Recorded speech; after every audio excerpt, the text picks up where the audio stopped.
eggs, like fresh eggs. We're not talking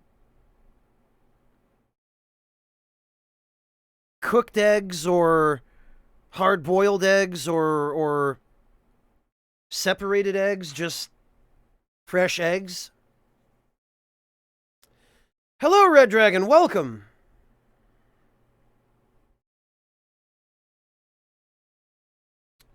Yikes, Juven.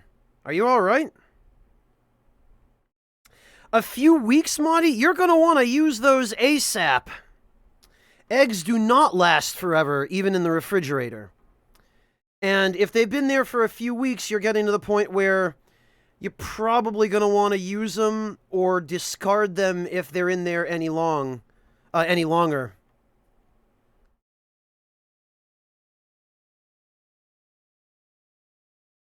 Hello, Doug. Welcome.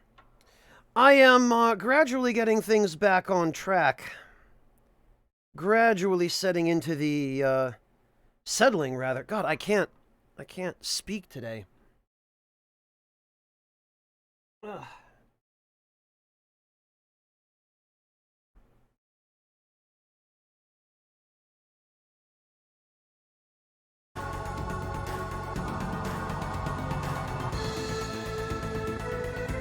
Ah, I saw the pictures you posted on the Discord, Morteferu. Very nice. You do seem to be pretty good at making apple pie.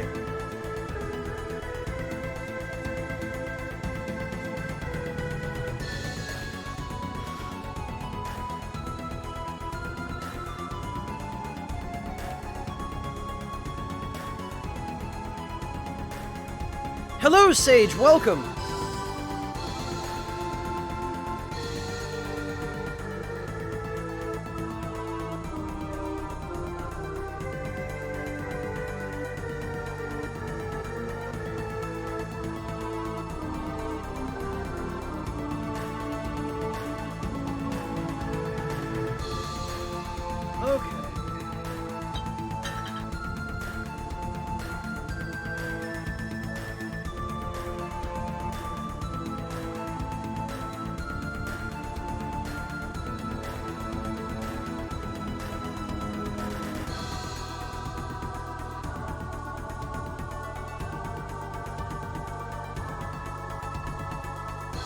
Hello, Alive Inside, welcome!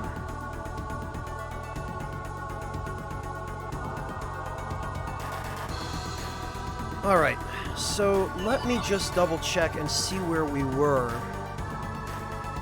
Because in my advancing age, I sometimes forget, even day to day. Did we already transfer? Oh, yes, we did. Because we can only send one more. I do too, Alive Inside. It's one of my favorite games of all time.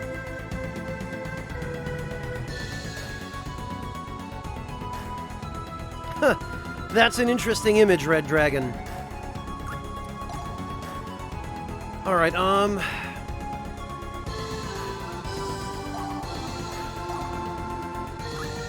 let me just make sure...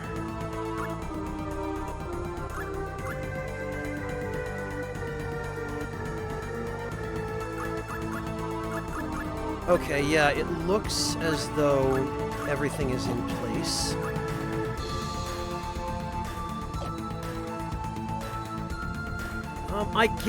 I think we're done with everything in this chapter. Oh, you know what? But I'm realizing just now, I think I forgot to go get Janus in Chapter 3. We have one more period left in Chapter 4, so we might as well use that, and we'll go recruit Janus, I guess. Were they alive inside? Yeah. The first Star Ocean game I ever played was 3. Oddly enough.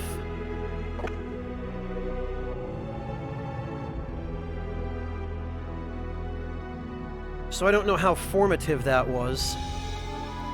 Hey, aren't you Janus? Ellipsis. Hey, long time no see, buddy. You've come back, huh? But hey, man, what are you doing here anyway? This place is for worthy warriors, ain't it? It ain't no place for cowards. Get lost. Boy, what a change of attitude. Hey, man, nice to see ya. Now get out of here.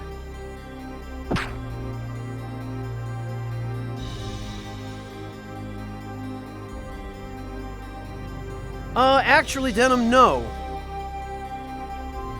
I did not run from my duty. Well, I never finished 2.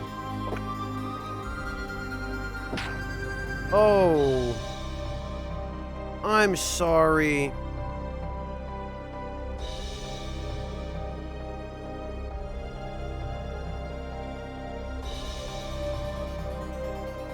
Ellipsis.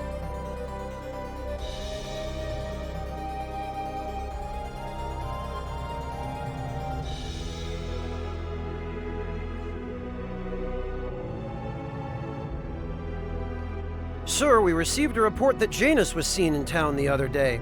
Okay, look carefully at the names of these 2 characters, right? Bert and Ernest. Now, I wonder what could be going on here. What? Why would he return now? Perhaps he seeks revenge on us.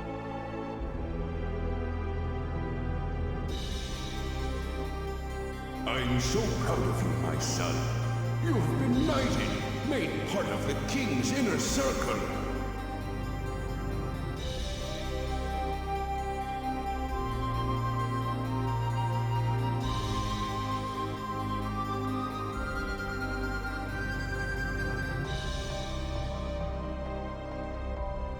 Who are you?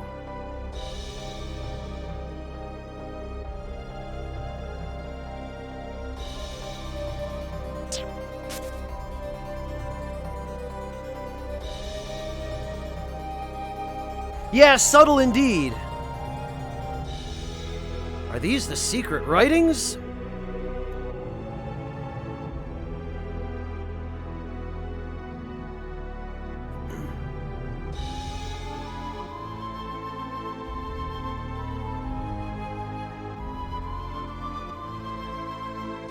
Oh, look, it's Bert and Ernie again. Ernie, do me a favor. That's right. Oh, that's great, Ernie. Oh, yeah, that was cute. Now put it above my mouth. Above my mouth. You know where it goes, Ernie, don't you? Okay, now do it right. Okay? It goes lower, Ernie. Ernie, no problem. Alright, I think that's quite enough of that.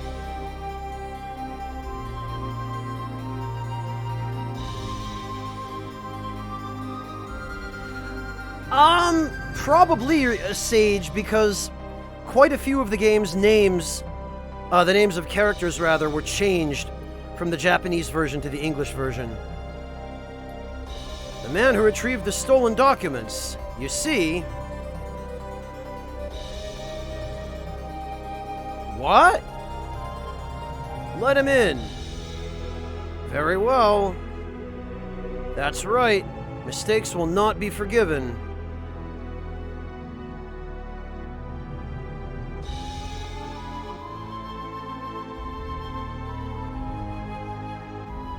Janus, you did well. At dying!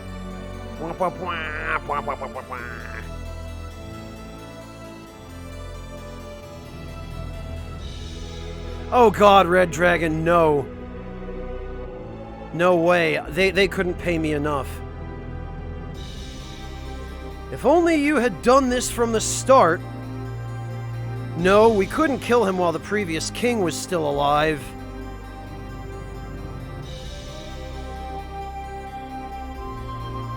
I heard he wanted to get reinstated as a knight. Ridiculous! Huh! That coward! He ran away with his tail between his legs.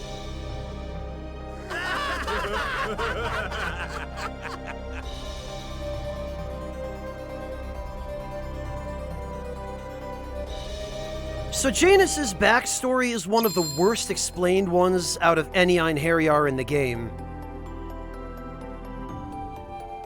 I just wanted to make my father proud. For him, I'd follow any of the king's orders.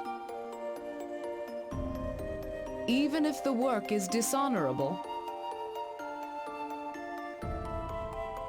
I was stripped of the rank of knight and forced out of the city. 10 years. I didn't return for 10 years. I was worried about my father. But he... Do you not know something as simple as your own place? Nonetheless, you are chosen. You now owe your soul to the gods. Well... Hello, Onijin. Welcome.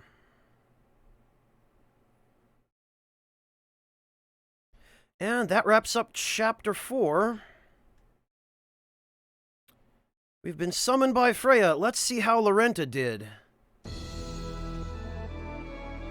It has been a long time, Lenneth. Our current situation is as follows. Yeah, Onijin, the game does a very, very bad job at explaining Janus's story. Basically, from what I can gather from the miserably fragmented bits and pieces they give you, what little they offer, in fact, he was chosen as a knight, and he was sent to perform an assassination, but it went public, and it was exposed, and so he decided to take a fall rather than... I don't know, I'll have to read his character screen, because that's the only place they ever give you any meaningful answers. We'll check after the sacred phase.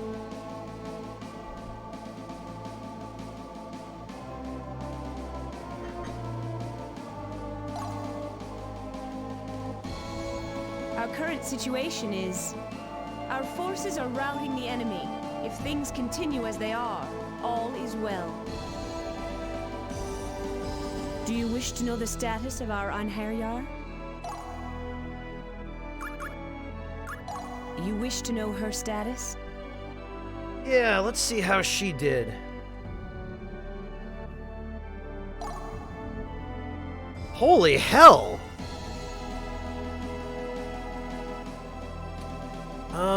Okay. 15th level god, demon subjugation, inspection of Tid Forest, securing transfer routes, conversation with Aesir.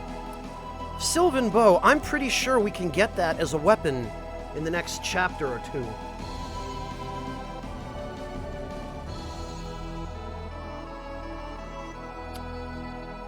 A major role in ferocious attack. The headmistress of the Sorcery Academy. Leading the charge on the field of battle. Deceive opponent perfectly, spot demon's weakness, avoid surprise attack by enemy, devoted caregiver. Well, or some don't feel they're getting paid enough for what little they contribute, Red Dragon.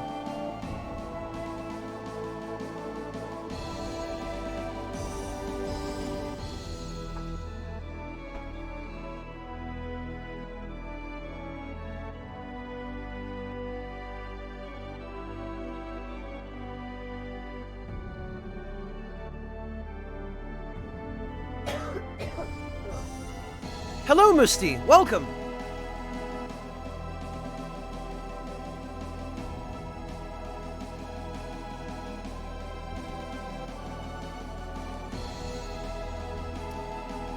Oh, is it late where you are, Musti? Let's see what we got. Hello, AK. I cannot agree with what you say. It is madness. That is what I should say. You have no idea what you speak of. There is a disquieting atmosphere in camp and arguments over differences of opinion on tactics. No one is giving ground and everyone is tense. What is it? What? I do not mind a healthy argument, but it is not good to be pig-headed.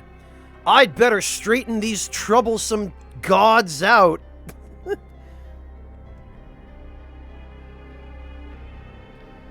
It's good that all of you have your own opinions, but we should also respect the opinions of literally a schoolyard lecture from the principal.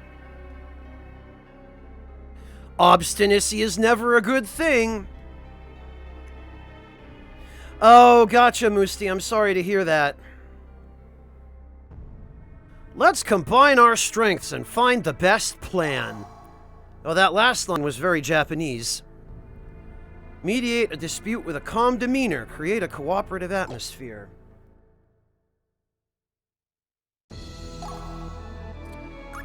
Devoted caregiver.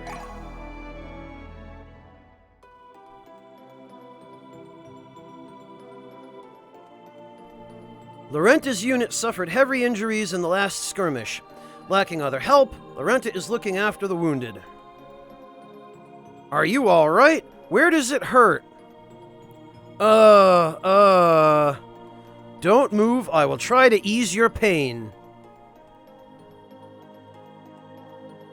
With this dagger that I use for mercy killings.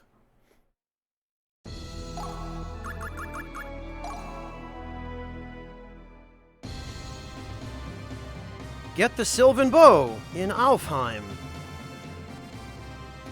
Asgard is divided into 5 main areas. Valhalla, where Odin and the others live.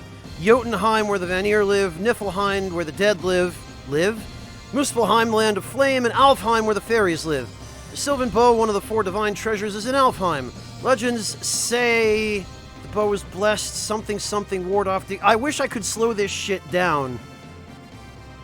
If we are to have any hope of winning this war, we must have the Sylvan Bow.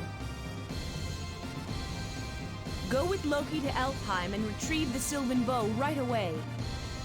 Yeah, I'm sure we can trust Loki. I'm sure that'll go fine.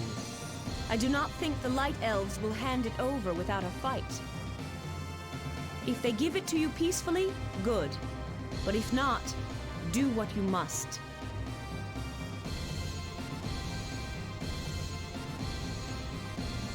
Loki and the Einherjar head for Alfheim.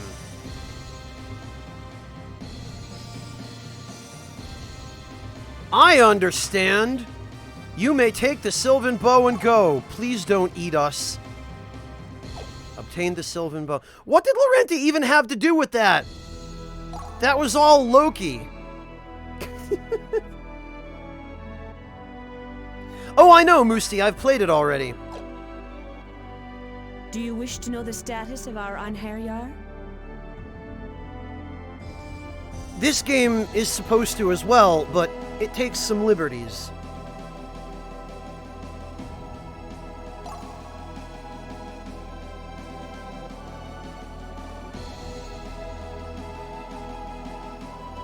Alright, let's see how Worst Boy is doing. You wish to know his status?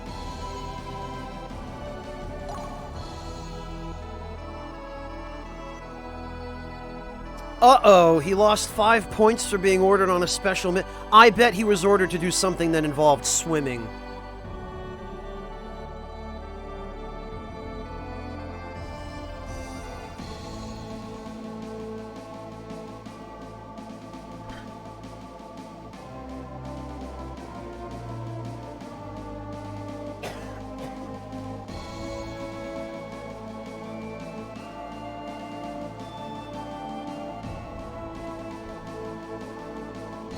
Let's see what that was.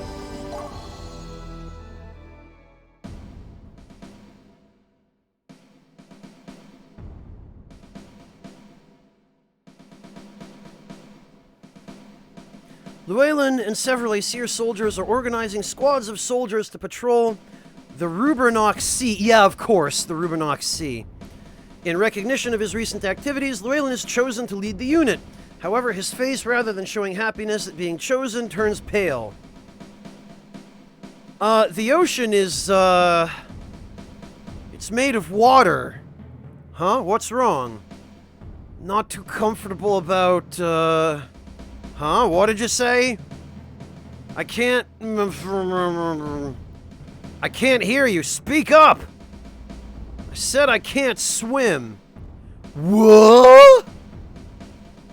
We hired an Einherjar who can swim?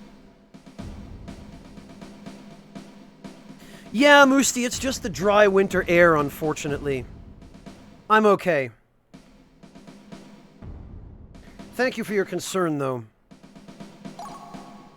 Ruined big chance because you can't swim. Well, if we had had access to the freaking Pearl of Karula in Chapter 3...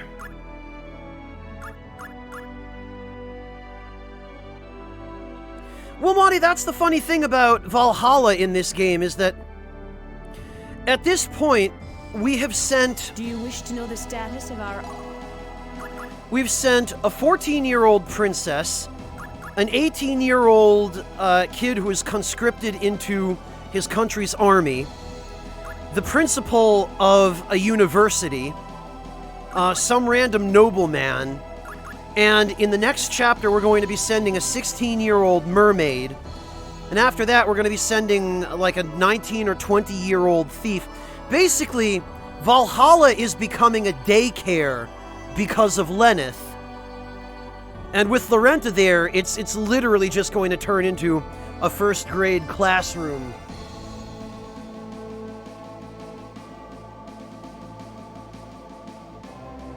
Yeah, I'm well aware of it, Onijin.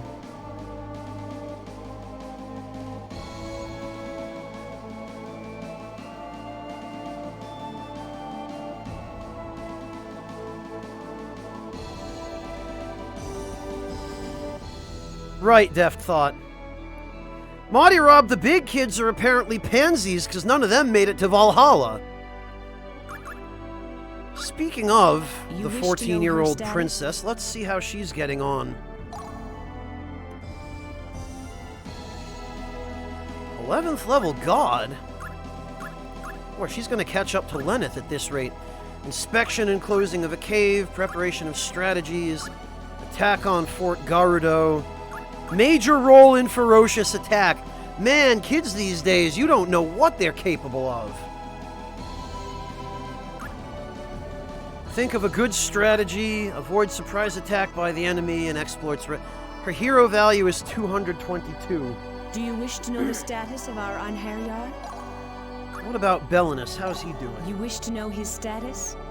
I guess so, Rakish Sage. She's just running around with a katana, slicing up Vanir.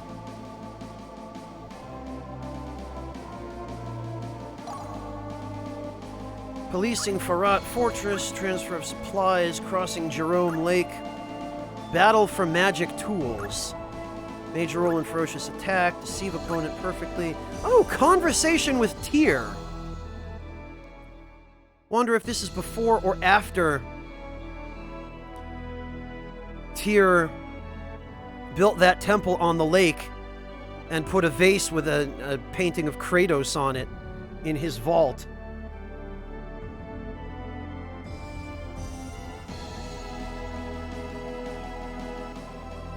Belinus, you are a good and proud man, but are you a fit enough warrior?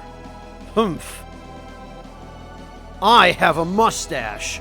Of course I'm a fit enough warrior. During a break, Tyr suddenly speaks to Belinus. I have no complaints about your fighting abilities. What worries me is your fortitude. You demand high moral principles in battle and seek justice by your actions. Whatever were you thinking? We Aesir just kill whoever we want whenever we want, whether there's a good reason for it or not. A battle is no place for dreamers. Be careful. A moment's distraction invites death.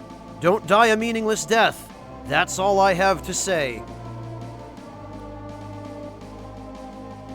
Also, I have to go build some puzzles in my temple to hide this weird rock.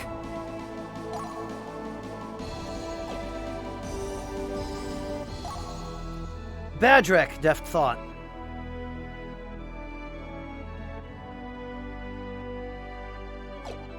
Alright, so Do you wish to know everybody the status of our seems to be doing okay.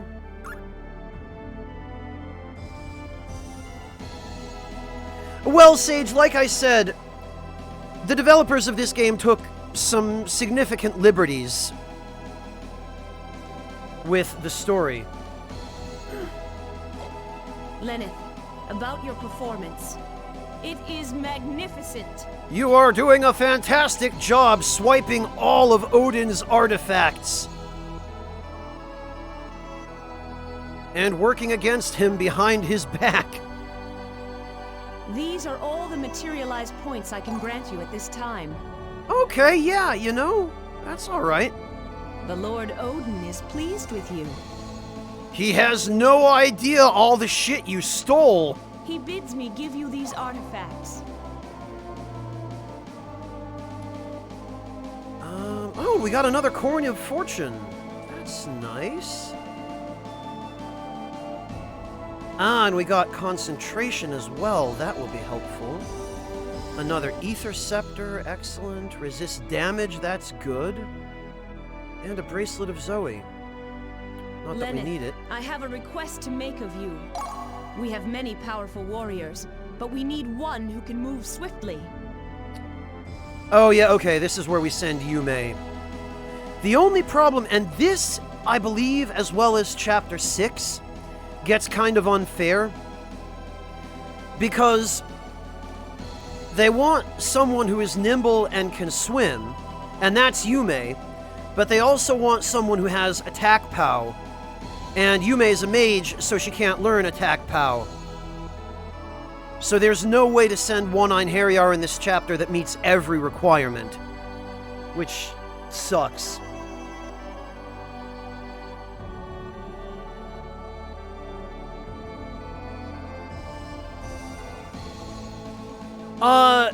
June, Deft, but he can't, well, it's not that he can't swim, it's just he doesn't have the swimmer ability, and I don't think giving him the Pearl of Karula will counteract that. The Pearl of Karula just counteracts can't swim. So I don't think that'll work. Hello, Feeling Dizzy, welcome! Thank you so much for stopping in. I really appreciate that you've decided to stick around. Well, Sage, an Olympic swimmer, or in this case, a mermaid. Literally, there is nobody who can outswim a mermaid. Which means it's going to have to be Yume, even though she doesn't have attack POW. Or else it's going to have to be June with a Pearl of Karula, which even then, I don't think... We could save the game before the next sacred phase and send each one of them up and see what the difference is. But I still think Yume is going to score higher.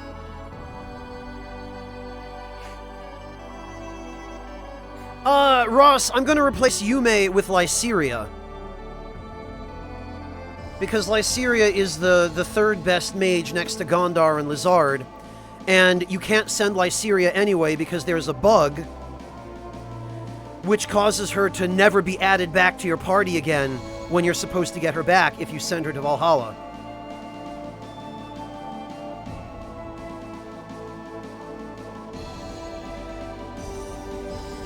Feeling Dizzy, not only did I play through Horizon Zero Dawn, but I worked on the official strategy guide for it. And I can tell you that, if you like open-world games that are more focused on long-range combat, you will love Horizon Zero Dawn. It's a great game. It's got some pretty solid voice acting. Decent to solid, anyway. And the environments are gorgeous, the machine designs are fantastic. I really liked it. I mean, I liked it enough to work on the official guide for it and play through it in full in retail, so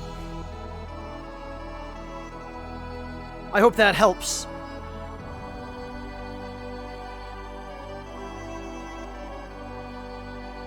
Well, you should play it again, Deft Thought. Hello, Captain Sama.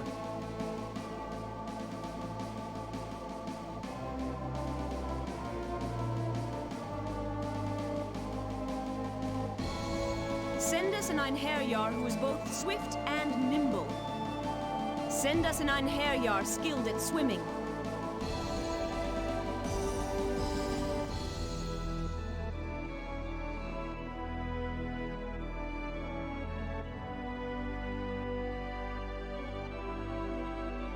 Greetings, undead warrior.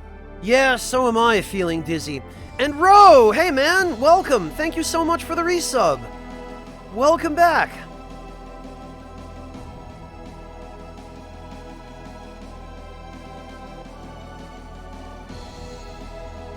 And yeah, feeling dizzy. I've always loved printed strategy guides. They are disappearing now in the era of community sites like wikis and those sorts of things.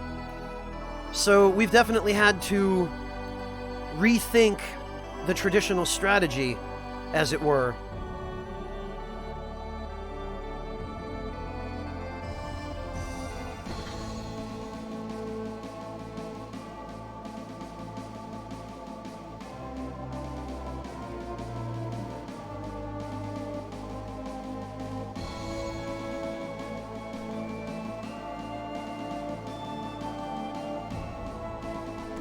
Hello, Pie Master!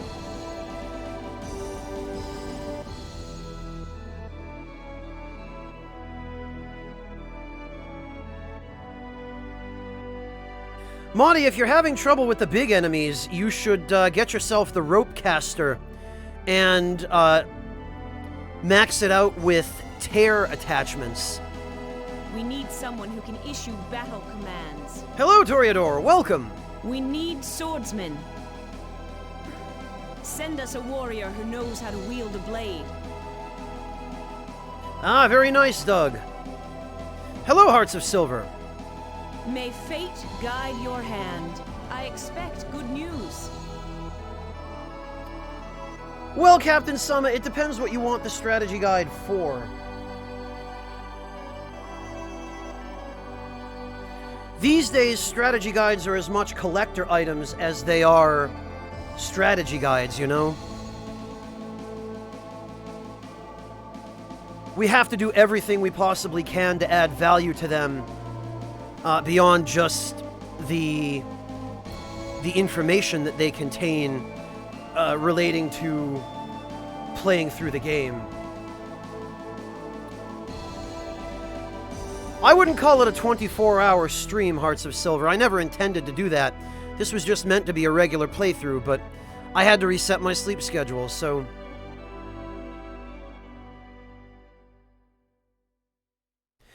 Art books are definitely more prevalent now, Doug, yes, but with Future Press anyway, we try to include as much as we can. We try to include as much art as we can fit. We try to get developer interviews when possible. We try to include things that are going to remain useful even if the game gets patched. So, you know, it's all about trying to be ingenuitive as much as we can within the limitations of the print medium.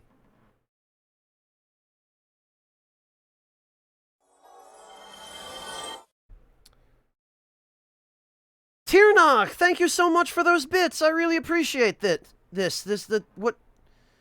Have these bits so I dump this account and switch to one with a slightly better name. Oh, okay. Gotcha. Gotcha, Tirana. Thank you so much for the bits. I really appreciate that.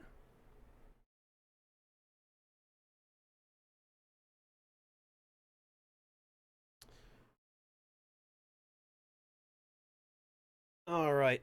Oh, my condolences, Ro. That's rough. Yeah, so since I'm playing this on the original disc, we actually have to change discs now. Denim, he said he still has to wait a month before he can.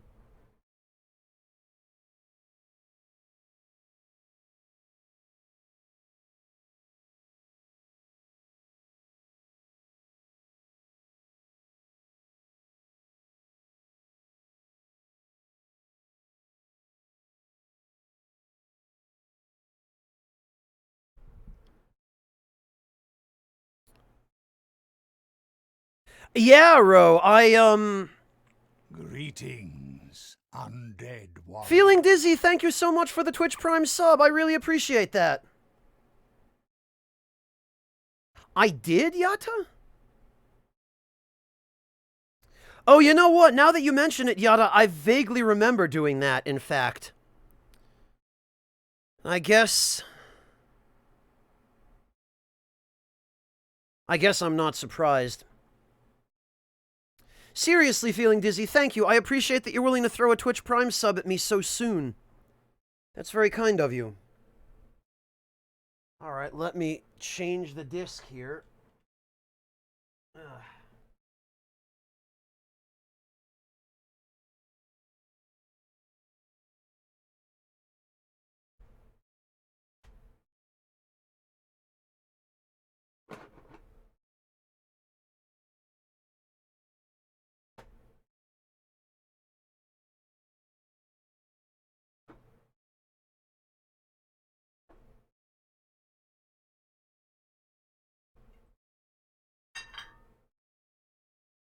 There we are.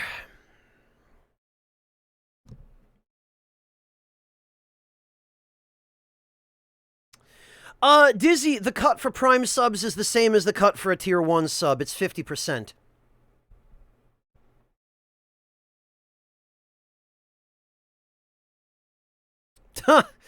Yeah, Denim, if only, but I'm afraid that game is a little too old.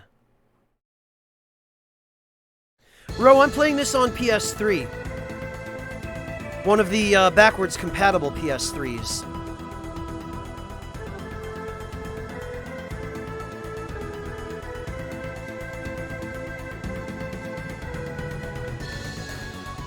Well, Feeling Dizzy, I still appreciate the gesture, and I appreciate your generosity. What I always tell people when they ask what the best way is to support a broadcaster, my answer to them is it depends on what exactly you want to accomplish. If you want to have access to the channel emotes and the sub badge, if there is one, then subscribing is the way to go, because yes, the revenue split is unfavorable to the broadcaster, but the viewer who subscribes then gains access to those perks. So if that's what you want, you should go for the sub. If you want nothing other than for as much of your money as possible to go to the broadcaster, the best way to do it is just to make a donation, because Twitch doesn't take any cut of that. The only other entity that does take a cut is PayPal, generally, is the service most people use. Or if you make a donation, some broadcasters accept cryptocurrency. I think most services that use cryptocurrency also take like a 2 or 3% cut. But donations are the best way to do that. Generally, I advise people against using bits under any circumstances, unless they've gotten them just by watching ads, because bits are a poor value proposition to the person buying them. Because it's basically, hey, did you want to donate a flat amount of money, but at like a 40-50% markup? So, that's my advice. Oh, Tiernok, I see you respelled your name phonetically, rather than... Okay. Denim, there just isn't a market. There aren't enough people playing retro games. There's nostalgia for them, but there aren't enough people playing them who would buy those guides. Guides for new games, indie games that are done in a retro style? Yes, possibly. But not for games that have been around. Yeah, I know, Denim. I know there are a few of us, but there aren't enough to make a guide financially feasible. A new guide for an old game, you know? And also... Oh, Feeling Dizzy, thank you so much for the $5 donation. Feeling Dizzy says, here's my real subscription. You didn't have to do that, Feeling Dizzy. I didn't tell you about that to convince you to make a donation. But thank you all the same. I really appreciate that. I know, Denim, but it all comes back to the fact that not enough people would buy the guide to even make back the money it costs to buy the paper to print the guide on.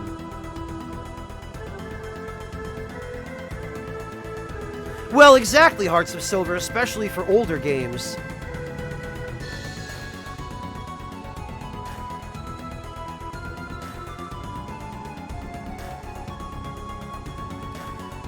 Well, feeling dizzy, I'm not in a position to tell you no. Thank you so much for your generosity. I do genuinely appreciate it. I just want to make sure you don't feel obligated. That's the thing.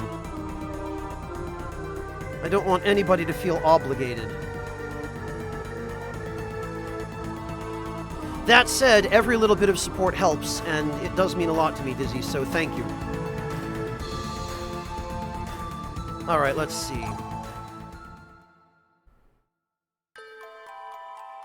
That little freak Lazard did it? I mean, I can't say I necessarily blame him. But these are runes? It can't be. The 4th and 14th runes, and even the 22nd. These were not lost forever. His penmanship hasn't gotten any better, that's for sure. I can't tell if he's writing in code or just can't write at all.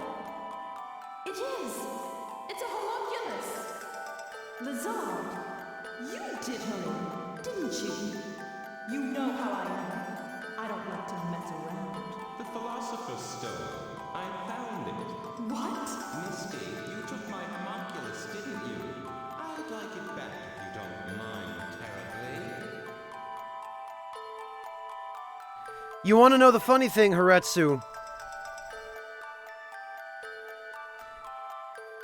Jolanda and a couple of the other female mage characters are voiced by Jigglypuff. Rachel Lillis.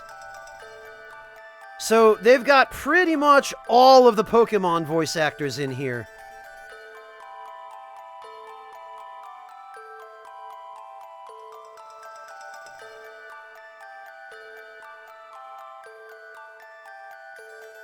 And yeah, Mistina is voiced by Jessie. Captain Sama, that's impossible. The developer would have to... You're talking about having Miyazaki sign a print run of 20,000 guides. He doesn't have time for that.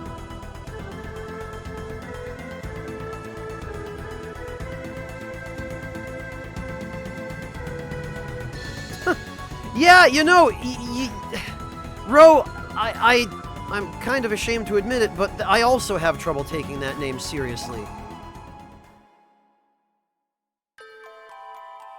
Even the kids are worrying about me now. What's wrong with me lately? Captain Sama, that's still like 5,000 or 6,000 books. I'm not sure you realize how long it takes to sign 6,000 books. They've sent half the army. It hurts. I don't want to die. Lucian, you can't just leave me. Well, Ro, but then that would defeat the purpose.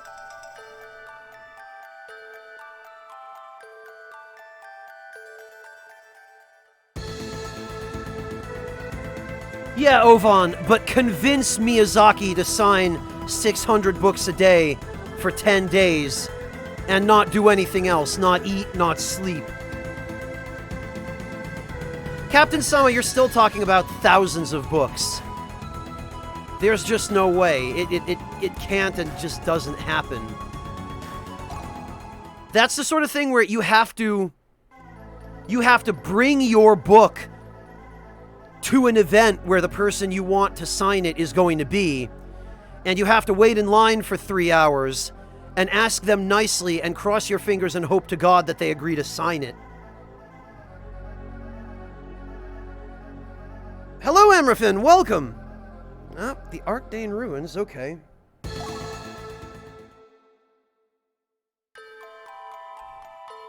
Oh, perfect. Ray, do you have a minute?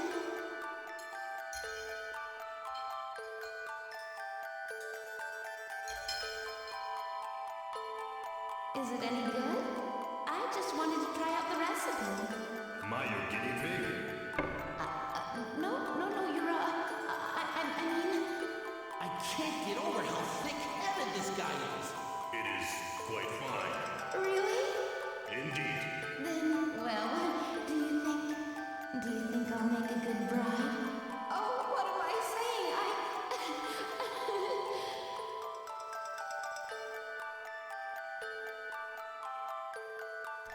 That was the only time in the game where we ever hear Lemia's voice.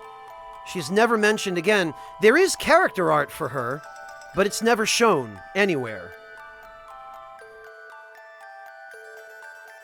Yeah, it'd be not only a tremendous loss feeling dizzy, but because he's responsible for running the company, tying him down for 10 days would put the company on hold for 10 days. Yeah, Dev thought, I bet he did.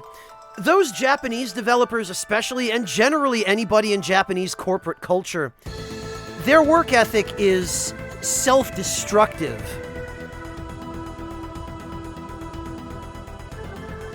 The degree to which they are basically slaves to their jobs at the expense of basic self-care. I do feeling dizzy. Let me,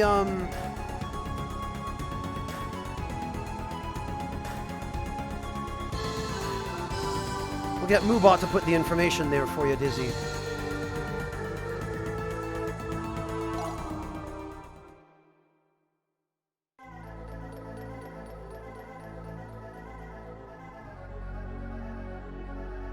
Okay, we've got another dungeon.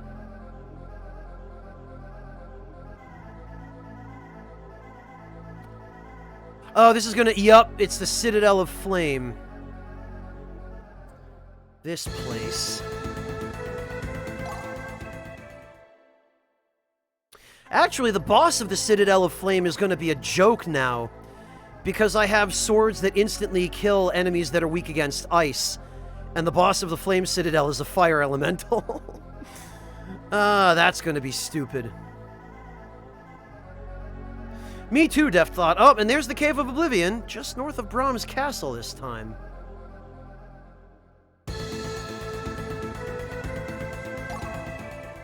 What else?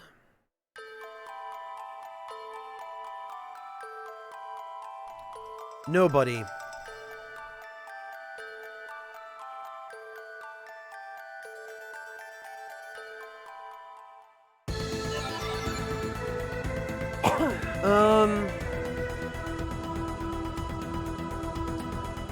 Okay, well, let's see.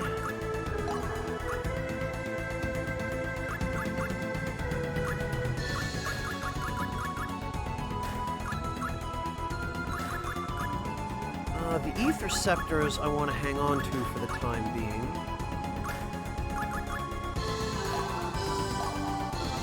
Nah, the Rapid Bow is trash. Mage Slayer I want.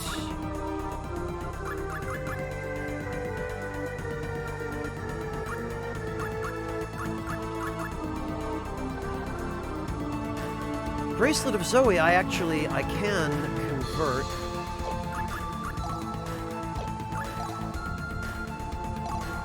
Because I've already got 8 of them. All these breastplates as well. I don't need. We'll keep 2 of them because we're going to get a couple more characters. The Glare Guards I definitely want. But they're not worth very much, are they?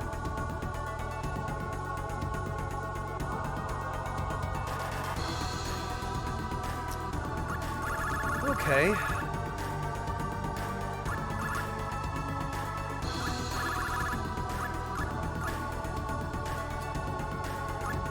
Glare Sword and the Icicle Sword are both worth quite a lot of materialized points, but I don't want to go refining them just yet.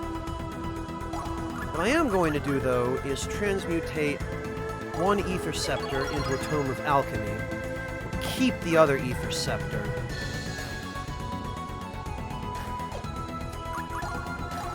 And...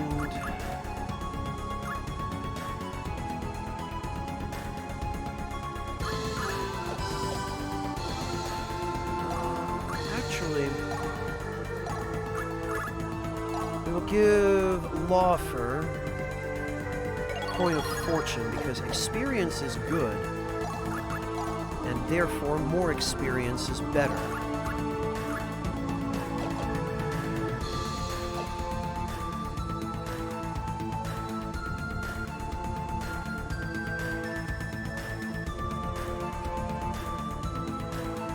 Actually, Doug, it's kind of the opposite. The,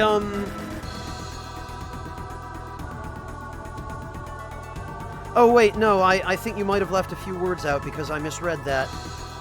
But Doug, I personally don't admire the attitude of working oneself to death. I think it's detrimental not only to oneself, but potentially to those around you, or at least those who care about you, because then, by putting yourself in the position of, like, Sakurai on Smash is a good example. He was hospitalized because he spent so much time working on the Smash game that just came out. So much time, so many long hours, he didn't take care of himself. He ended up in the hospital as a result of that. And the consequences to your family when you do something like that are considerable. And sometimes the expenses are as well. And then you worry them, and then they have to drop everything to go take care of you if it gets really bad. I think that utter lack of regard for self-preservation is unwise. I think, looking at it purely from the point of view of productivity, I see why people would admire it from maybe a utilitarian point of view. But utilitarianism is generally a very flawed philosophy. And exactly, Rakish Sage, is unsustainable.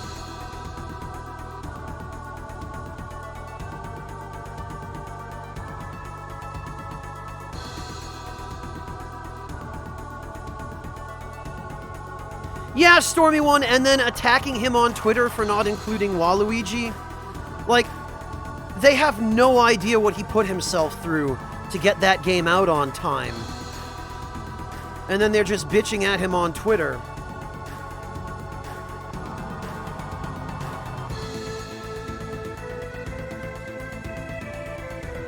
Yeah, Hearts of Silver, and I'm sure that because that's just the expectation in Japan, that you will sacrifice yourself for your job, especially on something as high profile as that.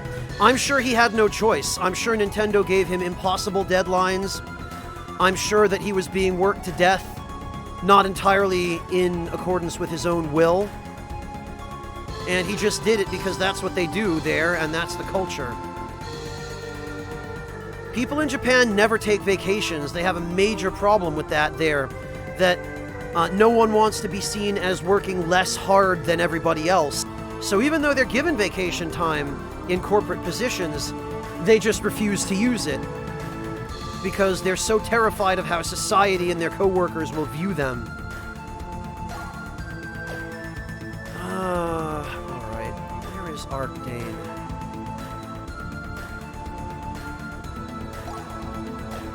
That's the Clockwork Mansion. I think Arcdane is up here.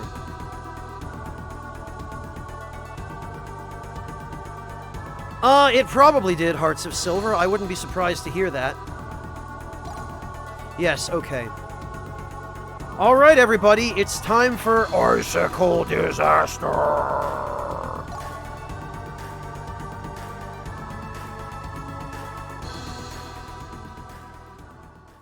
Well, yeah, Ro, exactly. In the West, we have an expectation that we're not going to be treated like slave labor. Blade of grass carried on the wind? That sounds like Arnbrim. I think I'm more like a willow tree. Ha! As if! Amraphin, Lawfer has a better moveset. Alias is rather poorly thought out on the development side and is very difficult to hit smaller enemies with, especially in combos. Will I be able to defeat Gray alone? There's no going back now, is there? Yeah, Sage, but it's not to the same extent This far and now you want to go home? as in Japan. In Japan, they go way overboard with it. That's not it.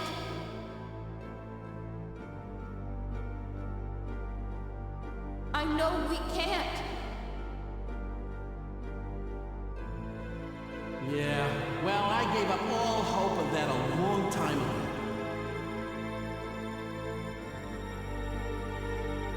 On a smaller scale, Dizzy, but it's not universal as it is in Japan. If you work for a Japanese corporation, whether they make video games or microprocessors or whatever it is they happen to make, your company owns you. You are basically their property.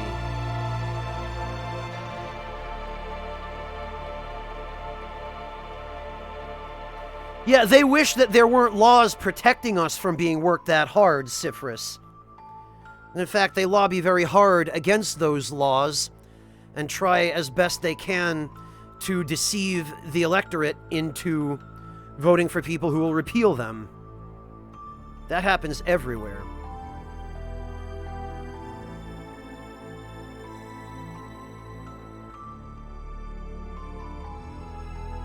Okay, so I have a problem with this piece of dialogue right here. Cecilia mentions two names. She mentions Bartos and Rolf. These are characters we never meet, never even heard of before now, and will never hear of again. Quite possibly cut characters. Or just characters that the developers forgot about.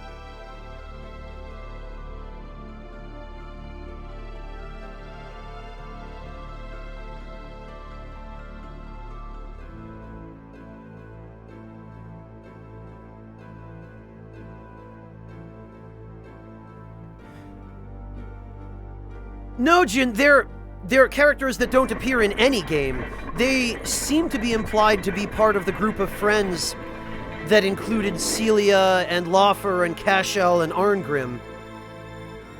But they're never mentioned anywhere other than that one line of dialogue.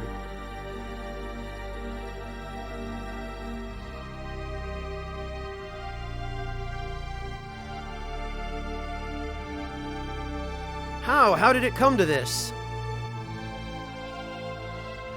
Yeah, Rakish Sage, but if that narrative doesn't exist outside of the game, if they're referencing a narrative that just does not exist, that's just bad writing or laziness.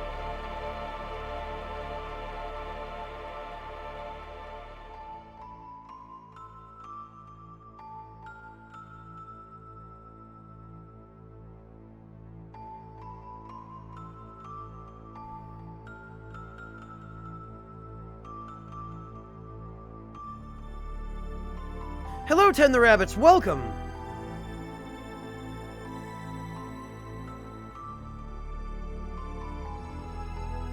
Sage, even in the sequels, or, you know, the other games, Rolf and Bartos are still never mentioned. What did she do? I thought we were all friends. I thought the journey would end, that we'd all be happy. I'm pretty sure Celia herself was originally possibly supposed to be a playable character, because she has all these different character portraits. She has all these different animations to her sprite that makes it look a lot like she was supposed to join your party.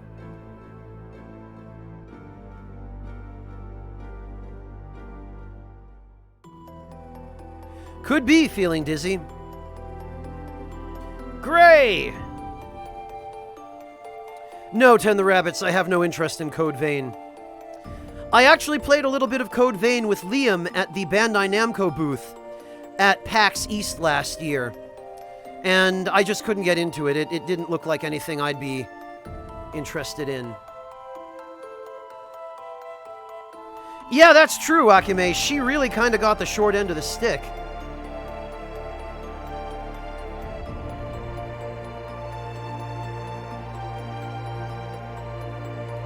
Not always Hearts of Silver.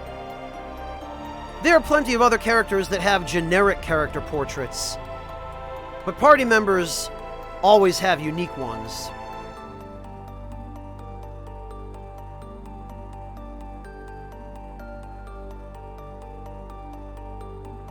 I like his design, Haretsu. He's actually the worst of the 3 heavy warriors in the game. Granted, Arngrim is the only good heavy warrior in the game, unfortunately. Cashel is just stupid looking. His sword is literally bigger than a human. Like, it's ridiculous how big his sword is, and his moveset is just stupid. He flies around. I'll show him to you at some point. Gray, unfortunately, is just not a good character. He's even worse than Cashel. I finally found you. Celia.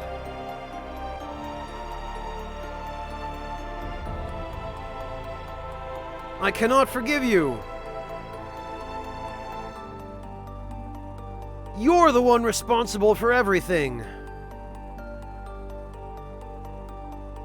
Cashel, Aelia, everyone dead. Everything went mad on that day. The day Lemia died. Aren't you going to say something?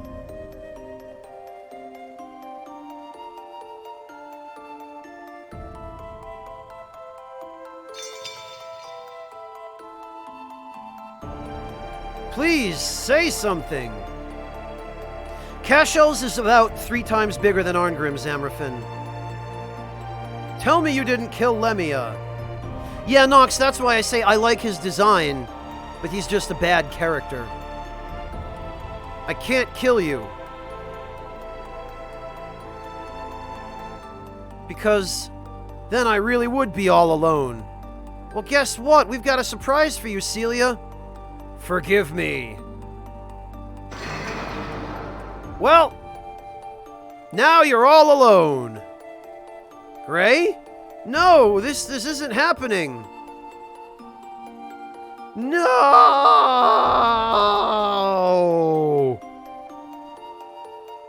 Hello, Perplatypus. Welcome.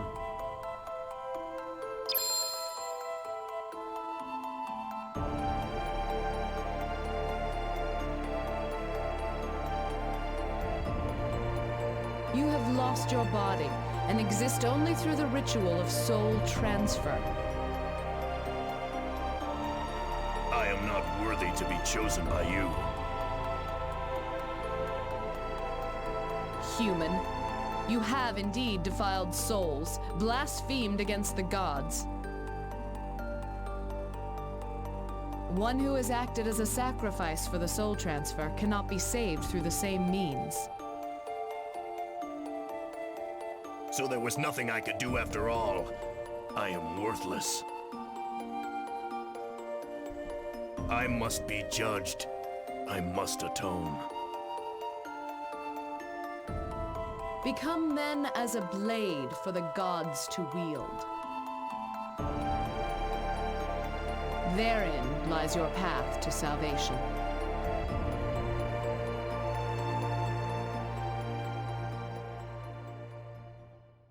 Doug, that's what I meant when... Well, you'll find out. I'll have to show it at some point anyway.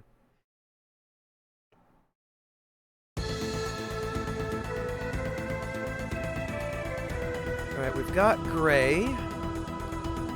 Now we need to go to Flensburg to get Mistina, and then Girabellum to get Lucian.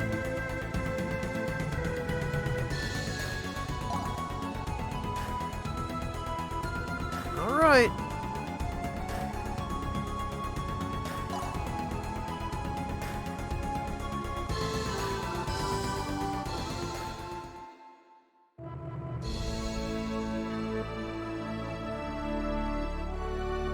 Oh, Nox, just wait till we recruit Gondar in Chapter 8. Hey, that evil villain over there! Yeah, kill him and make him an Einherjar. He'd be perfect.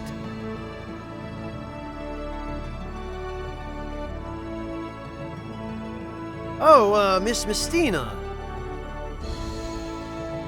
Whatever are you doing wandering around at this hour?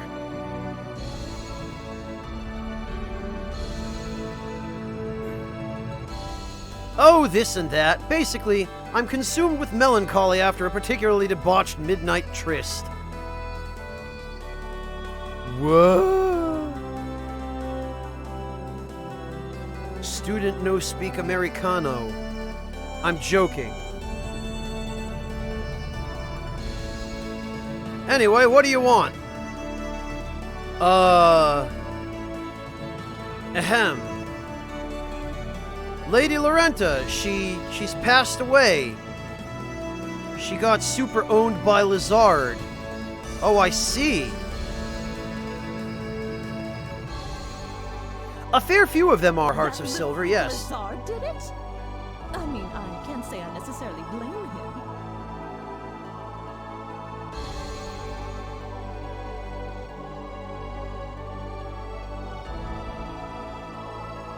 Yeah, Low Kitty.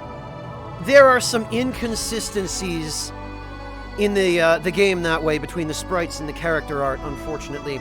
Lizard also has the same problem. Gods, what a relief! The old bag is dead! I never understood this. I never got why everyone seems to hate Lorenta so much, even though she doesn't seem like a bad person at all.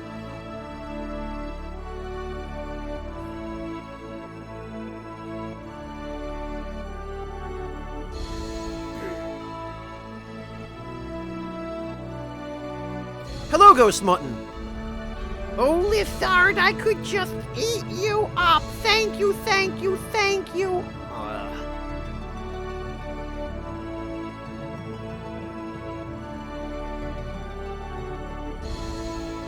Goodness, it certainly is chilly today.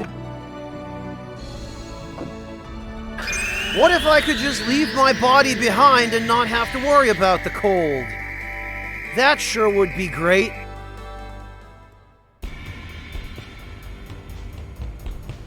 Maybe I'll go snoop around in Lizard's basement.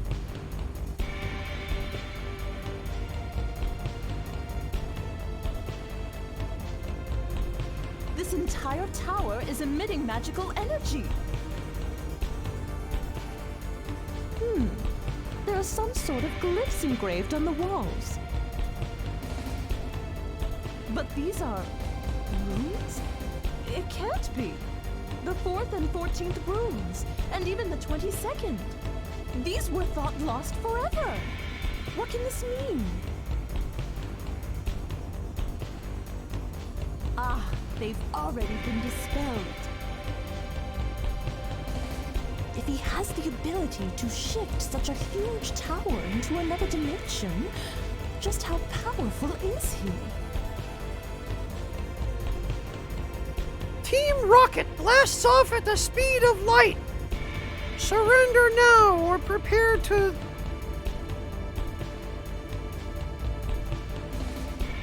listen to really bad voice acting. Gods, what kind of scary stuff does he get up to in these gloomy chambers anyway? I've still got time, don't I? It is a long game, Dizzy. This is Lizard's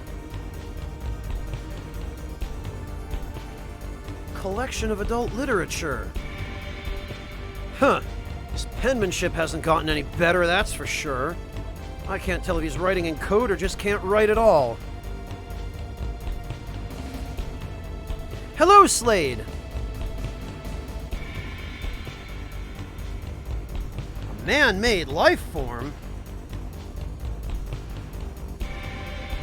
It's a homunculus.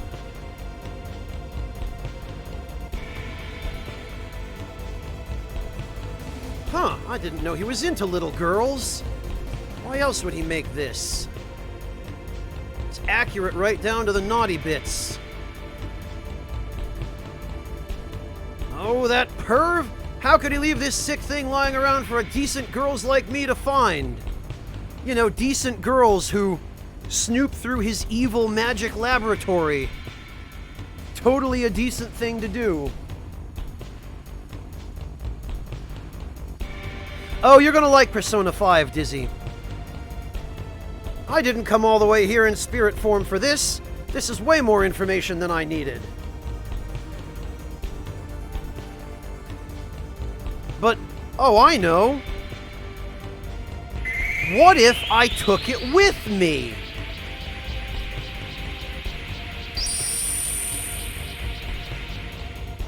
Basically, nobody in this game is a hero.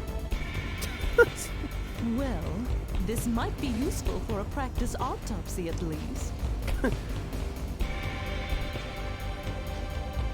So she takes it back with her just so she can chop it up.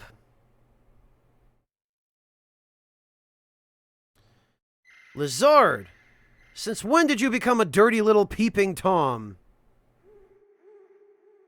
Excuse me, I am most definitely not a peeping Tom.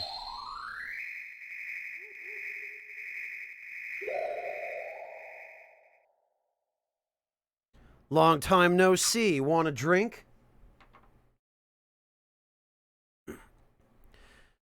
Yeah, they look like cat slippers. Nox. They definitely do. So how'd you get so powerful anyway? A magic question right off? You haven't changed a bit. Lizard, you did her in, didn't you? Also, how about that drink? I'm sorry?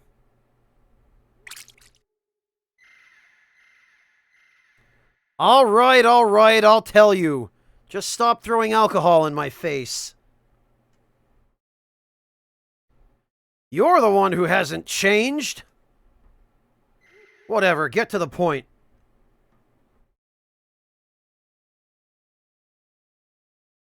The Philosopher's Stone. I found it. You'll find out, Deft. What? Well, figuratively speaking, I did. A more apt description of the stone would be the 10 billion page codex. It's not as if all the world's knowledge is suddenly yours after obtaining it. It must be read. Oh, guess it's useless then. By the way, I have a favor I'd like to ask. A favor? Misty, you took my homunculus, didn't you? I'd like it back if you don't mind terribly. Oh, and I don't want to seem as if I'm just demanding it back. I might be willing to compensate you with something.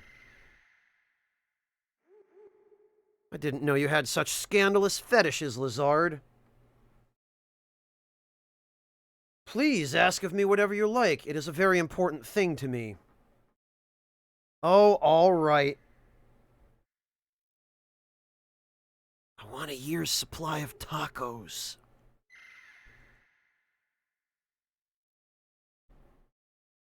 Well then, I'll go first. What I want is information about Bifrost.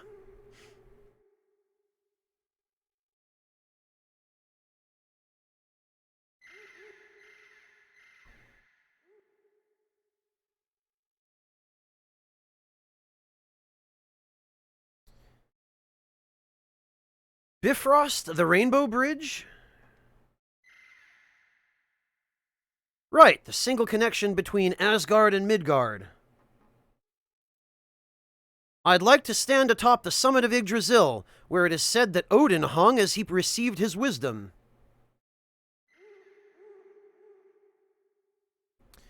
The only thing that can satisfy your wants and desires is knowledge, Somehow I'm not surprised, Misty. What, are you saying you're any different? At least I don't have a Lolita complex.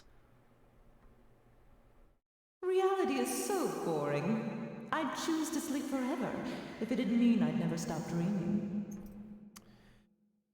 It's implied that she's thinking that to herself, but she actually said it to him out loud, apparently. Don't worry, she's just sleeping. I wonder what she's dreaming about.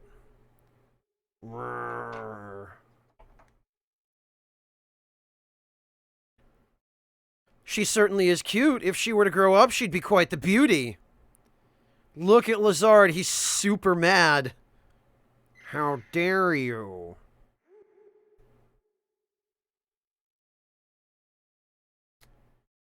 It's my favorite of the newer Fallout games, feeling dizzy. But I don't think that answer is going to surprise you, is it?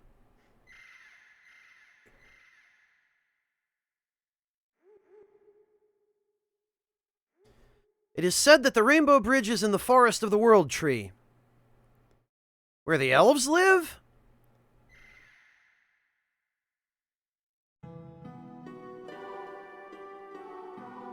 That's right. What? That can't be. Oh? Really? Ooh, those elves piss me off. Who do they think they are anyway? I'm super racist against them. They never leave that damn forest and keep totally to themselves. I wish they'd all just crawl into a hole and die somewhere. Oh boy. Oh my, that would be very bad indeed. For that would make you a racist. Oh yeah? Why? You know what the elves are responsible for, don't you? Yeah, they protect Yggdrasil. Yeah, Jin, like I said, nobody in this game is actually a hero. They're all assholes. I know, if the World Tree were to wither and die, so would the world.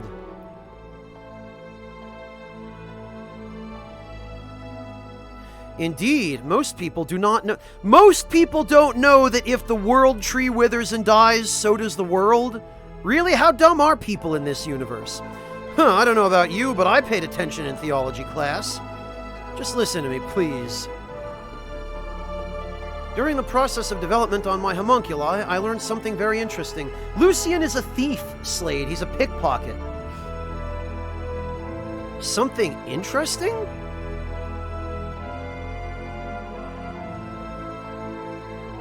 The gods require elves to walk upon Midgard. In so many words, they are the vessels of the gods. Yeah, Hearts of Silver, maybe. And Shiho, I guess. Yeah, and? Take it easy, Low Kitty. To get further to the point, elves themselves can be considered gods. Also, I have demonstrated that children can be born between humans and elves. Based on the cutscene we saw when we first met him, he personally demonstrated that. No way! No, it's true. In fact, Odin himself is a half-elf. Yes, Ro, that's the implication. Hello, Comrade Penguin. And what proof do you have? You know the tale of the time Odin gained the throne of the gods, yes?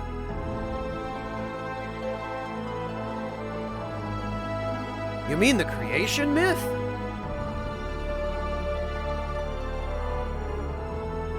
He took them by force, Ro. Yes, I suppose, after the Great War, Odin ascended to the throne of the gods. But the world was left a blackened husk and no life remained on it, so Odin created the second race of man.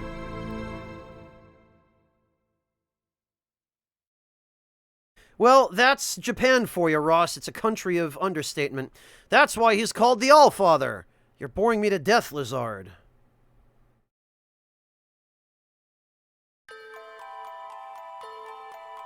Odin used to be a rather weak god indeed. So then, how did he manage to become Lord of the Gods? Did you never wonder that, Misty? Well, now that you mention it...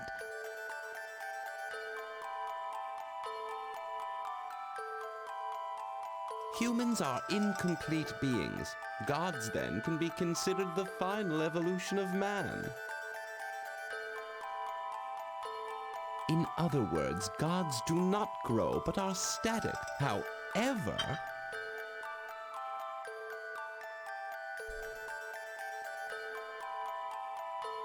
Odin was different. because he's a half-elf.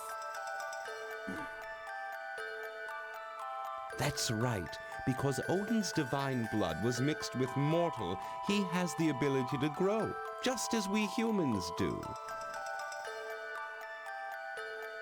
Combining the finest traits of all beings, Odin was finally able to secure the throne.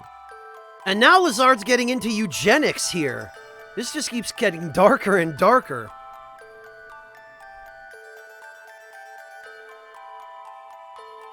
Now this is where it gets interesting. Gods use the vessels we call elves to travel through Midgard to protect the World Tree. You're repeating yourself, Lazard. Listen well, Misty. It's possible to transfer human souls into elves. There it is, conclusive proof that gods and human souls are roughly equivalent beings. So you're talking about moving souls from one body to another? Do you know what my homunculi are crafted from? They're half-elf, half-human. Correct. My homunculi are essentially half-elves. If I were to shift my soul into the body of a homunculus, might I not become a god?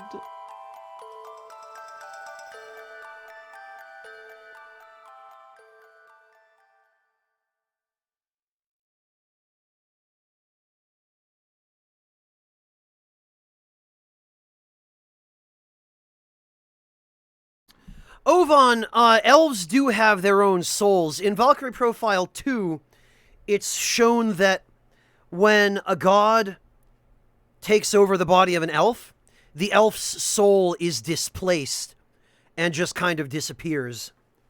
So it's basically murder. Hey, Lugal!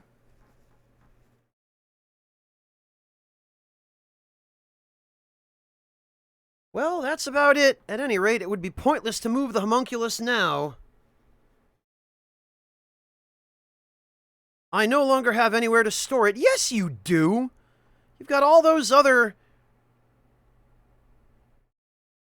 cryopods or whatever they are in your lab, but of course, this is part of his plan.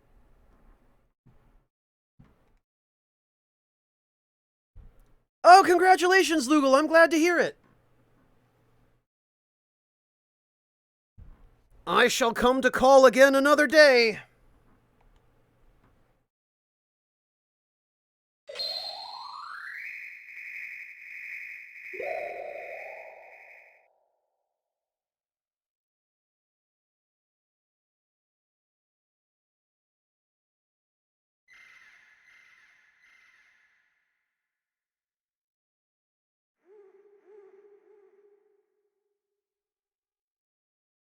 If I can't go somewhere as flesh and blood, it certainly is freeing to just break away and travel in spirit form.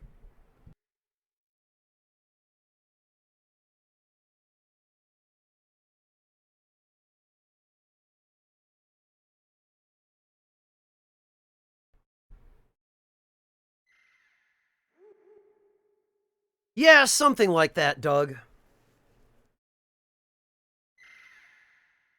Oh, wow, Lugal, they were ready for you right away, weren't they?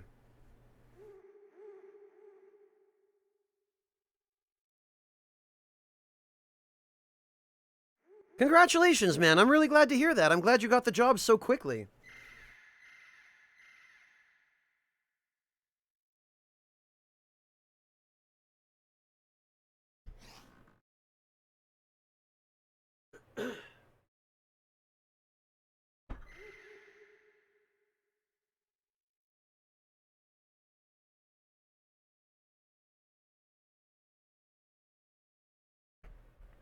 Yeah, Ghost Mutton, for some reason during the second half of the game, the translations of a fair number of the events take a considerable nosedive.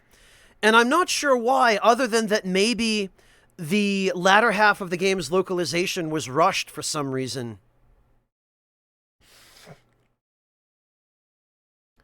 The ability to completely transcend space is definitely the plus of this condition.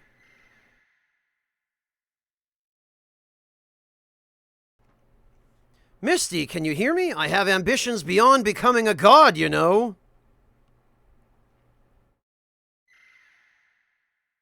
Oh, Lugal, don't spend anything on me till you've taken care of yourself.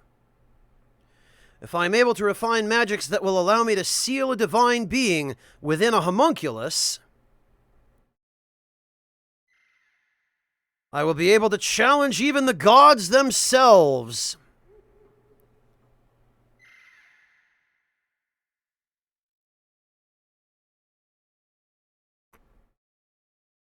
And at the same time, I will make the goddess I love my own. Is it not almost too good to be true?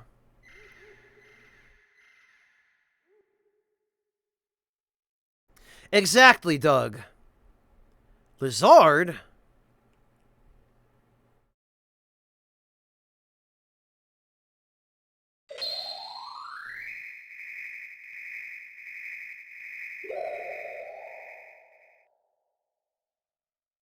Misty, you shall have the sleep you so desire. Dream your dreams somewhere other than this plane. That is all I care about.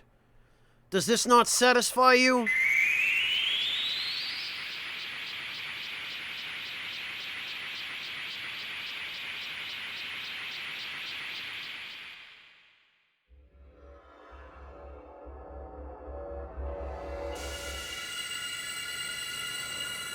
Icicle disaster! Your existence was a bit of a threat to me, I must admit.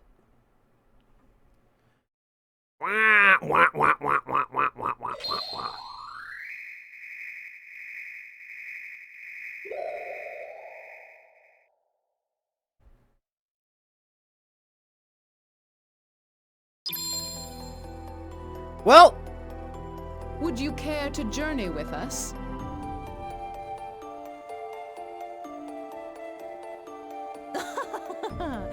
Me? With you? Yes. Also, if you should join us, it may be possible for you to research Bifrost and Yggdrasil. Fine. I'll come with you. I mean, it's not as if I really have any other choice, do I? Indeed. take it easy, Ovan. And you don't have to tempt me with stupid promises either.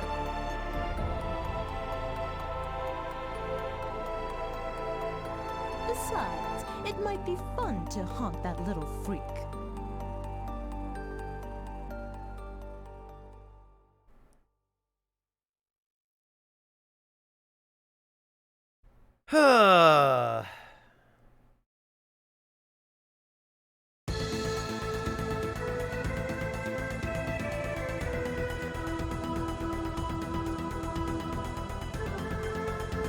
Oh, I don't have that, Dizzy. Sorry. I don't really have too many commands. I don't like chat to be filled up with them. There's basically just the Discord command, the uptime command, and this, which I keep forgetting to update.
Oh, Dizzy, either one is fine. I appreciate your consideration there, but Franz or Spy, either one is quite alright with me.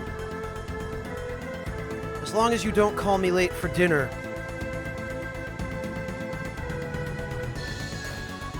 I am a fairly easygoing person about that sort of thing.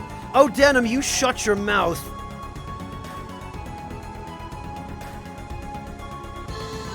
You kids these days, you don't have any respect.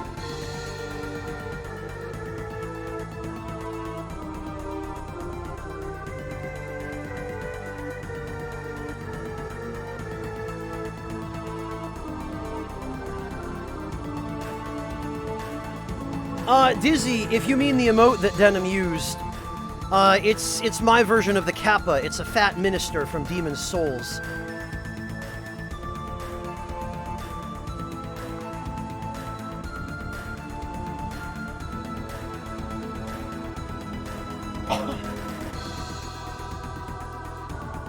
Alright. So we just have, I think, Lucian now.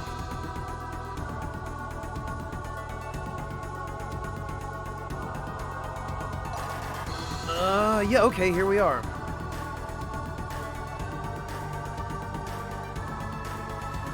The bad things you've heard about Dark Souls 2 are true, Dizzy.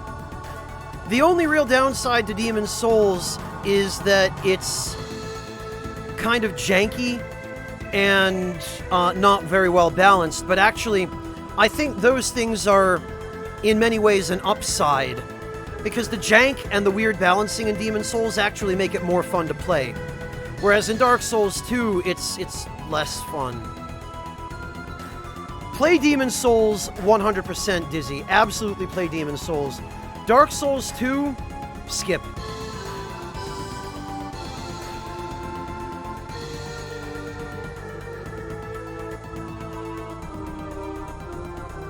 Demon's Souls is my single favorite game ever that I've ever played, Dizzy, so...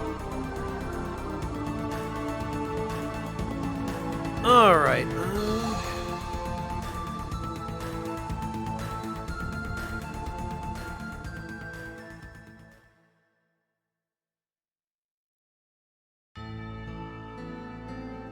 DS2 didn't have a plot, Sage. What are you talking about?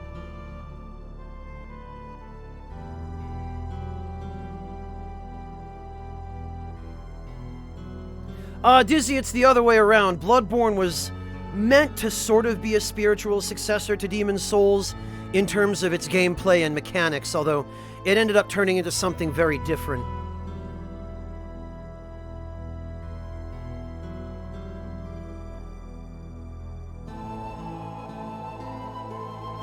Gotcha, Dizzy. Hey, Felly! My friend, good to see you. How are you doing? Yeah, I recognize this track too, Felly. It's almost like it was because of this that you reminded me to play this game again.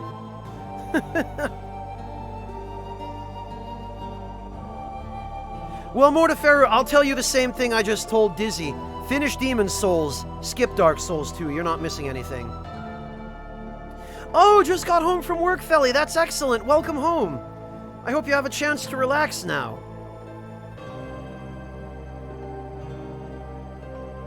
Oh, Dizzy, it's not so bad. You don't really need it in Demon's Souls. What happened? Huh? Oh, it's nothing. I'm just thinking about how Claire threw that rock at that girl who looked suspiciously like my old dead girlfriend. Hey, Pingu, welcome! Good to see ya. How you doing, man? Even the kids are worrying about me now. What's wrong with me lately? No problem, Felly. I'm doing alright, thanks. How about you? You must be tired after work. How much did we take in today? 220, 221, 226, looks like 230 bucks. Bucks. I love how the currency, they don't even make it consistent. The currency in this game is supposed to be, well, The currency in this universe in Midgard is supposed to be called Oth, O-T-H. But the inconsistencies in the translation really start to come out here, where it's just like, yeah, we got 230 Odin bucks.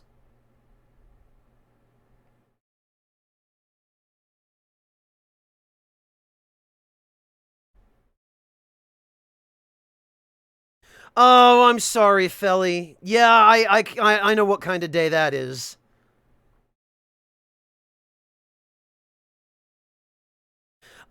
Dizzy, that's actually a very localized slang. It's generally only used in North America for the USD. And the Canadian dollar as well.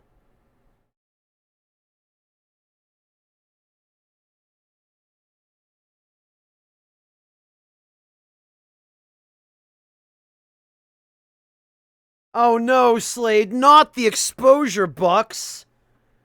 Not exposure bucks.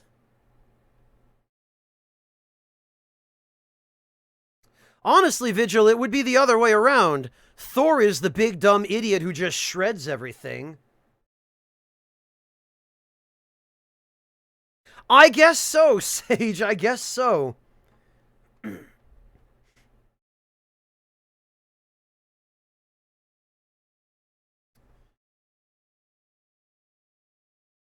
Wow, I am so talented. Also, my hair is purple for some reason. Oh, give me a break. Everyone did great today. You can't make this kind of money working by yourself. So, Baron and Rusty each have one line of dialogue in the game, and yet they have their own unique character portraits. You're late, guys.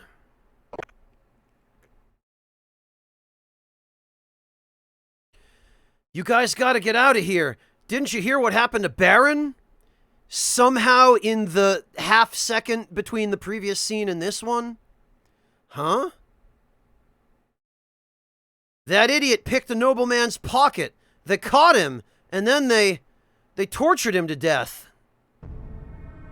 No way. Yes, Rakish Sage, it's the same. This is what I meant about generic character art.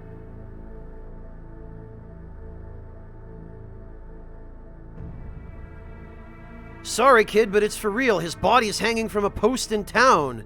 It's horrible. But that ain't all. The worst part is, since he messed with the nobility, they sent the whole army to wipe out all the thieves in the slums. Huh? Eclecticaf 100% doesn't exist in this game. It's just the A ending. But yes, we're going for that. You gotta get out of here. The thief hunt is just a pretense to wipe out the slum dwellers. So we've gone from Lolita complexes to eugenics to flat-out genocide. We've covered it all.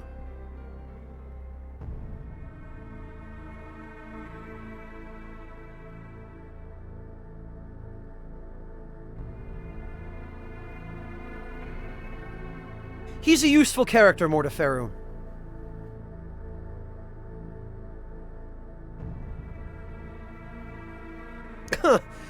Dizzy, thank you. I appreciate it. I've been involved in Dark Souls 2, Bloodborne, Bloodborne Old Hunters, Dark Souls 1 Remastered, Horizon Zero Dawn,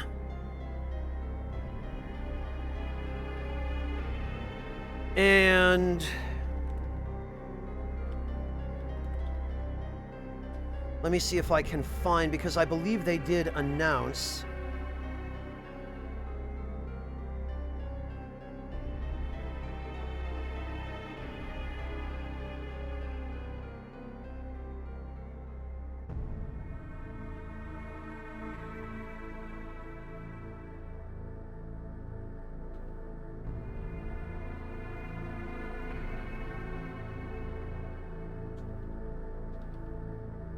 I believe they did announce it. Let me see if I can find...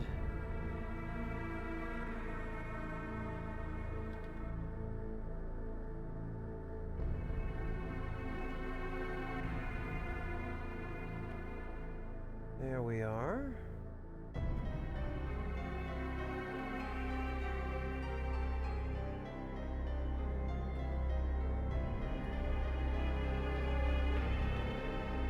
This. Neo never came out, Hearts of Silver. We don't talk about that one.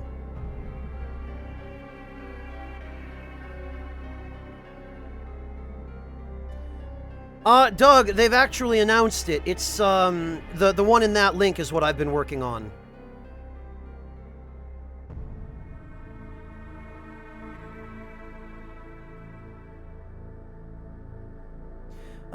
You gotta get out of here.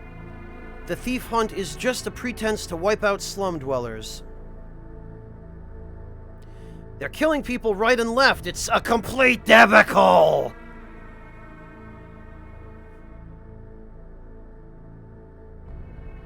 No, Denim, it's included in... Well, it will be included in the collector's edition of the 3 games that's coming out in Europe, but it will also be sold separately.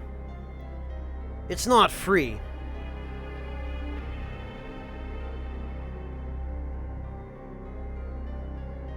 What are we gonna do? And what about Rusty? He just went out there. If he's still alive, you'll find him. Me, I'm getting out of here. I heard they're coming this way. Ain't nobody got time for that.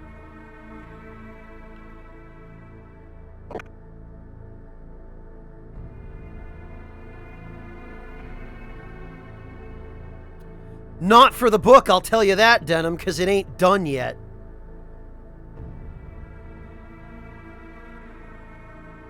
No, it will, Feeling Dizzy. It should eventually be available on Amazon. Probably.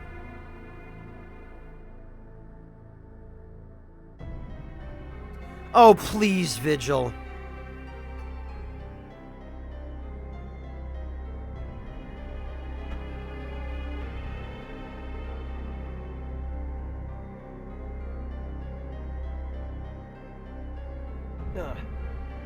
Let's use the back door. What about the kids? I'll take care of them. You go on ahead. But...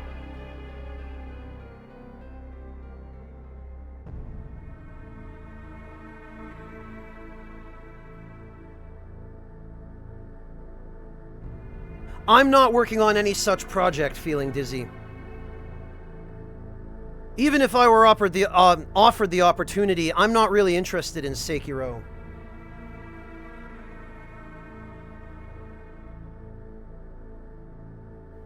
I'm burned out on that setting. I'm just tired of it.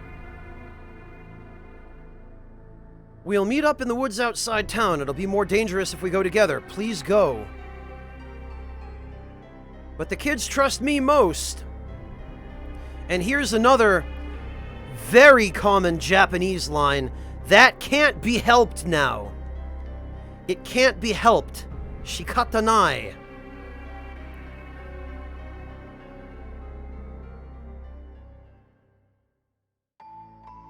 No, Captain Sama, and I hope they don't. No, Dizzy, Dark Souls wasn't a sequel to Demon's Souls. All this for a few measly pickpockets? They sent half an army. I don't want to die. You can't kill me. Oh, wait! I guess you can! Lou! Damn it!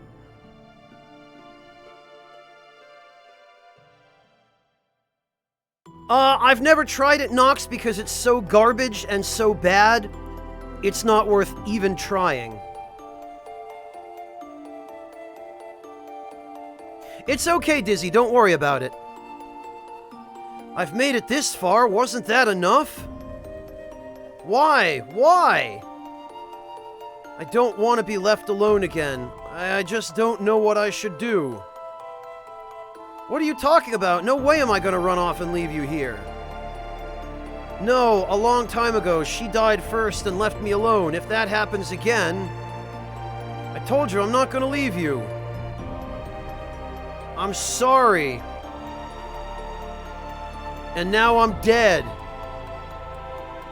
Ah.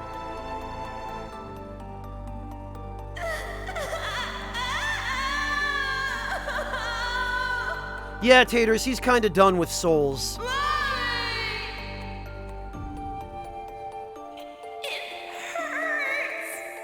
Well, Deft, you say that, but...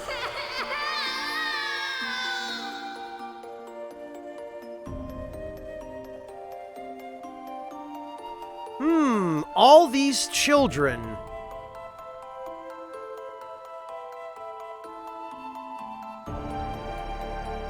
Who are you? I am the one who chooses souls. You're a Valkyrie? But you look just like... Do you not wish to come with me? You have earned the right to join the Einherjar. No, Rose, she just But left him. What about Claire? I can't just abandon her.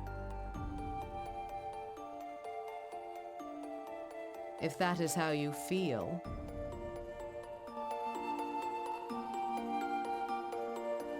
I think the implication here is that Claire jumps off the cliff and commits suicide.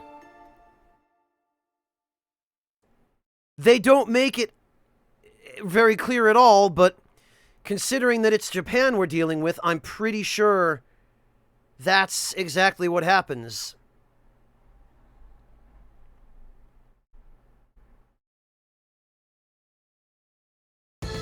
Well, maybe, Ghost.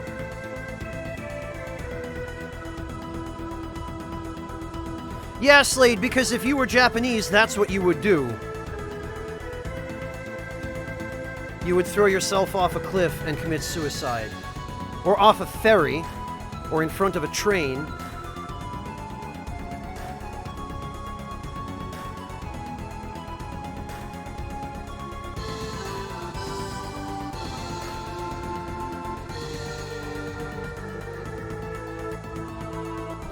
Boy, this game does not let up with the dark implications and side stories.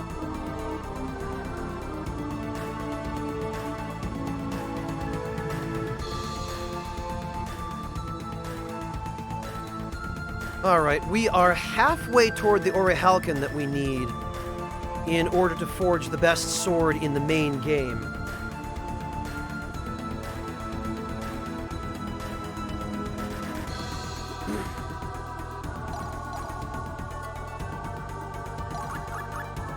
And actually...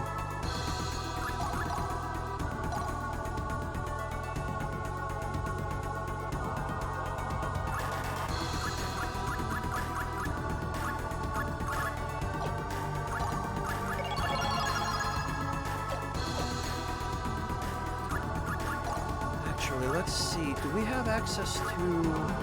Oh no, we don't have any of the new stuff this chapter, damn it. Sinclair Saber. I have to think this must be a mistranslation of some kind. Nope, that's junk. This... Sword which is excellent for either slashing or stabbing. How about that?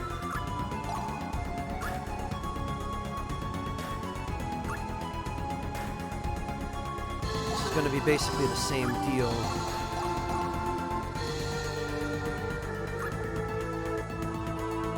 But, okay, so...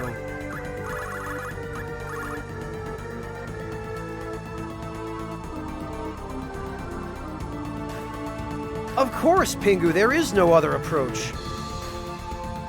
Zaxxas, Japan has one of the highest suicide rates of any country anywhere in the world. Matter of fact,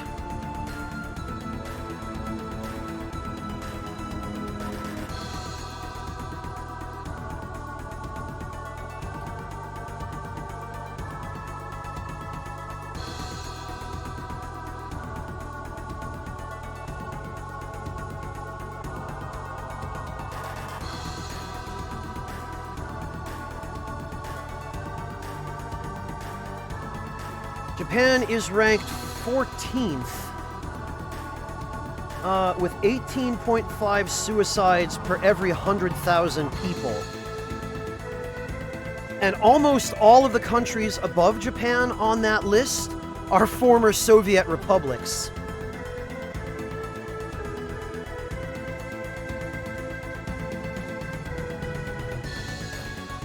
There are the numbers.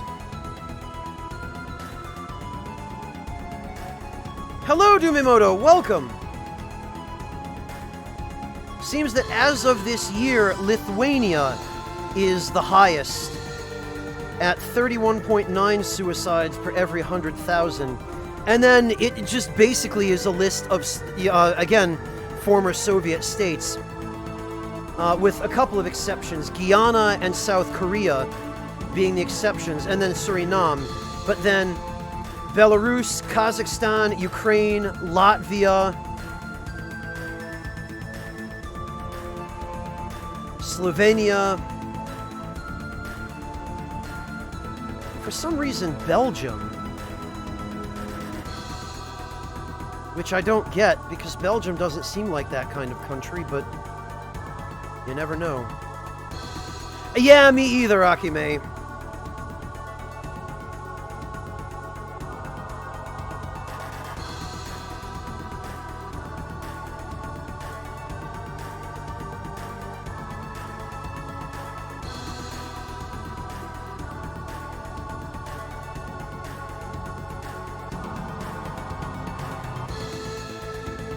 Yeah, gee, I wonder why, Captain Sama.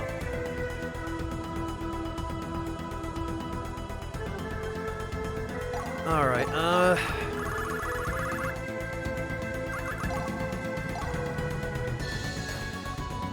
wait a minute.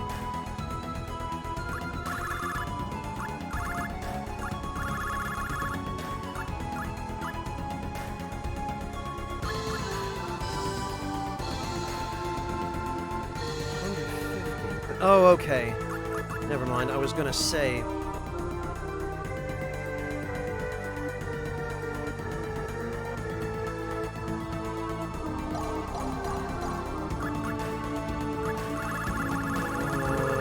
have the fairy ring, we have the monster tome.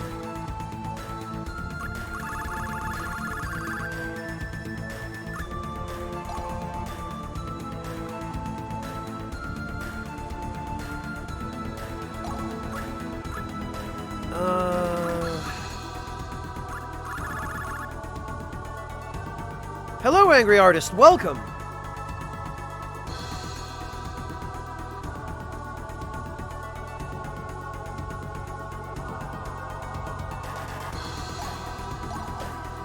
Let's see. Right, I remember what I was going to try to do. Party. Edit. I really would like to get Aelia out of the party here because she is really difficult to use. And frankly, quite irritating. Okay, I know what I was doing. Divine item. I need stuff for Lucian.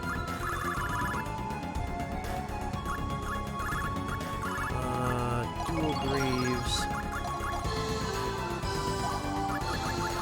Dual Helm, Breastplate, Glare Guard, and Dual Greaves. There we are. And he can have a Glare Sword. He can have 2 Bracelets of Zoe.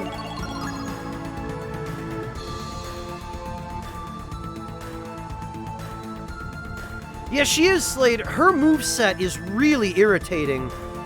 She has so much forward momentum on her attacks that often her third attack will just go right past whatever enemy she's trying to fight and miss no matter what. It's the worst.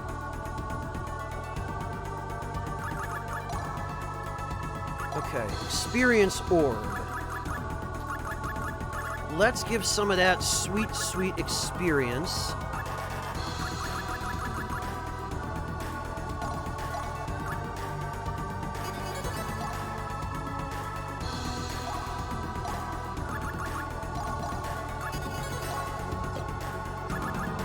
to our good buddy Lucian.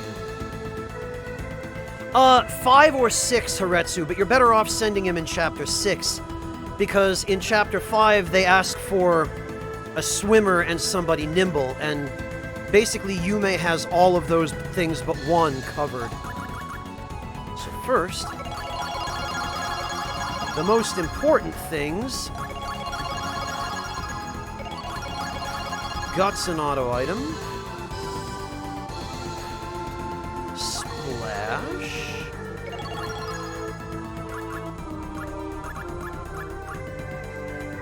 And actually strike at... Oh, I don't have enough.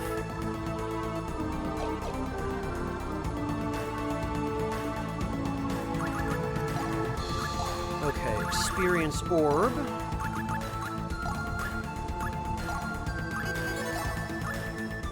Whoops.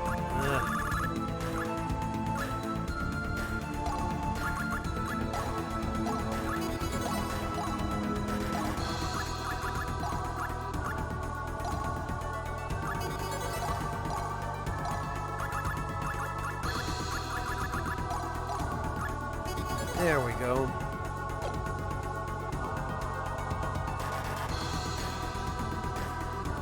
And that's fine.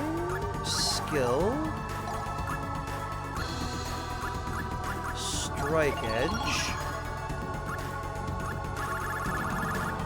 Counter.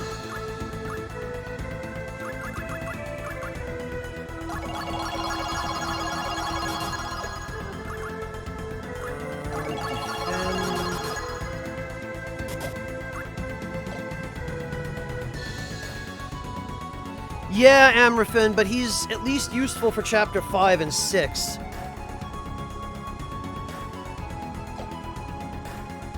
Ground Rip Saber, are you kidding, Death Thought? The best thing about Lucian is Shining Bolt.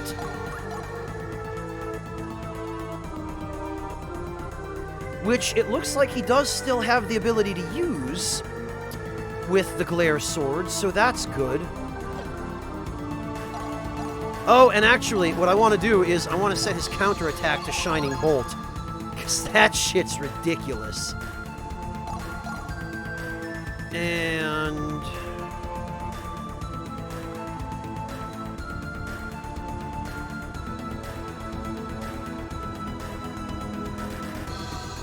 I think I want to set Lenneth's counterattack to Tri-Blast. And Lawfer's to Triple Thrust.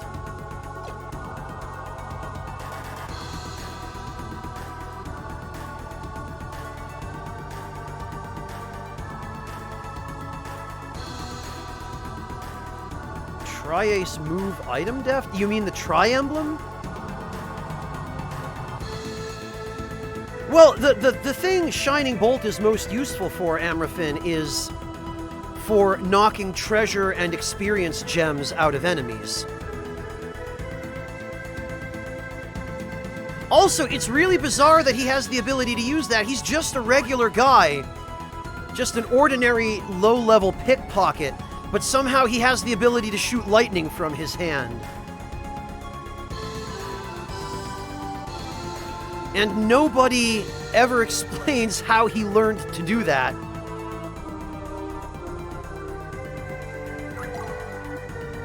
Alright, experience orb.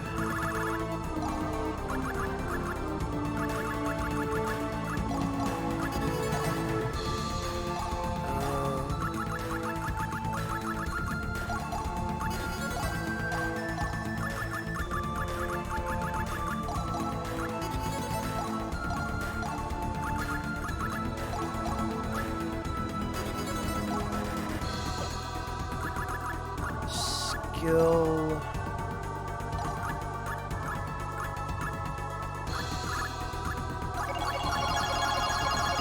Survival, he definitely needs that.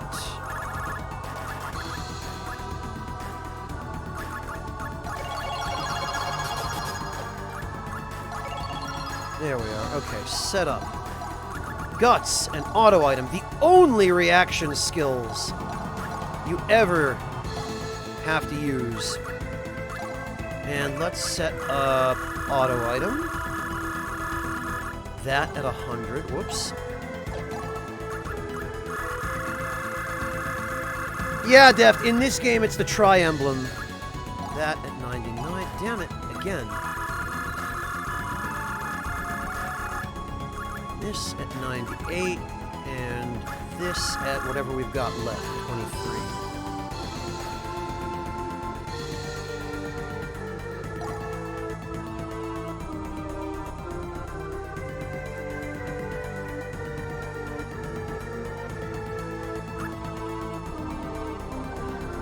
Okay.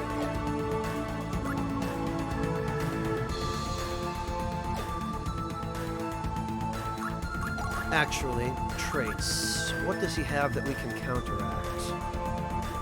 Nimble, okay, he's got unlucky. So he's going to need... First of all...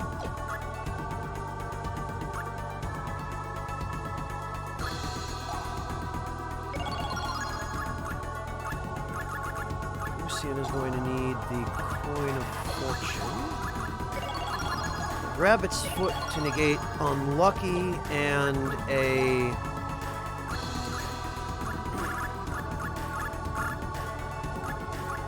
Flame Bandana to make him brave.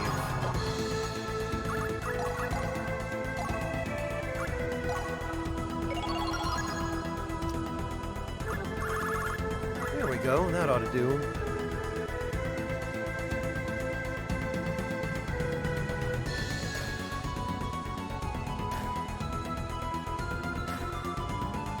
YDEKISX0. How do you even pronounce that? Did you just mash a bunch of keys on your keyboard to get that username? Yeah, it does take a little while. Because this is one of those older JRPGs where everything is really fiddly. The game systems are quite complex and multi-layered. And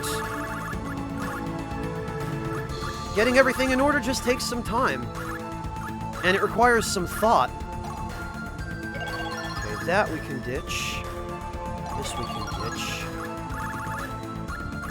That and that.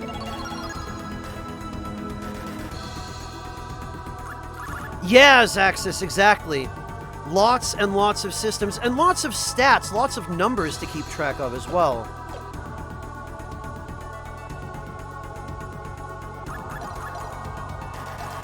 Okay, so I think he's got everything I need on him for now.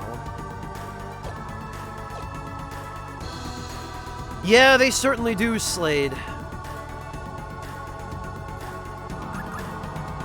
Personally, though, Zaxxus, being able to have this level of control and customizability with your party members is something I really enjoy, which is one of the reasons I was drawn to these games back in the day when, you know, when they were a thing.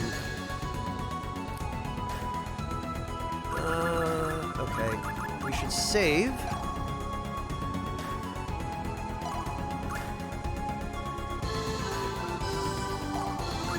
That can go there.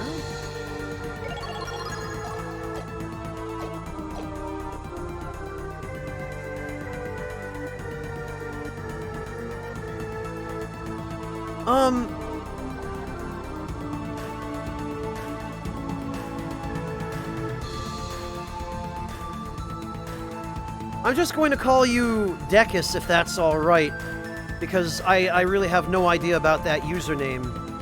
I hope you'll forgive me. But yes, this is hard mode. And I chose hard mode partly because normal and easy modes are just way too easy. Easy mode, you might as well not play the game, because if you, in easy mode, you're locked out of getting most of the characters. You can't get the A ending. It's basically just if you want to try the game out. Normal mode, you can do most of the things, but there are really crucial items that are missing even from normal mode. So I'm playing hard mode so that I can access everything, and also because the game is just no challenge on easy or normal. Not the way I play it, anyway.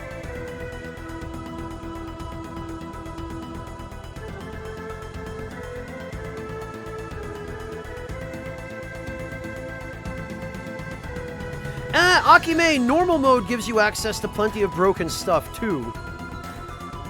Normal mode still gives you the Cave of Oblivion. It still gives you the artifacts that you can transmutate into ridiculous stuff. The most broken stuff in the game is stuff you can do on normal or hard.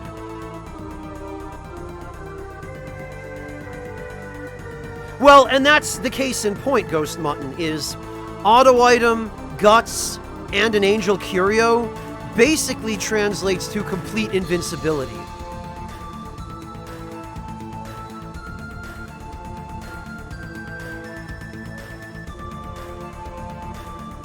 But if you have any intention of playing through Seraphic Gate, you pretty much have to play through the game on hard mode, because that's the only way you get the flame jewels you need to unlock the doors in Seraphic Gate. They only appear on hard mode.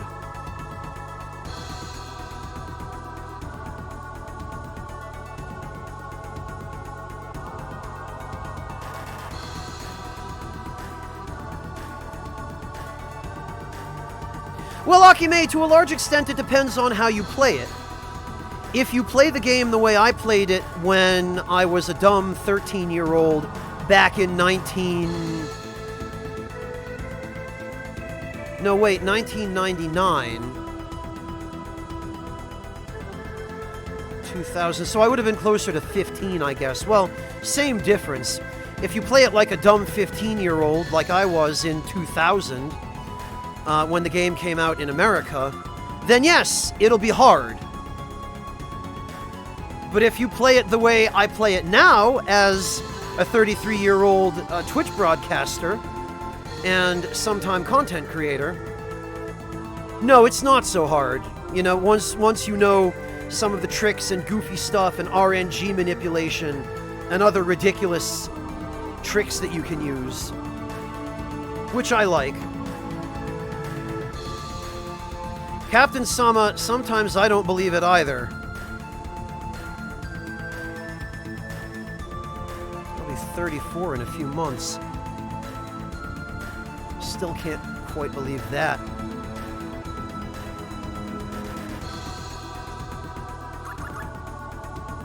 Alright, we have a couple of dungeons. You know, first, let's go deal with the Cave of Oblivion. Speaking of RNG manipulation.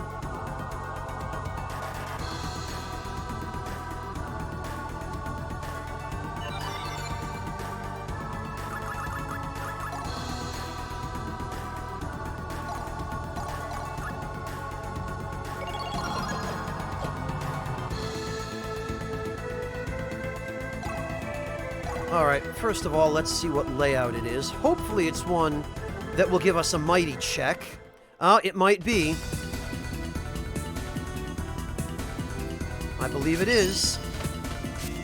Yes, indeed it is. Okay, so what we need to do now is reset the game.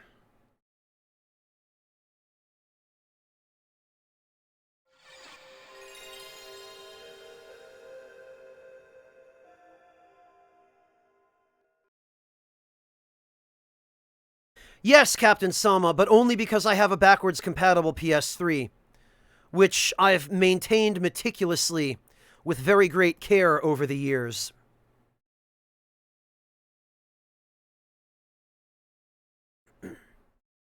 Alright, so...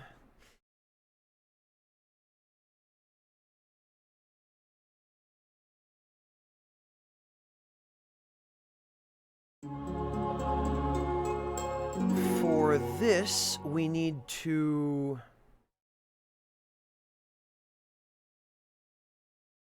we need to load this save file.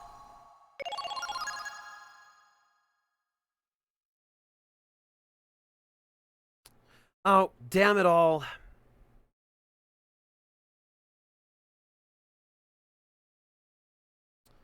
Okay. Clearly we need to do something about that, then.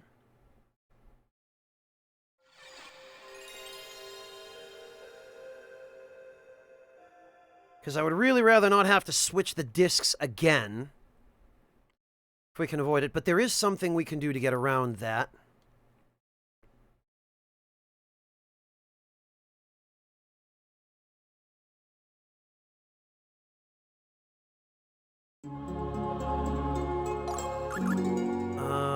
have to...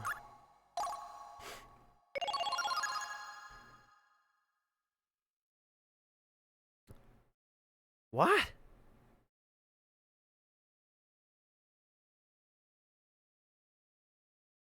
Oh, damn it, I loaded the wrong save file again.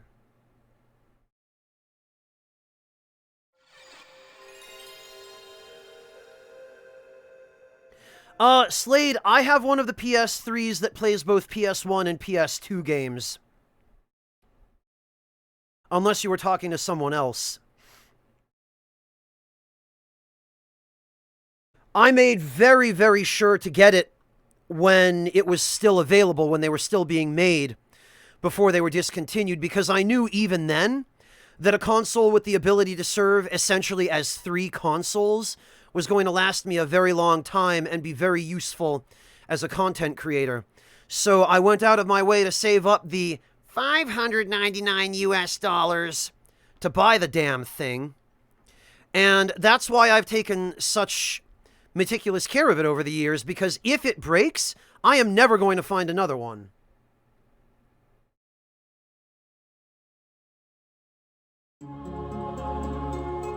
It was one of the few times in my life when I had the clarity to be able to see what a good investment it would be.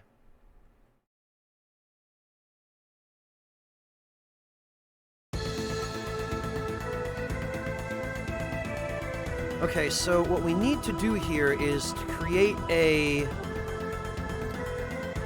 think best that we go to the Artolian Mountain Ruins for this.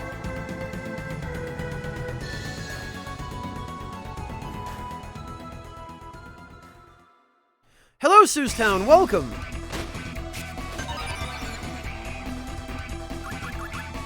Okay. We need to...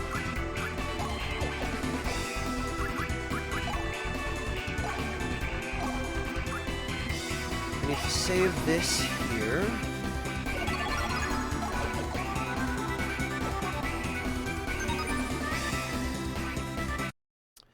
Yeah, you could say that, Seustown.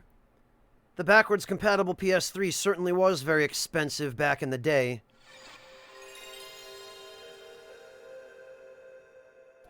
They don't want to spend the money on building the consoles, Zaxxus. That was why they discontinued the backwards compatible PS3s in the first place.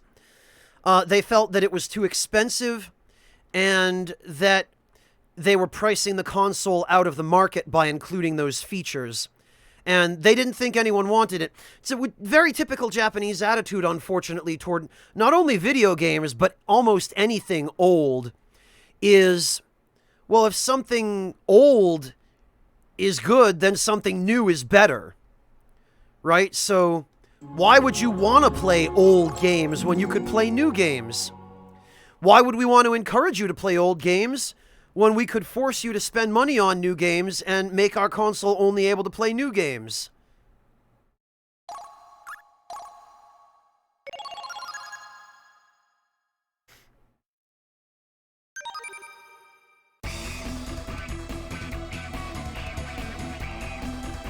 Okay, so we have to load this save first.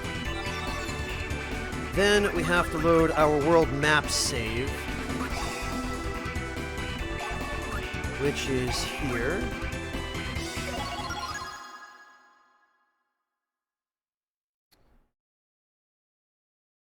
Then we have to open and close the menu 3 times. 1,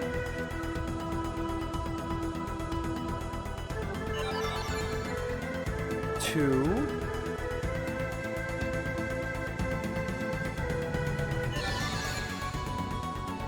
3.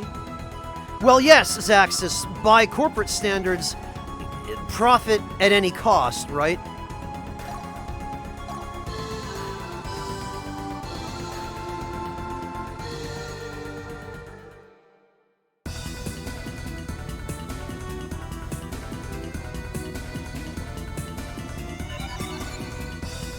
Alright, let's see.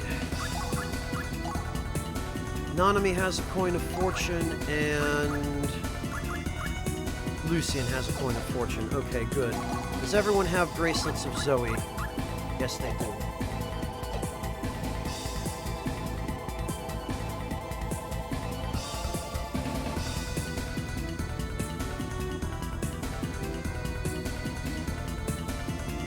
What, the backwards compatible PS3s, Yata? Yeah, they're still expensive because for the people who do want them,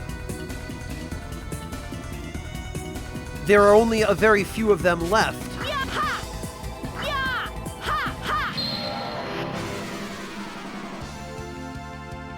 To my side, my noble Einherjar. Oh, look! We have nothing but to fight.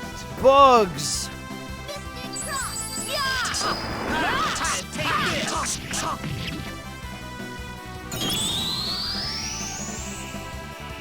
Man, You must desire respite from thy empty existence.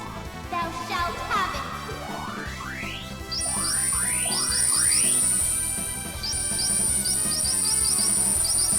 yeah, Soostown, but are they the ones that are backwards compatible with both PS1 and PS2 games? Return now to the ends of the earth. Really, Soostown? That's interesting. Normally they're extremely difficult to find and super expensive. Let us go, my friends.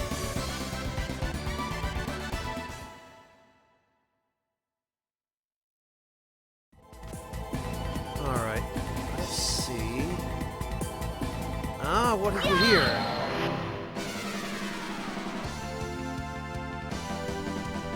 Well, it's their loss then, isn't it, To my side, Soostown? my noble Einherjar. Oh, fishmen! I love these Not guys! too rash, my friends. Because they drop broken spears.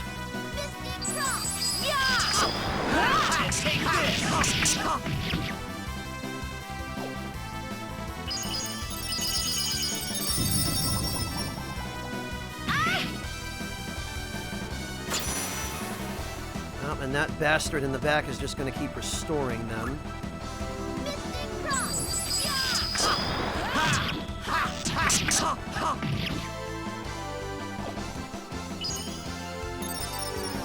Which actually is fine in this particular case. Oh, come on.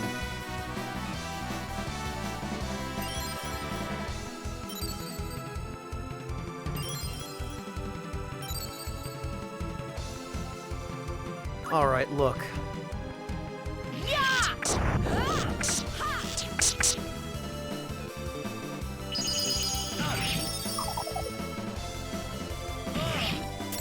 Oh, for goodness sake. Not even close.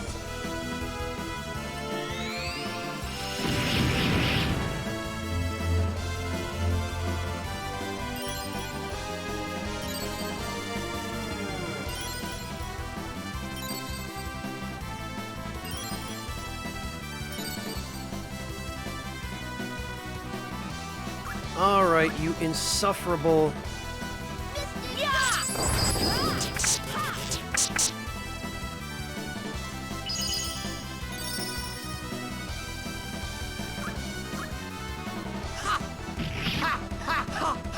Oh, come on, Lawfer! What is with these guys? 100% fate. There we go, that's better.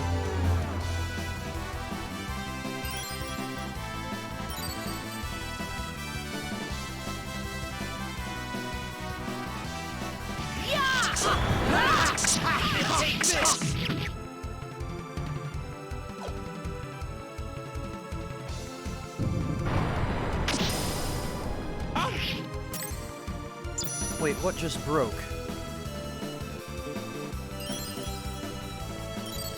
Oh, I bet it was Lenneth's weapon. She had one of those crankin' crossbows.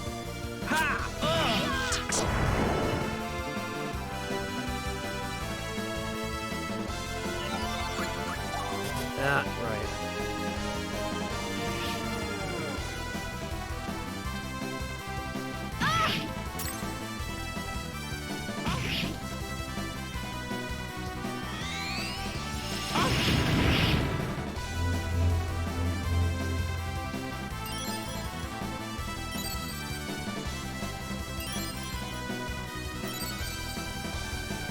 Yeah, Zaxxas, looking at this game, it really makes you... it gives you an acute sense of that, doesn't it? Oh, right, Lenneth was... Alright, you know what? Let's see how you like it. Prismatic missile.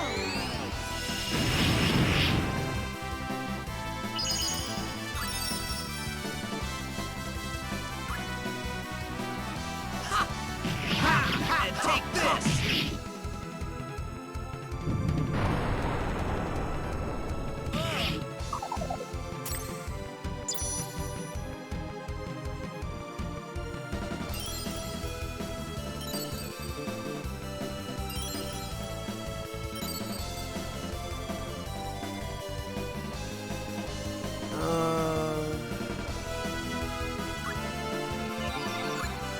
You know what? Oh, right. First, I need to equip. Press an arrow on Lennis so she actually has a proper weapon.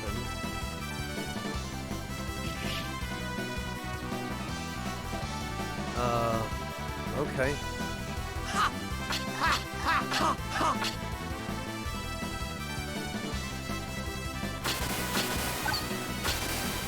Ha!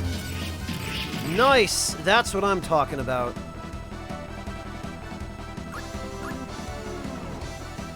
And take this!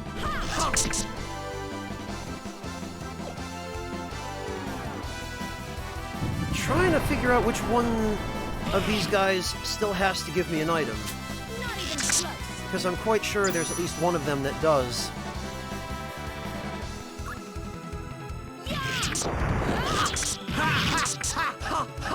And take this! There we go, okay, it was him. And then I think the top one does too. So the Evil Eye will just continue wasting its turns reviving these guys.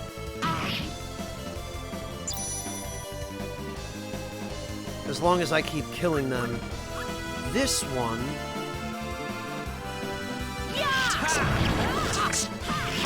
Take this! There we go, there's that item. Valkyrie, grant me power! Whoops, I didn't mean to do that, but... Finishing strike! That's correct, Commando Whirlwind Joe. Saber! Most of the voice actors from Pokemon are in this game. There, did you see my skill? Brock, Ash, Jesse...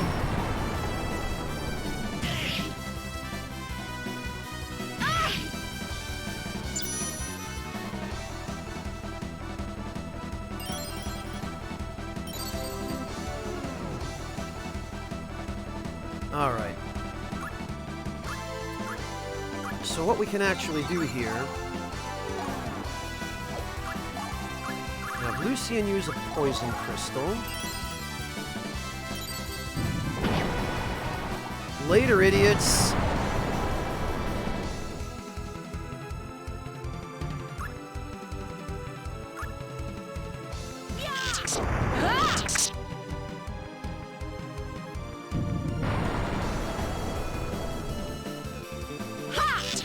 And take this!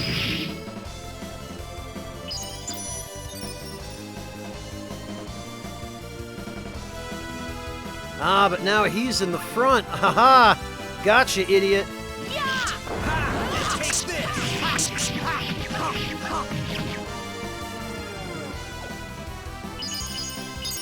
God, look at all those gems. This is why Lucian is such a useful party member. He doesn't necessarily have the best damage output of any character in the game, but man is he good at getting gems and treasure out of enemies. He is a pickpocket after all, so that's his job. Their souls have been released. We have no reason to remain here. Look at this. 60,000 experience from that because of all those gems. This is the absolute most experience bonus you can get, is 4 large magic gems. And pretty much all of that was Lucian. Closet bow, sacred oh, damn it. Well, that figures. Eclecticaf, thank you so much for the resub. Welcome back. Congrats on half a year.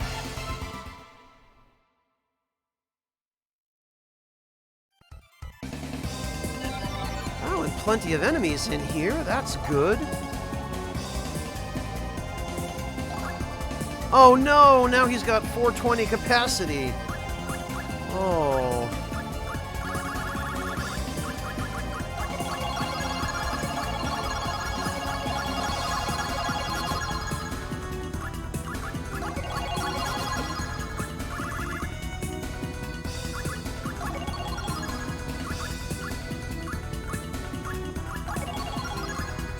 Law firm.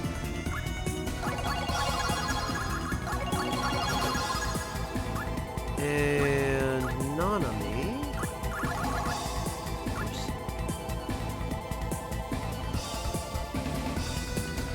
Mortiferro, I can tell just from looking at the link that it is, yes. The serial number CECH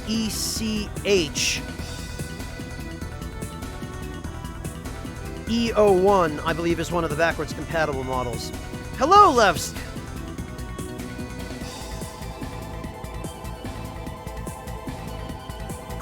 Alright, so...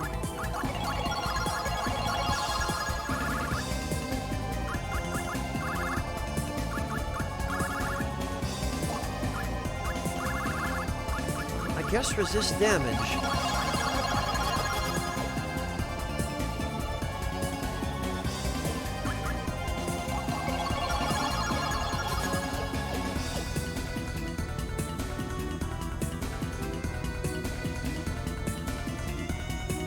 Oh god, Eclecticaf, I don't even remember. You could always go check YouTube. The LP is still there.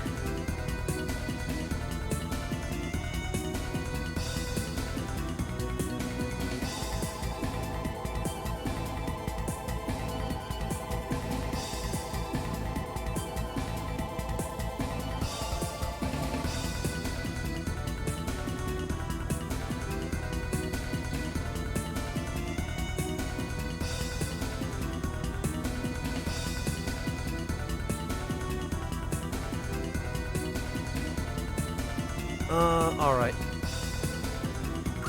I think we could stand to use just one elixir.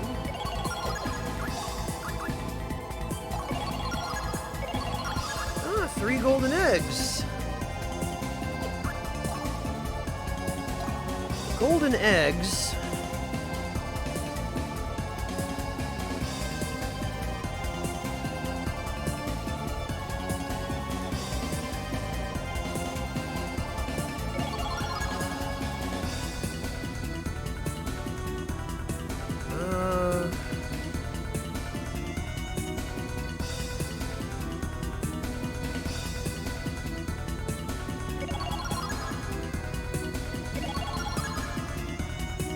Yeah, pretty much best to just use them all on Lenneth.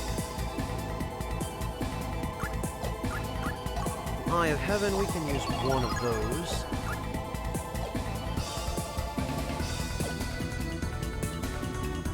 Slade Lawfer isn't. Ha! Ya! Ha! Ya! To my side, my noble Einherjar. Oh? Be vigilant, my friends.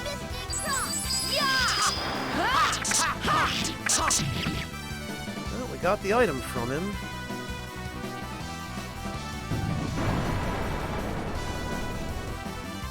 Ha! And take this!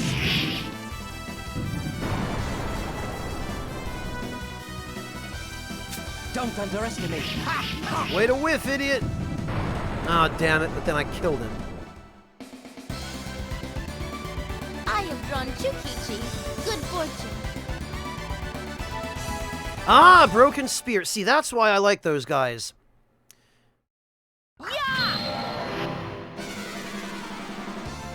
The Broken Spear is ideally what I'm after. To my side, Once my we get to noble the Sunken Einherjar. Shrine, though, we can farm Broken This dark Spears. force, it's... And take this! God, look at all those gems. These guys are kind of jerks.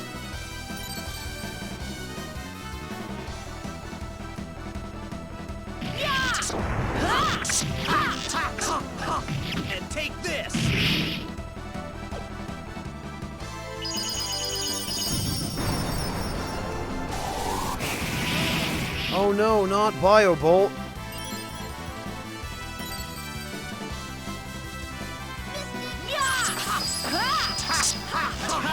Take this! Oh, come on, Lucian.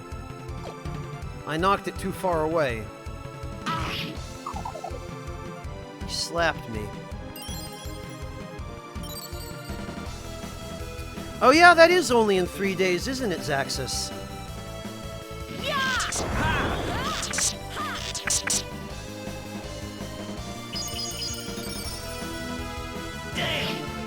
Oh, come on.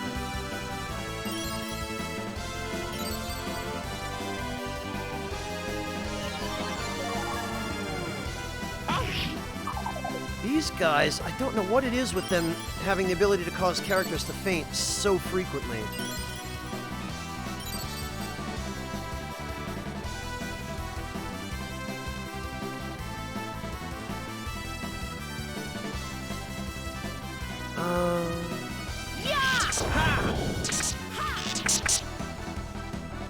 Why? Why can I not have Lucian continue attacking? Damn!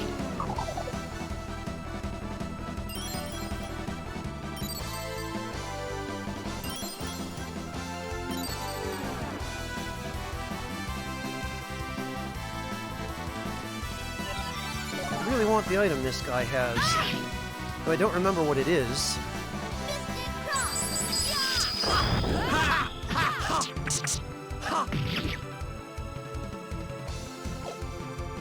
Why is Lucian not allowed to use Shining Bolt anymore? What the hell happened here?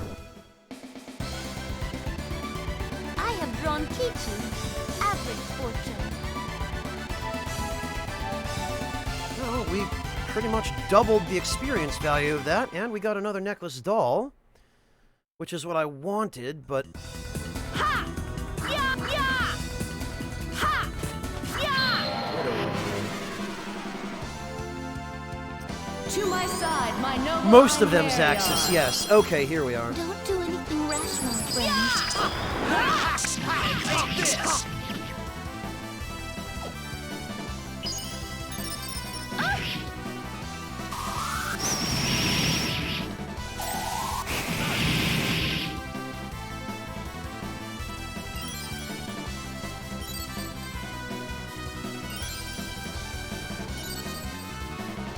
Yes, Slade, but that's not the problem I was talking about. I was talking about how he's allowed to use his first attack, but not his second one for some reason.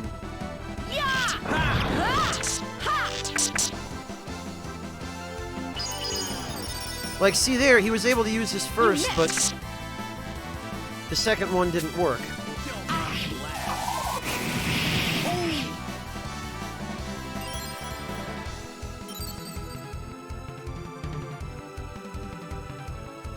Yeah, many people have mentioned it to me, Deft.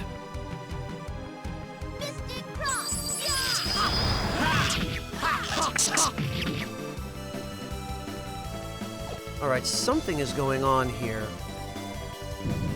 Oh, I wonder if it's because Lucian is missing. I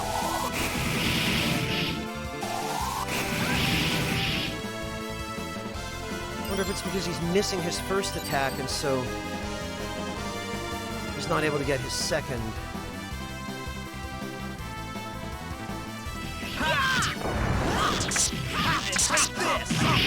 Okay, yes, that does indeed seem to be why. So if he whiffs the first hit, he can't follow up.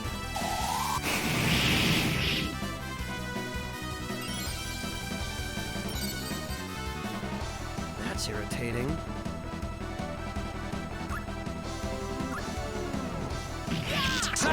And take this! Well, it's fine, one way or the other. We'll get our money's worth out of this, or our experience's worth. Valkyrie Profile 2, Eclecticaf, and then there was the DS game Covenant of the Plume. Covenant of the Plume wasn't especially good, from what I saw of it. Valkyrie Profile 2, however, was great. And yeah, VP2 is the one Marcus played. I've played that one as well. The VODs of it should still be in my Twitch highlights somewhere.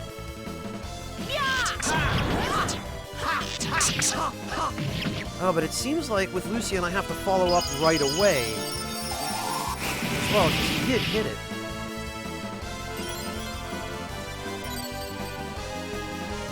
Right, Deft, exactly.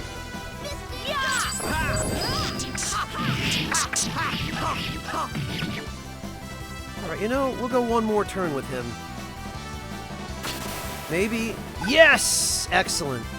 Look at the look on that thing's palm. It's like, oh shit, oh no.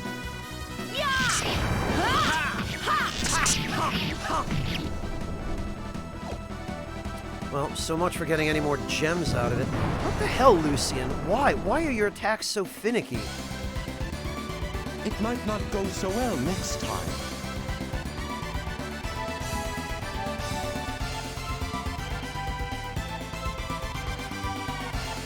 Yep, 40,000 experience out of that. Okay, that's what I'm talking about. Necklace dolls. Those are what I need. Yup, and here we are. Another necklace doll. A mithril ore. A broken blade. Beautiful.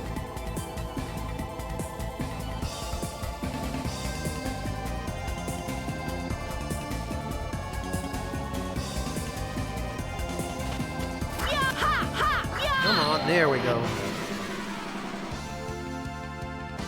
To my side, my noble Einherjar. I'll show you what I can do. Oh, one of those, okay.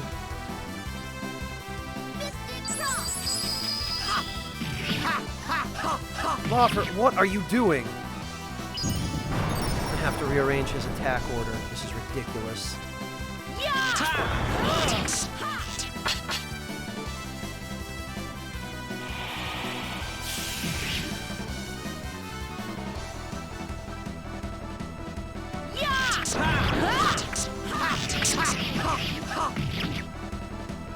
Why is Lucian not allowed to use a second attack? This is so bizarre. I guess I'll just have to... Alright. Ha! And take this! Okay. Yeah, he did, Death Thought. I don't know what's going on.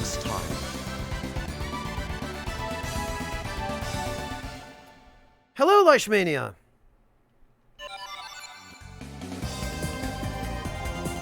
Alright, well, let's try... Let's try setting Shining Bolt as his first attack. That ought to guarantee that he uses it.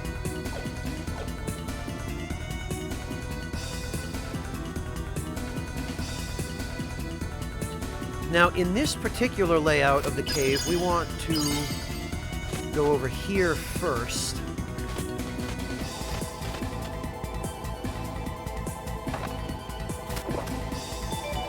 Yep, an Ether Scepter, Nightshade, anything else?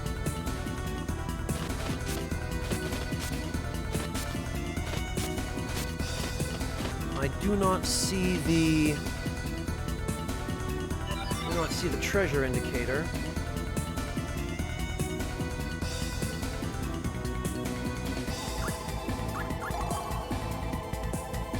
So, okay, I do have it on. So I guess the rest of the stuff we need... is gonna be over here.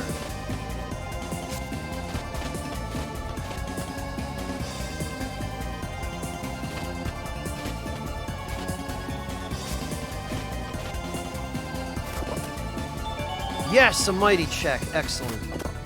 And ebony powder. And iron ore. And that should be everything.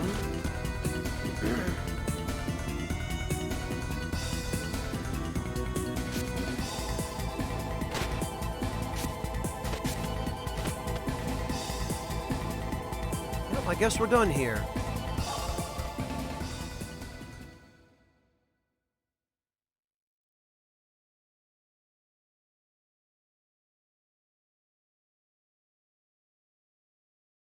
What, that Cave of Oblivion layout, Slade?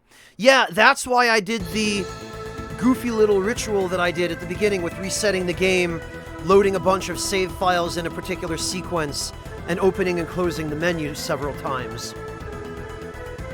Because by doing that, you force all of the items that can possibly spawn in the Cave of Oblivion to actually spawn, which is what we just did.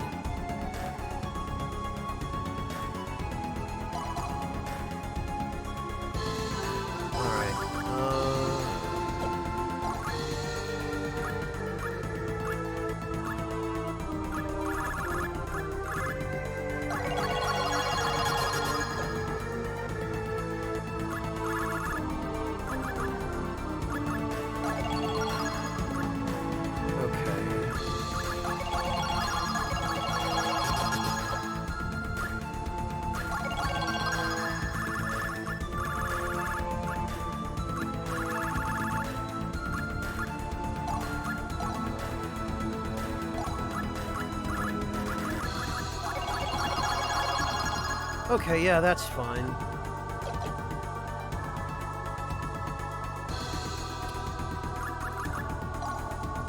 Right, Slade, thanks.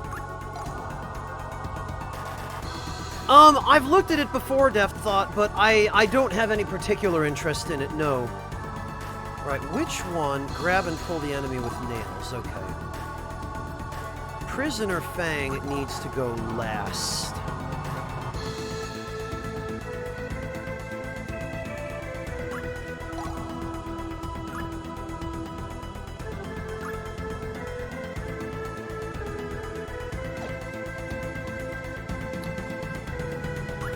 Okay, and now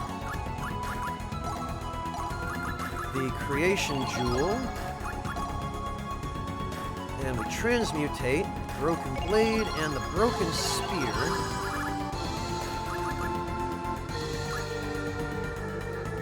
Oh, material potions, right. This is a free 100 HP. Or is the Ring of Learning. Necklace dolls become the Gem of Creation with this, but that's not quite what I want.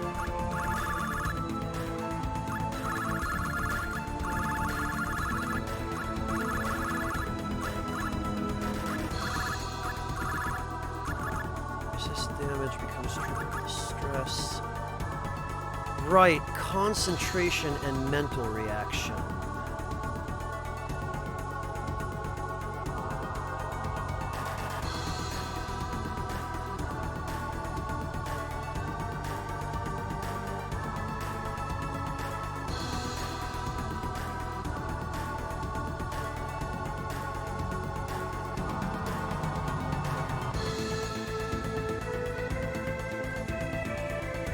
I'm trying to think.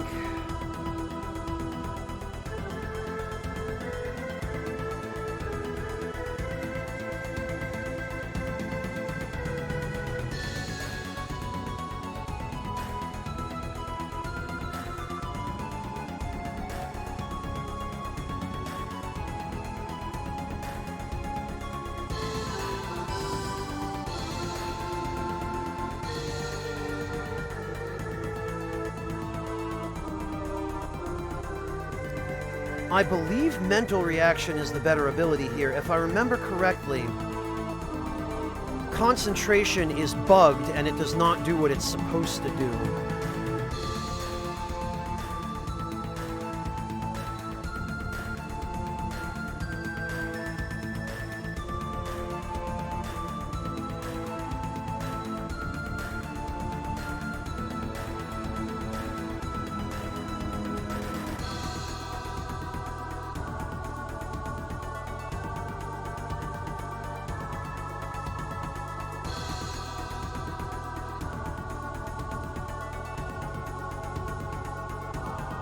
Yeah, so I think we are going to transmutate that.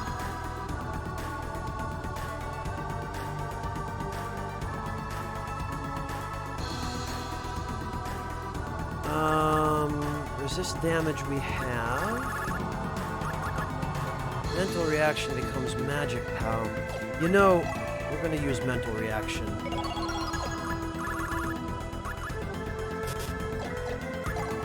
Triple distress we also already have, but...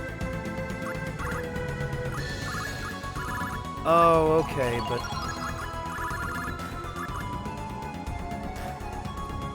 I don't know why they give us duplicates of so many of these. Hey, Monotone! Good to see you! How are you doing? Thank you so much for stopping in.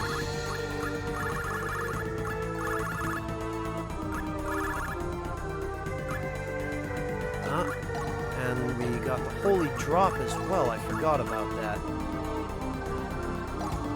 So Lenneth can use this.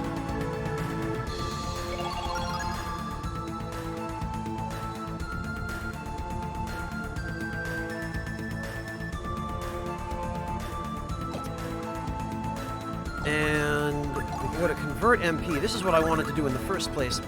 The Crimson Edge, which you can just make from a broken spear, which is a fairly common drop, the Crimson Edge can be converted into 6,050 materialized points, which is ridiculous.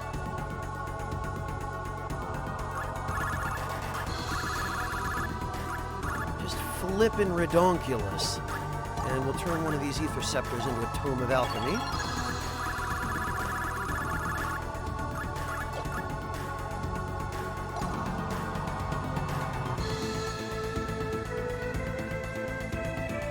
Oh no, Monotone, I hope nothing was damaged. Yeah, Slade, but there are only 2 spear users in the entire game. And, that's Laufer and Aelia, and they both have that spear already. I'm talking about farming broken spears.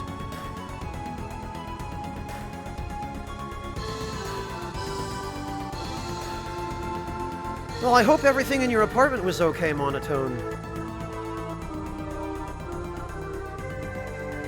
I'm alright. Monotone, thank you so much for sharing all those pictures of,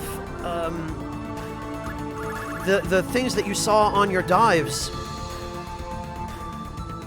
Those are some fantastic images, Monotone.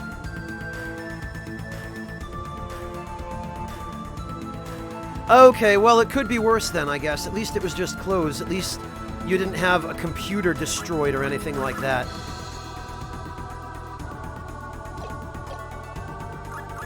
You know, it occurs to me, if I gave Lucian the Holy Sword Seraphy, which has a 10% chance of doubling the amount of magic gems that appear, that might be even more redonkulous. I don't remember it being particularly effective, of course, but I'm willing to try it out for a little while at least.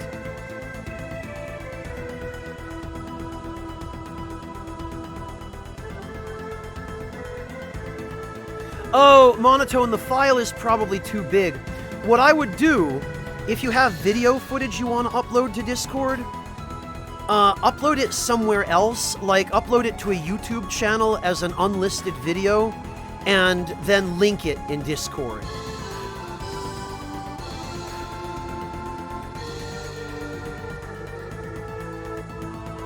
Yes, Slade, it does. It has the same attack order as the Glare Sword. Although, now I have to apparently reset it and put Shining Bolt first again, but there you are.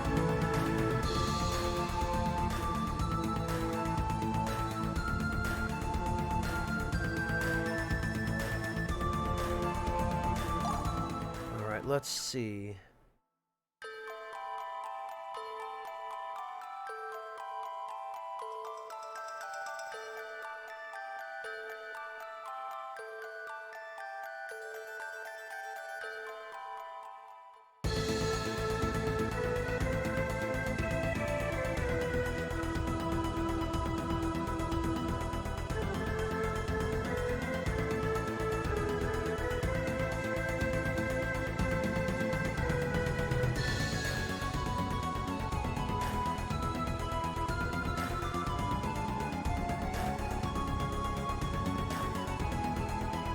Okay, well, let's go...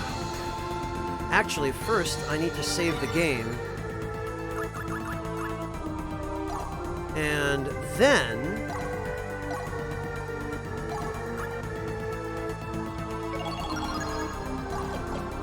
Then we're gonna go to Arcdane.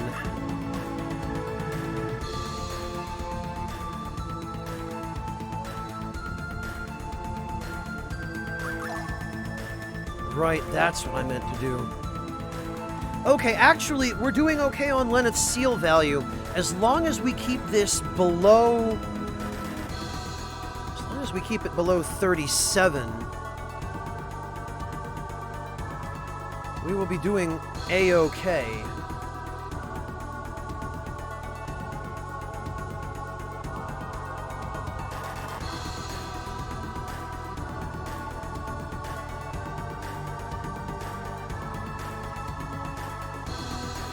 Hello, Zappa! Welcome back!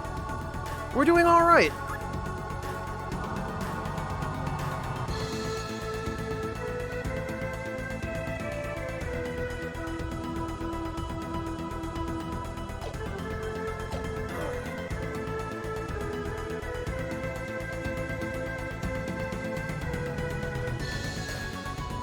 I think this is Arcdane. Yes, it is.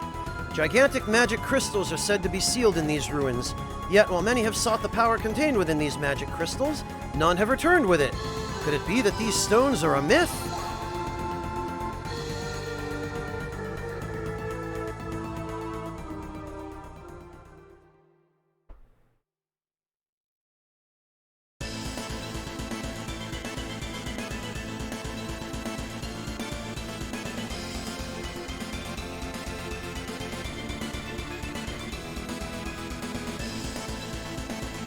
Hello, Amateur Fencer. Welcome. Okay.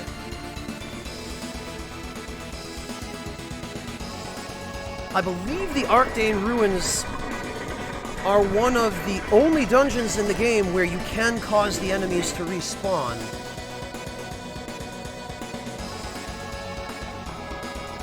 Let's see what we got. To my side, my noble Einherjar.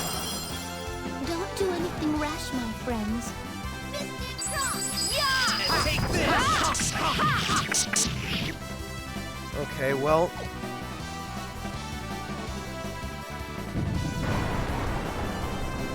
Damn! Oh, come on. No, Haretsu, not here. There are far better places to grind. Grinding here is inefficient, even if you can respawn the enemies infinitely. You're better off... You're better off just grinding someplace that has enemies that give you lots of experience and saving yourself the time. Let us go, my friends. And we got a level with Nanami.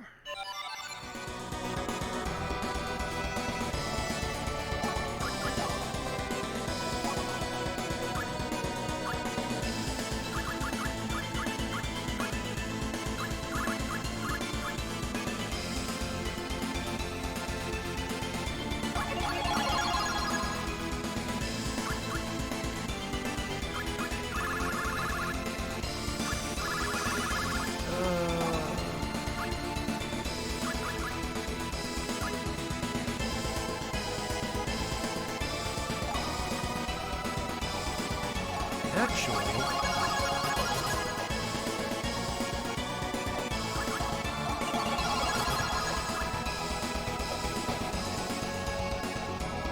Okay, yeah, that ought to do.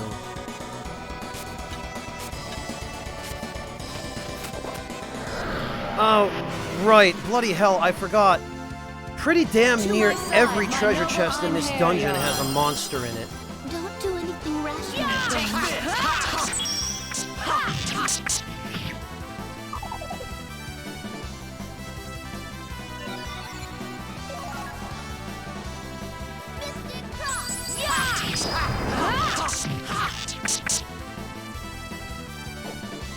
These these things, I believe, can drop a really good transmutation item. I believe they carry the base metal. It might not go so well next time. No, it's not, Haretsu, but it's almost as annoying. No! Oh, okay. That's fine. Oh, man.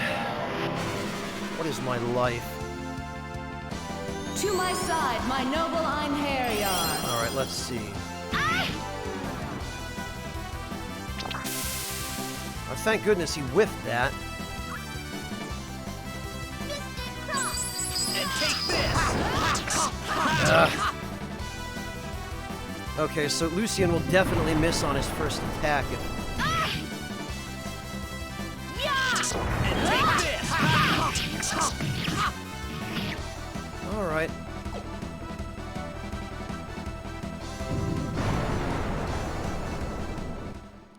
Apparently it is in video games, Haretsu. Oh dear, I have drawn Daikyo. Terrible fortune. Oh yay, an S-Stock! Now I can really mash R1. Just what I always wanted. Oh my god, why?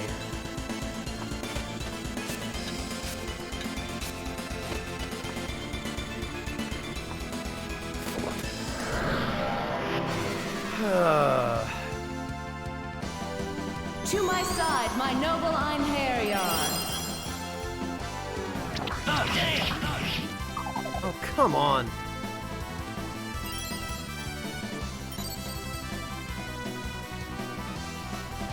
Yeah, exactly, Haretsu.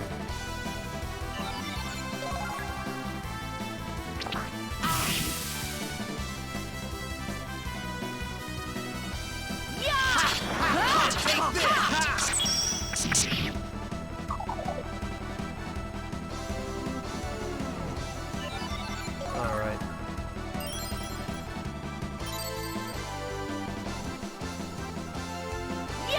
And take this!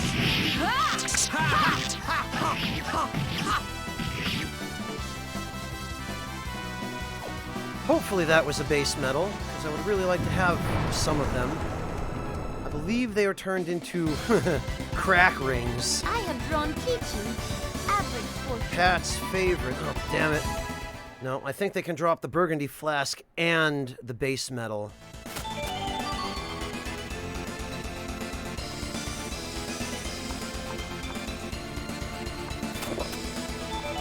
Stun magic. Okay. That...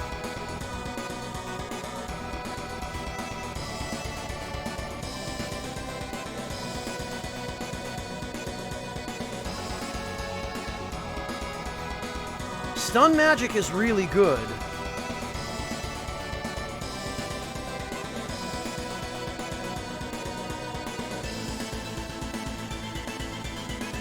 And I believe that stun magic also...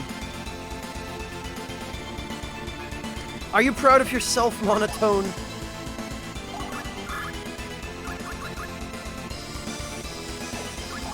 Steel magic. Steel magic is not that useful. Stun magic, on the other hand...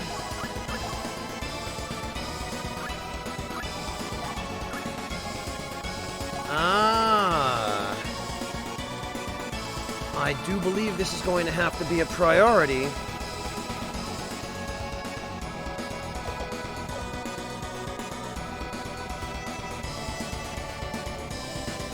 Because stun magic is even affected by weight reaction. Or it affects weight reaction, rather.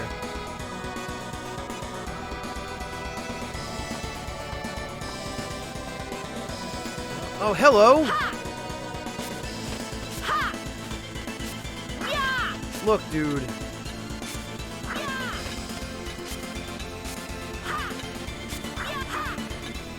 Oh, you know what? This is gonna get super tedious. To my side, my noble Einherjar. No, Haretsu, they do not. Well, aesthetic differences, obviously, but...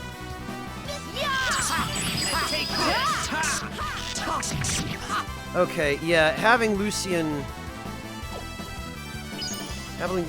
open with Shining Bolt does not appear to be working. I don't want to cause any more painful memories. Freaking Burgundy Flask.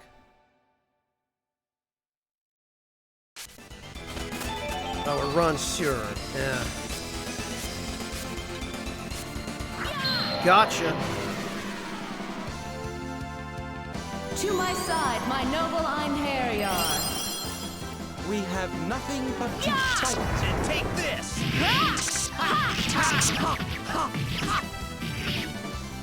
Okay, so if I do have Lucian go first, I just need to pay very close attention to my attack order.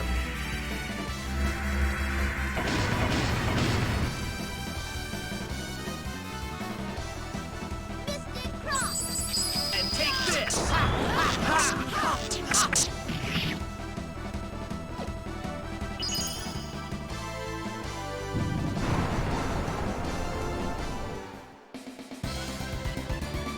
It might not go so well next time.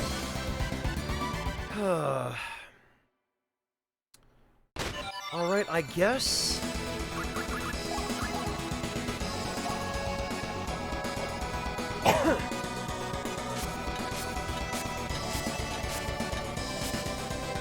Oops.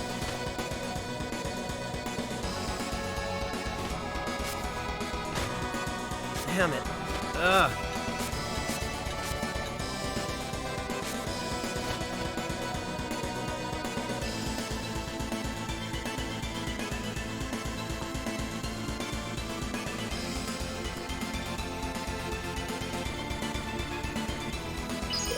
Oh, lovely.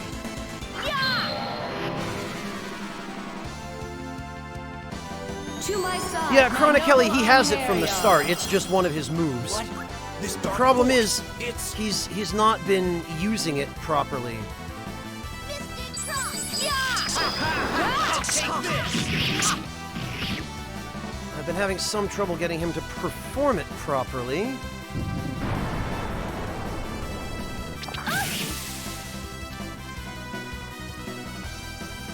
Oh, good job. Take this! Great job, Naname's familiar. Hello, Fear Engine. Welcome. It's going alright for the most part. There have been some weird difficulties with getting people to use the correct move at the correct time. Like here, I was not able to have Lucian follow up with his second attack. Get thee hence. Oblivion awaits thee. There! Ah, no, damn it. It's just a Burgundy Flask and another S-Stock. Damn it.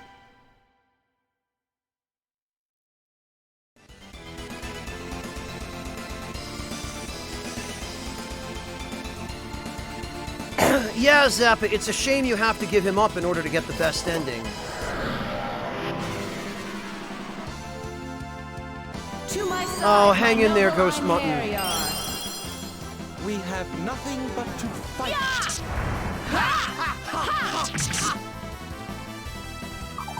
Why, Lucian? Why? And take this!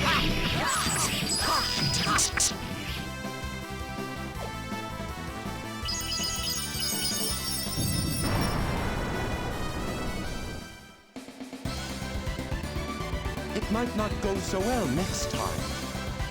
Yeah, Chronically, that's why you make absolutely sure you keep him in your party at all times during Chapter 5 and 6, and then only send him up to Valhalla when you're done with Chapter 6, when you're just before you start the Sacred Phase.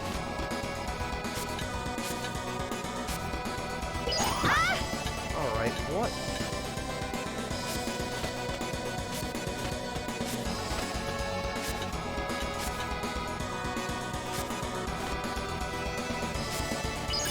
Ugh. Damn it all. There's no way not to do that. To my side, my noble Einherjar.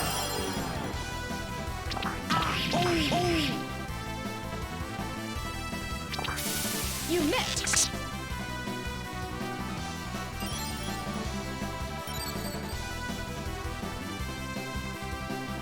Okay.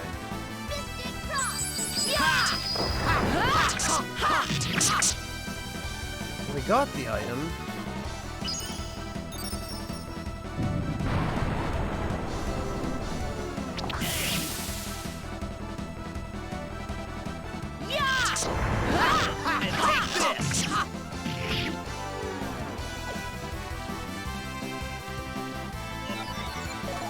Okay. Stop freaking attacking Lucian. I wonder if I switch Lucian's position in the party with Laufer.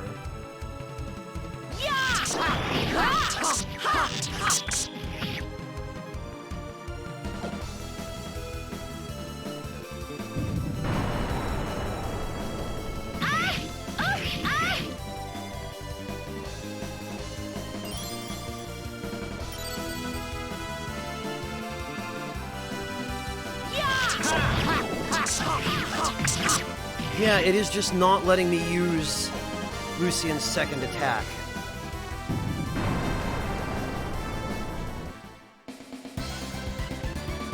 You have served me well, my Einherjar. Ah, there we go. Finally, a base medal.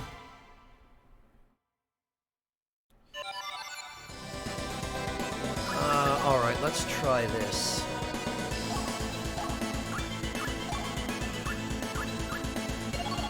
Switch them and see if that makes a difference.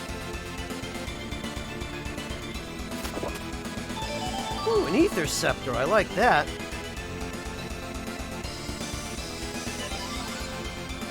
Shipping snow, Toreador? Shipping it where? Or is that just an expression I've never heard before? Why would you want to ship snow anywhere?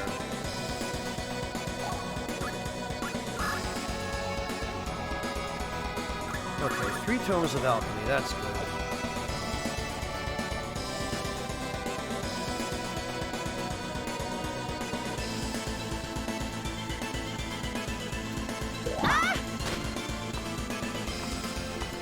Alright. Ooh, dark, that's a good one. That one might actually save me here. But before we do... Reverie. Both of these skills are really good. But Reverie is better.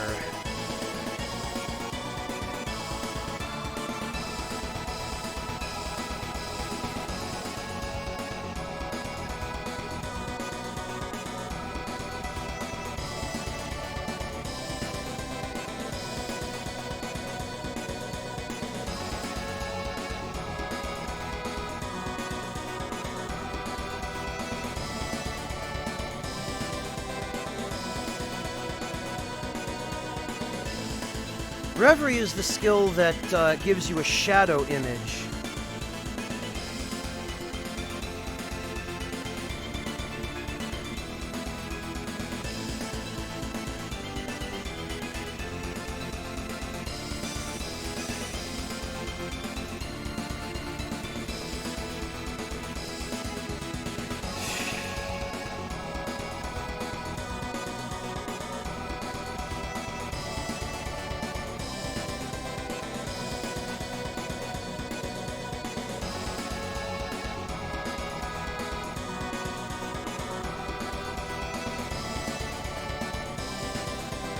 Oh, okay, Toreador, cleaning out the snow. You mean shoveling snow.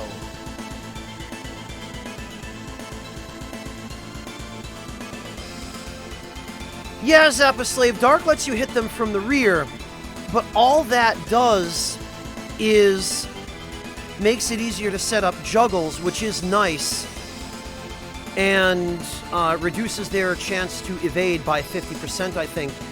Also, it has a really sort of unintended niche use, which is if you're doing a solo playthrough and you have Lenneth in the back row, the dark ability lets her attack even from the back row.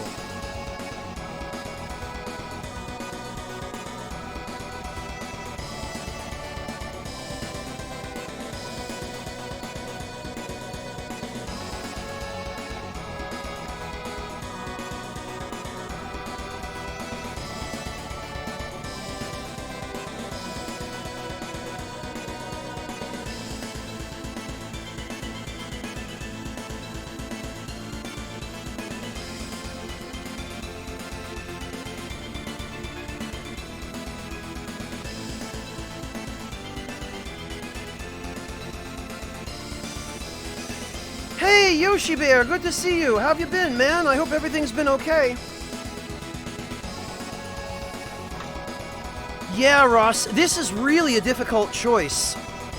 This is an extremely, extremely difficult choice.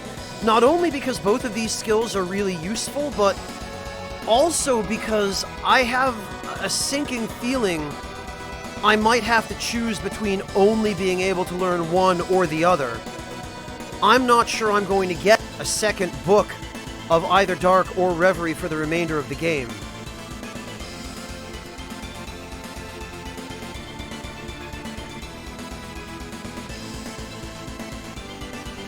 So this is really difficult.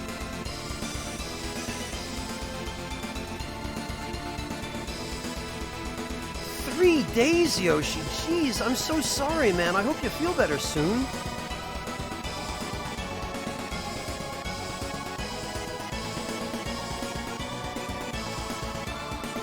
Oh, is there another scroll or another book of this later, Zappa?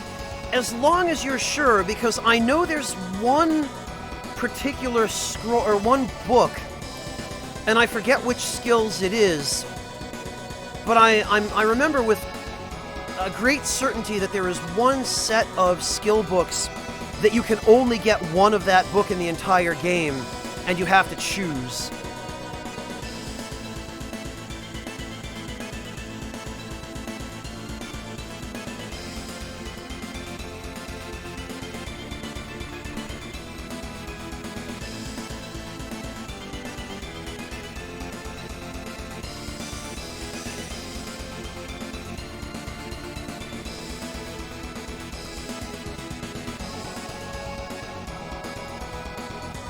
Alright, well, I think in this case I am going to transmutate this into Reverie. Because Reverie effectively doubles the amount of hits that your party performs. And with Lucian on Shining Bolt, doubling the amount of hits from Shining Bolt is just stupid.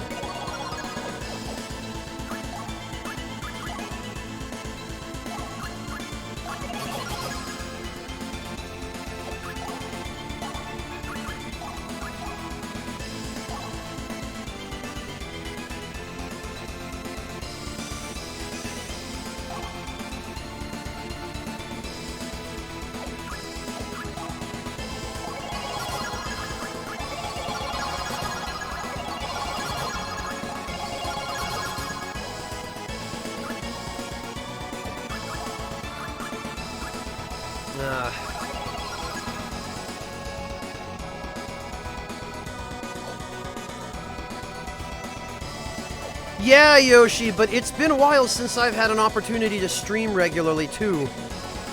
Don't feel bad, man. I've been quite busy as well.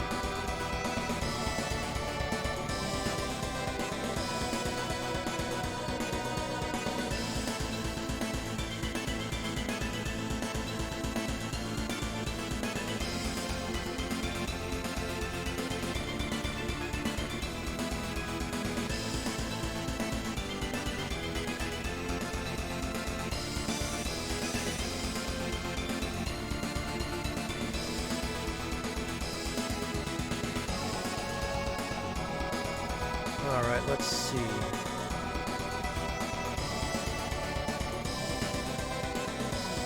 Yes, Zappa, that's correct. Hard mode.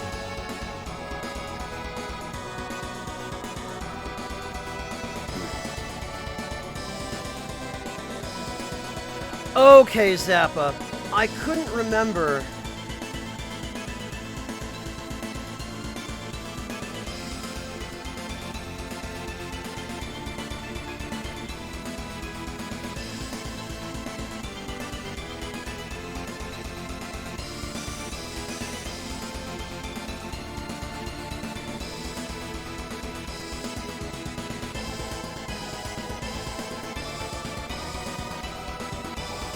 Alright, let's see.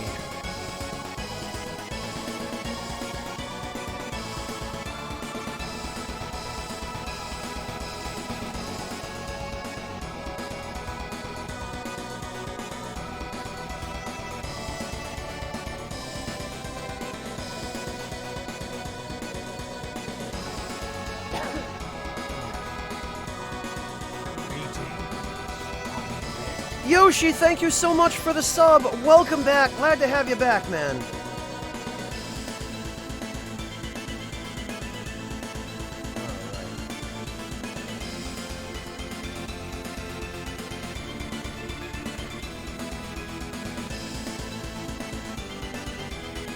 Hey Sam, how you doing? No, we didn't, Silvercrest. I just took her out of the party and replaced her with Lucian. Because Aelia is really, really annoying to combo with, and Lucian is not so much.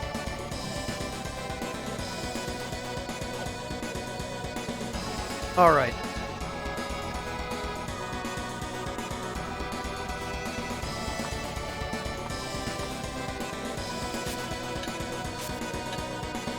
Okay, come on. I'd really like to get by now, please. Thank you.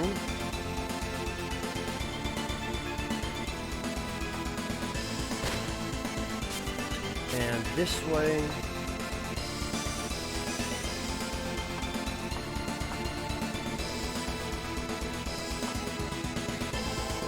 And this way. Ah! Oh, for goodness sake.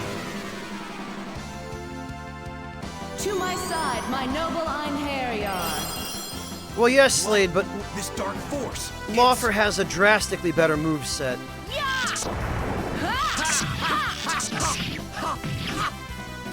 Yeah, I don't know what it is, but for whatever reason, Lucian just does not seem to be allowed to use his second attack.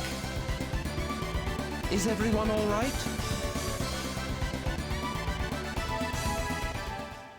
Yeah, Chronic Kelly, for some reason, the game just does not seem to want to let him use it.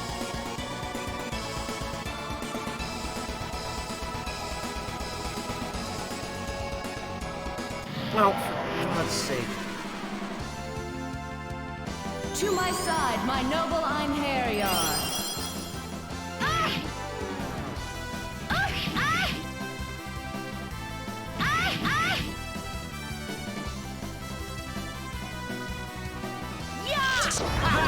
Take this!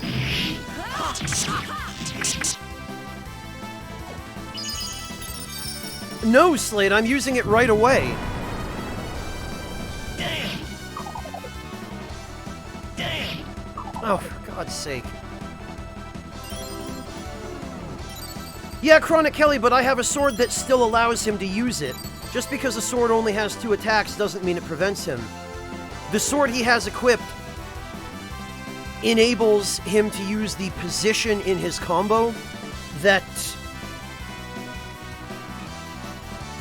that Shining Bolt occupies. Like, he can use it when I have him do it alone, which I'm now going to have to end the turn for because he fainted.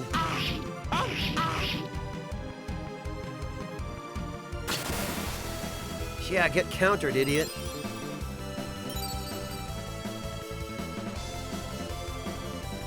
Ha! And take this! See, it works on its own, but when I have him use it as part of a combo, or when I try to combo with him, for some reason he's not allowed to use it.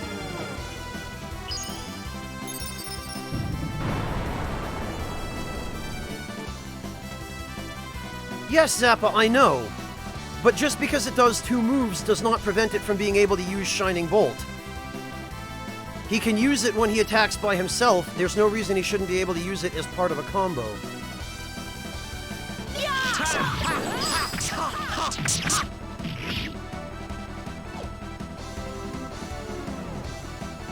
I'll explain what you're misunderstanding, Zappa. I wonder if I'll ever get to pass this earring on. What you're misunderstanding is...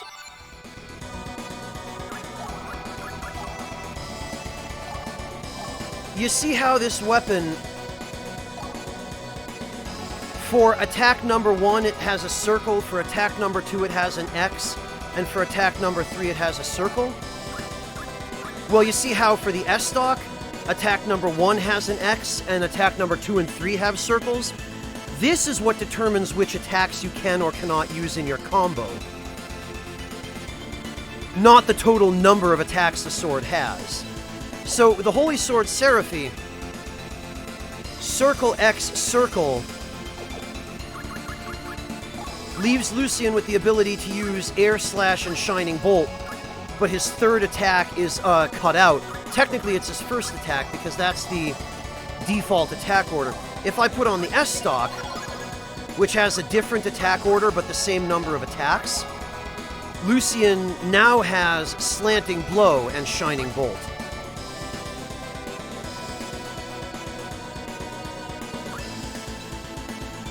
So you see, it's the order of the X's and circles, and not the number of attacks the sword has, that determine which moves he can use.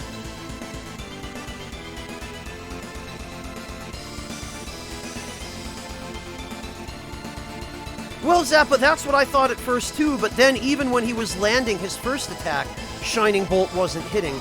I'll leave him with the S-Stock for a battle or two, and see if we can figure out what's going on.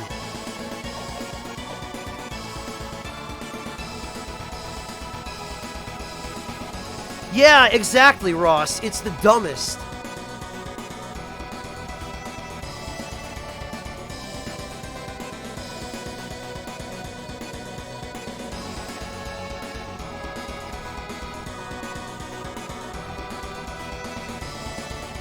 I tried that, Chronic, and it still sometimes doesn't activate. I'm really perplexed on this one.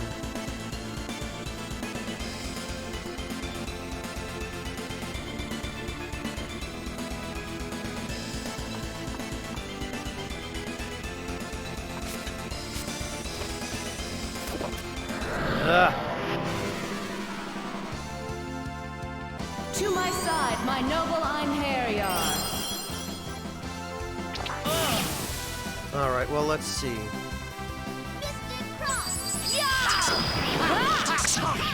Yeah, again, it wouldn't let him use it.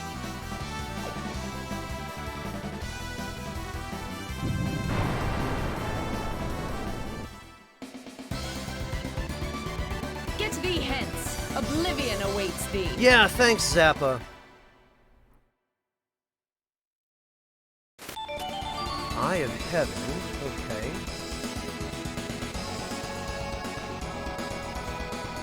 No, he shouldn't. I can check, but I don't believe he does. Oh no, he does. He has Strike Edge. That wouldn't be it, would it, Zappa? Does that actually prevent...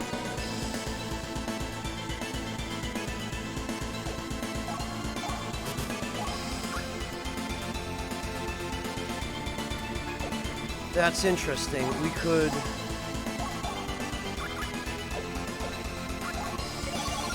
remove it and try. Oh, well, that's nice. No, Denim, it should just be you push the button, he uses it.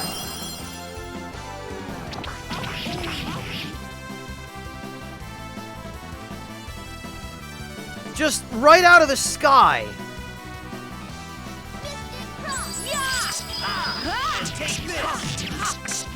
Well, he used it that time.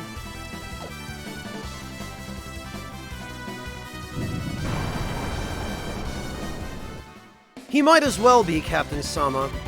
I have drawn Chukichi. Good fortune.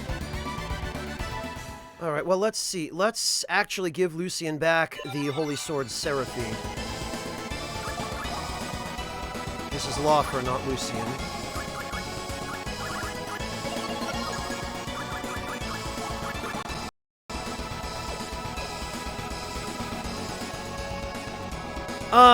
Well, Silvercrest, we'll see.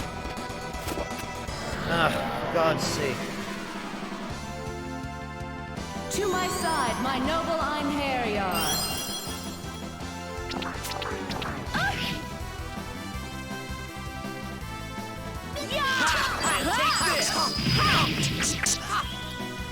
It does indeed appear that...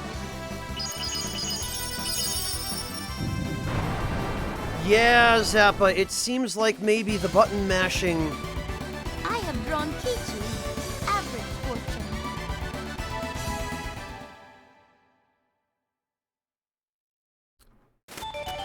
Resist magic, okay, that's...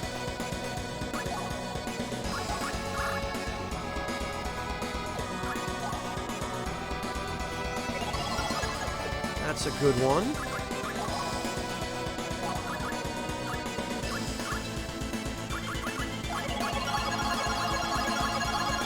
Definitely want to learn that.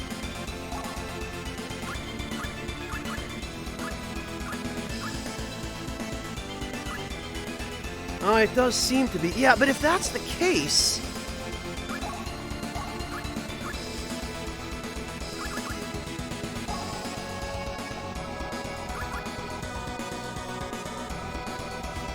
If that's the case, then I should be able to solve the problem just by not mashing his command button.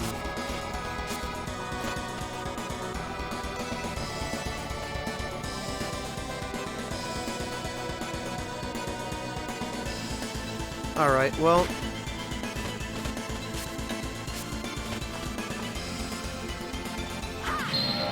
We'll know for sure in a couple of battles. To my side, We can my actually... noble Einherjar. We have nothing but to fight. And take this! Yeah, okay.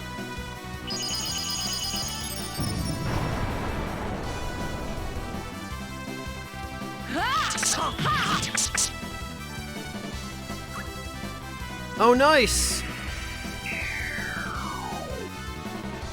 Ha!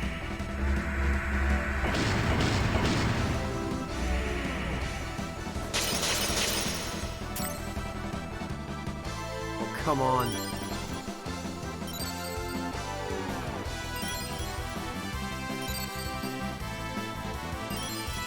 What, the enemy name, Death Thought?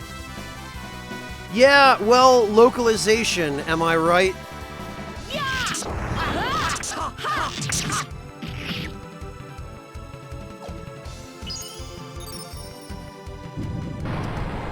Oh, it's just random Chanceretsu, or possibly it's because he's the lowest level member in the party and, at the moment, the weakest.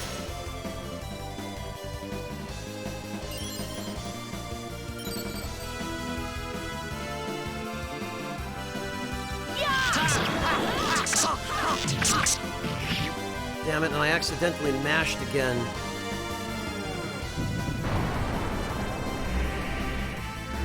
But that's really weird. Even still, even mashing his button, it shouldn't... Alright, let's see. Oh, hang in there, Fear Engine! Ha! And take this! Mashing his button the regular way does not seem to... Like, just him... does not seem to have that effect.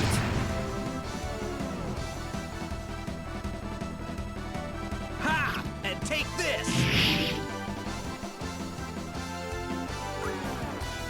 I don't get it.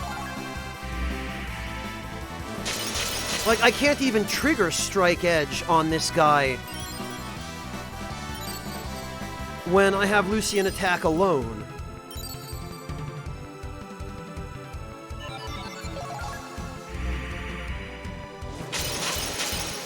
Now, see, he's going for Laufer now.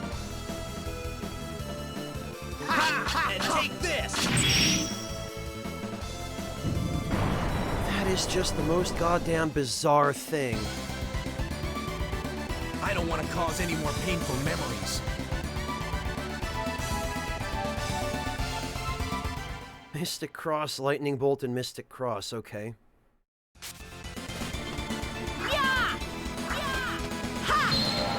Over here, if you would, please, sir. It's definitely not my controller, Silvercrest. To This is my a new side, controller. my noble Einherjar. it's worked fine What? before. This dark force. It's... and take this!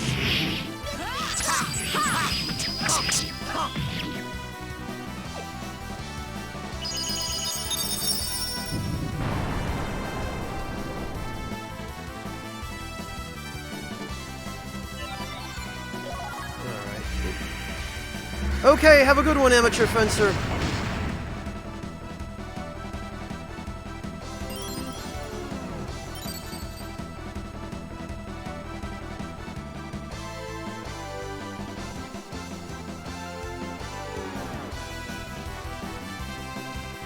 Okay, well...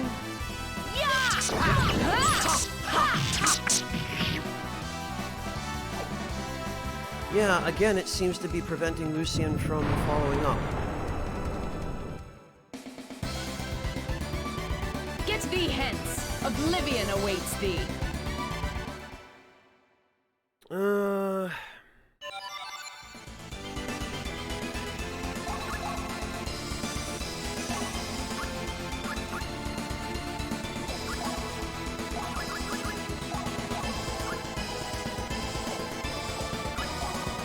Man, I hate to lose that skill. It's a useful skill, but...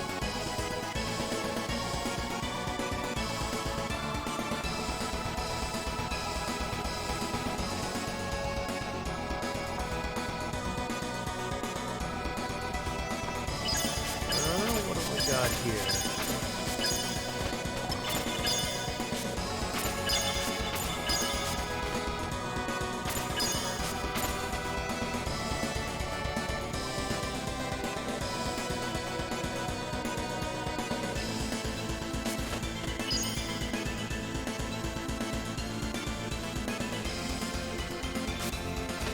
There we go.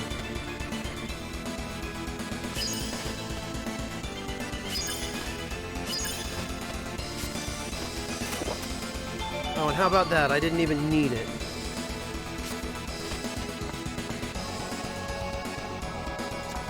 Right, I think in here, that oh god!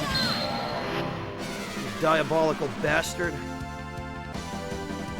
To my side, my noble Einherjar! We have nothing but to fight. Okay.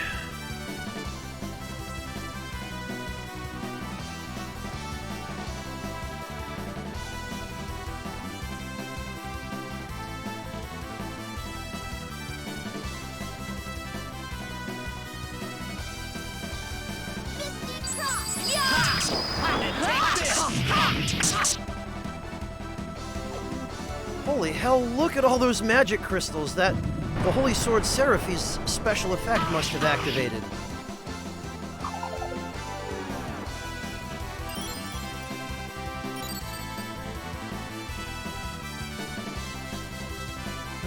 Okay. And take this!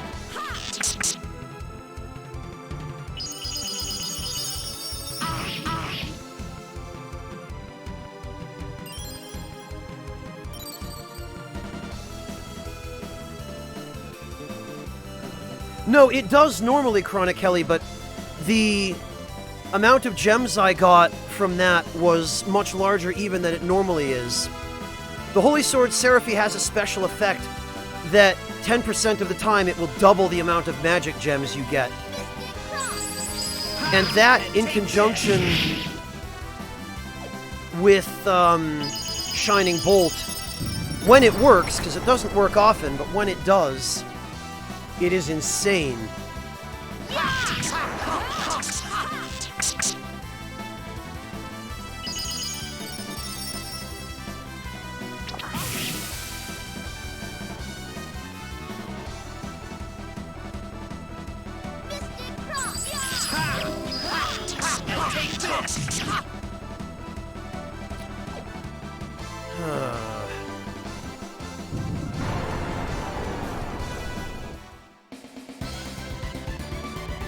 I am Brondaikichi. Excellent fortune. 2 S-stocks and a burgundy flask. Damn it all.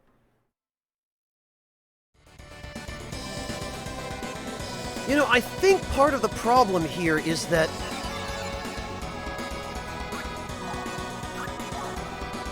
law firm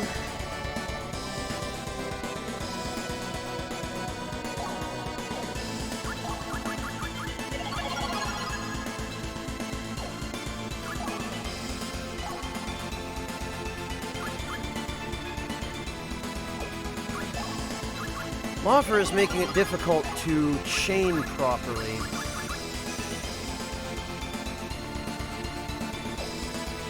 So I think what we're going to do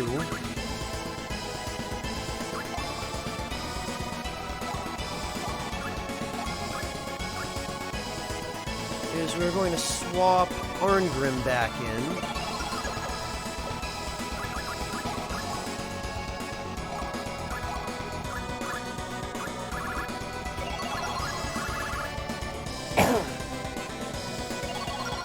Yeah, it does get old after a while, Slade, for sure.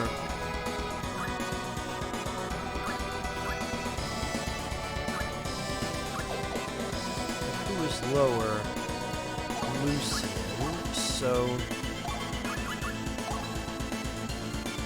Oh, damn it, and I forgot to give Lenneth back the Mirror of Pleiades.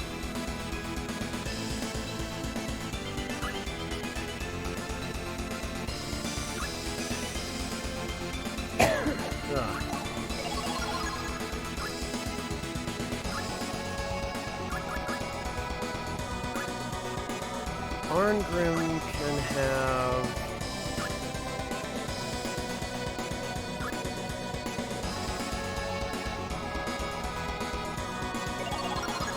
Oops, Arngrim can... Yeah, I can't speak. Arngrim can have the Coin of Fortune. Oh, and he can also have a Glare Guard while we're at it. Glare Sword, yeah, that's fine.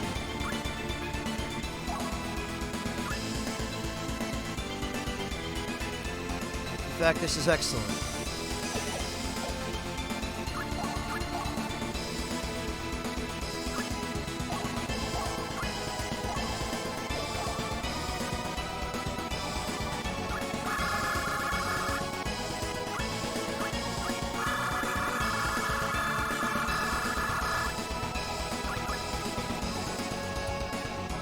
Banish. Okay, yeah.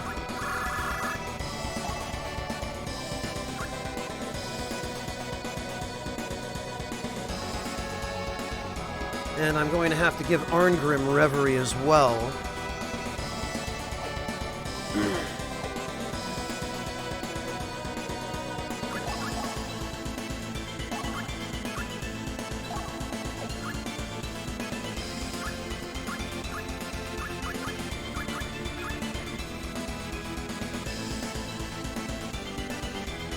Okay, yep, this ought to do.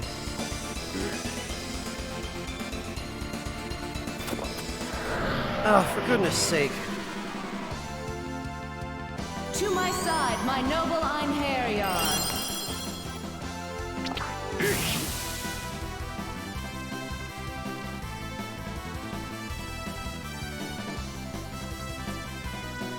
Every last one of these blasted chests, Slade, just has one slime in them. Nobody knows why. And take this!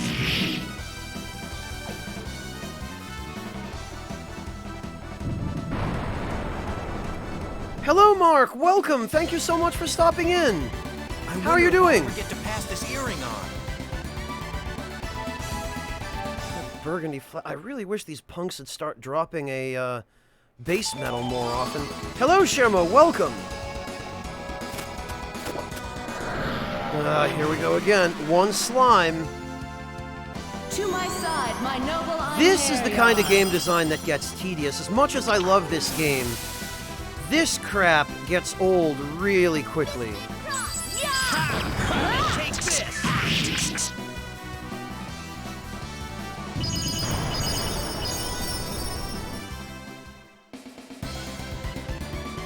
Their souls have been released. We have no reason to remain here.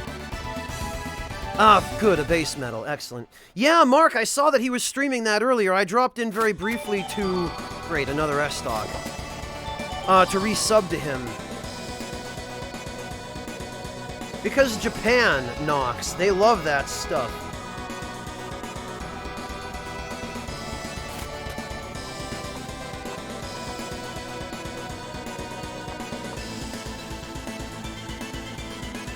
Come on.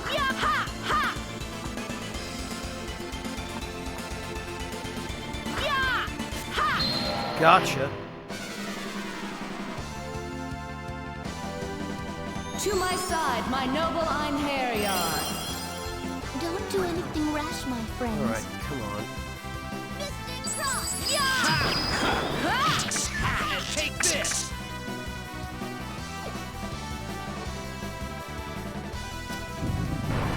Only problem is the other's attacks push the enemies away so much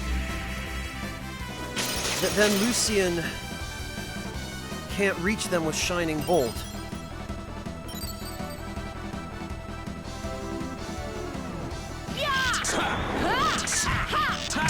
And take this! Really have to have Lucian go last so that he moves directly up to the enemy.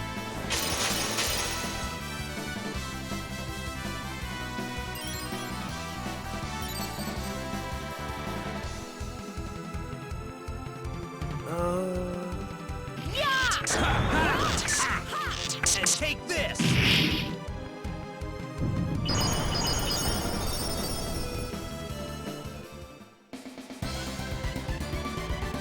Did you think you could defeat me? Not a lot of experience, and of course no base metal, despite the fact that there were 2 slimes.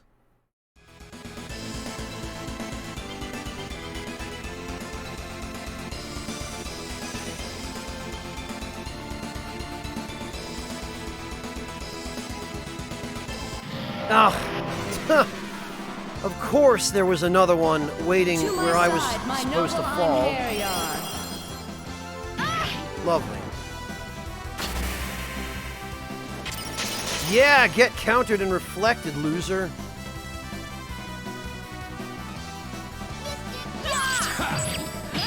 take this! That's what I like. Lots and lots of sweet magic gems. And that good old reflect, although they always resist the spells they cast on you. And take this!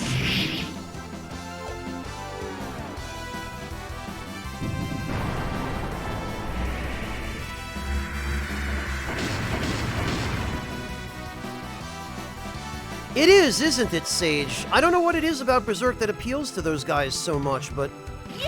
And take this! Japanese developers just cannot seem to stay away from it. It's like crack to them. I have drawn Chukichi. Good fortune.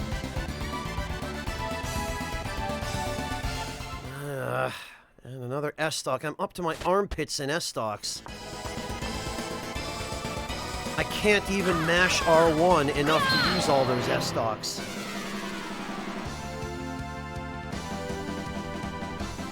To my side, my noble Einherjar. No mercy. Take this!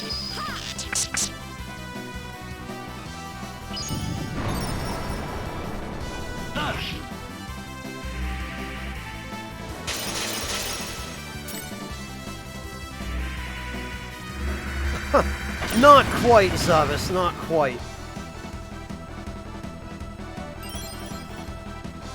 I guess so, Hearts of Silver. They certainly seem to.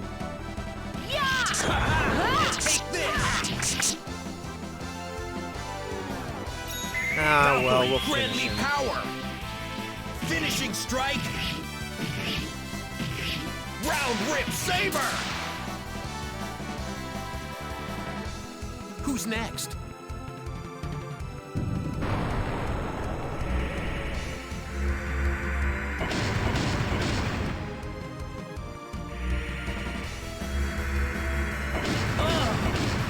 Lucian. Jeez.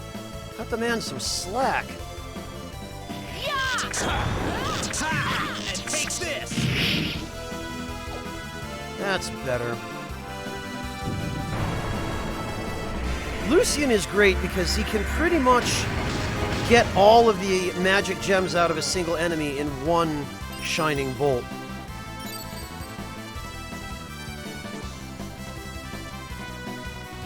Ha! And take this!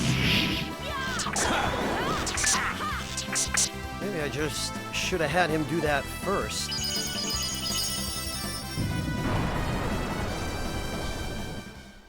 Yeah, Haretsu, it is kind of weird, but I'm glad it doesn't, because Excellent fortune. having main characters that have basic attacks which are elemental generally means that your main character's attacks are not going to be good, or, you know, they're not necessarily going to be useful against every enemy type.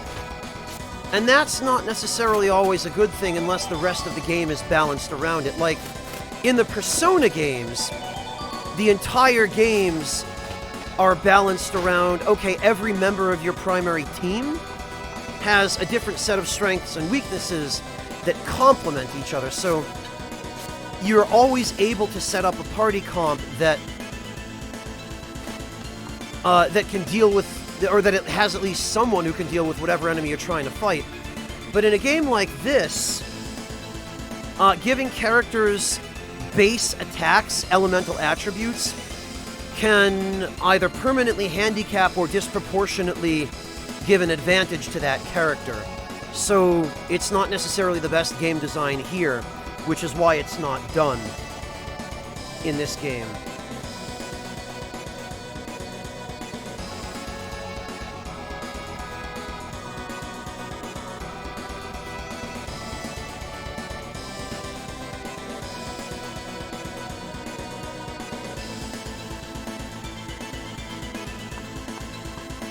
Okay.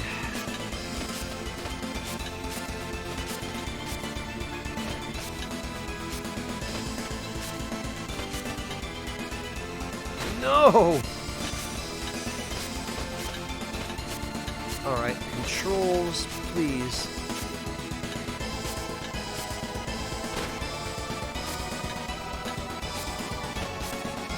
There we go.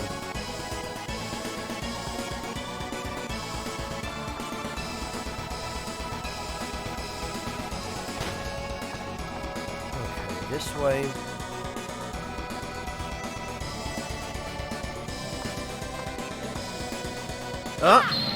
Definitely haven't been here yet. To my side, my noble Einherjar. No mercy. Mark, I've been thinking about it. I've actually had Nocturne lined up for a long time, but I intended to do Nocturne on YouTube, and then YouTube sort of went to hell. And I decided to save it for Twitch. But now Marcus is streaming it on Twitch, and I will not stream it at the same time he is because we share such an overlapping audience. And it's not beneficial to either of us if I do that. So Nocturne won't be for a while. Other SMT games, maybe. I've been thinking about finishing Digital Devil Saga at some point.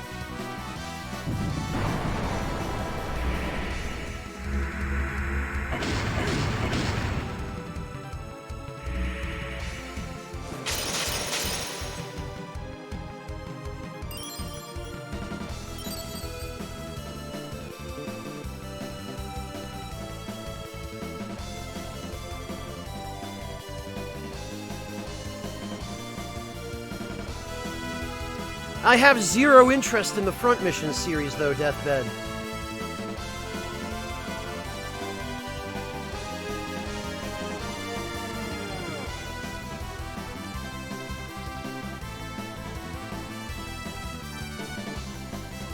No, Jin, I only ever did an introductory series on Digital Devil Saga back on YouTube.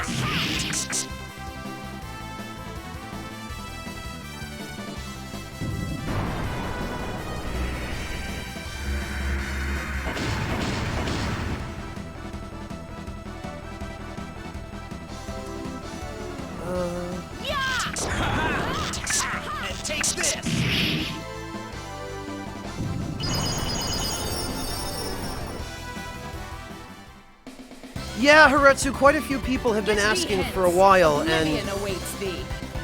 I know it's something a lot of people want to see. It's something that, frankly, I hadn't had the energy for a while, because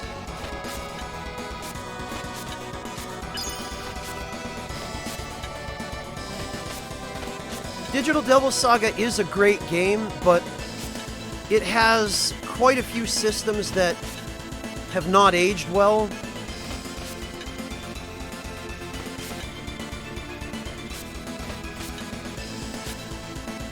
I'm not sure that can be done even. Oh, lovely.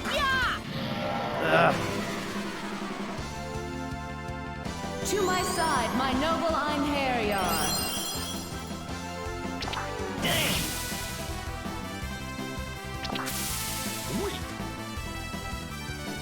Oh, come on.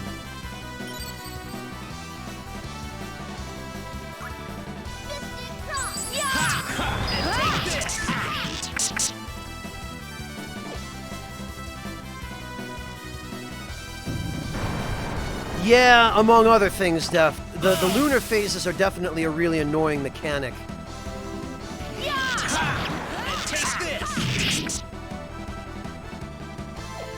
And they were in so many of the earlier SMT games. They were in both Devil Summoner games. They were in both Digital Devil Saga games. They were in Nocturne. Oh, okay. Deathbed, thank you for the $5.99 donation. Deathbed says, oh boy, look at this exact number. Wonder what it is for. Stream it or not, I say give it a chance. It's fun, interesting, and now it's basically free. I know you say you don't have any interest, but it's at least worth a look for free, right? I assume you're talking about Front Mission 3, Deathbed. We've been over this before about why I'm careful about what I play so that I don't get stuck with people expecting me to finish something I can't stand, and then everyone ends up being miserable, too easy. and What's next? I get blamed for it. But I appreciate the thought, Deathbed. I'm not prepared to make you a promise on that, and I apologize, but... Oh, for God's sake. To my side, my noble Einherjar.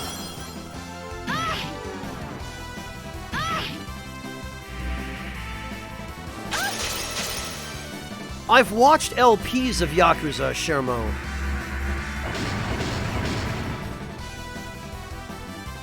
Old school games. Well, Captain Sama, I was thinking about doing Alundra. But not next, because the RE2 remake is going to be next.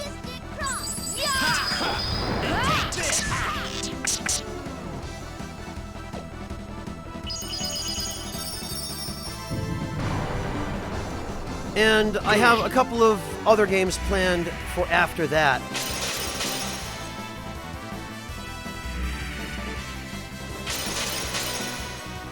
I see, Deathbed. Okay. Well, that makes it a little bit easier, at the very least, Deathbed.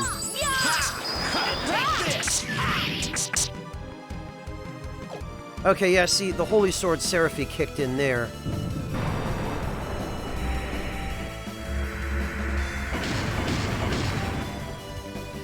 I've been thinking about that too, Mark, but even Persona 3 Fez still has some major issues with outdated and poorly thought out mechanics. Not being able to control your party is just so grating to me. And don't get me wrong, I really like Persona 3 story-wise, but the inability to have control over your party members is just... Hey, Sugar Crow, welcome!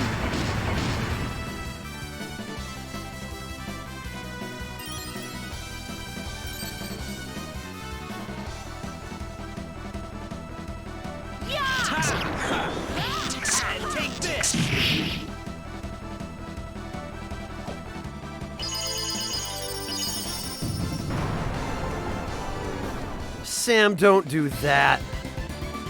I am have drawn Chuki. At this point, I'm so tired of hearing about those Persona dancing games. Those things, the fact that they exist pisses me off. Oh, I got event experience? Oh, great. To my side, my noble Einherjar. Really, Broken Halo? You think so?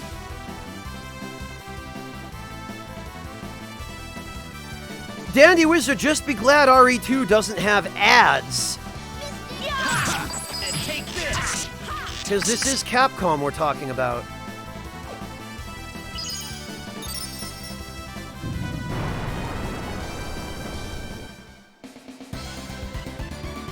I have drawn Chukichi. Good fortune.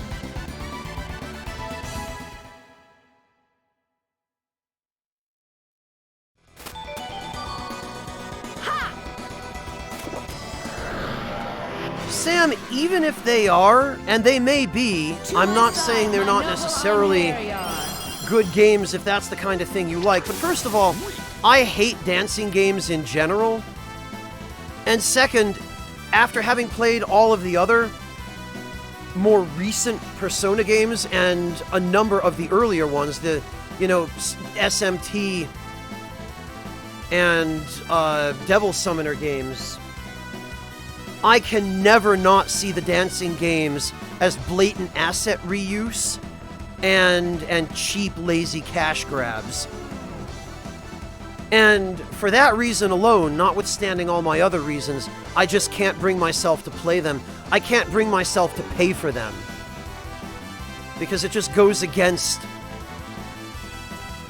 how I believe companies that do those sorts of things should be treated.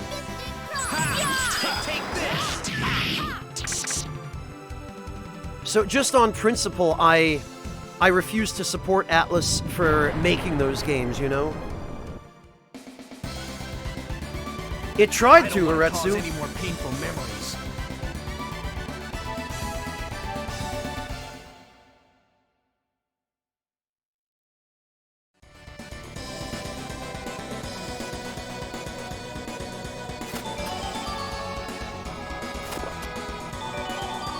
Ugh, okay. Well, that chest wasn't trapped, at least.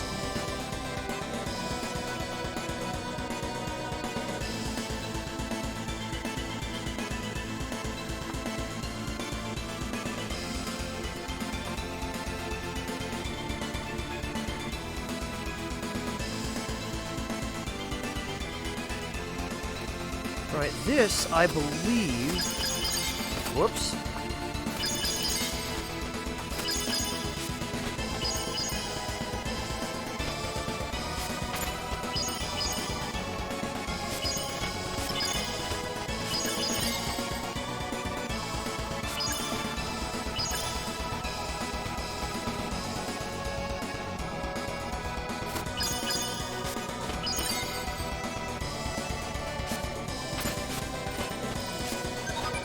Nothing to it.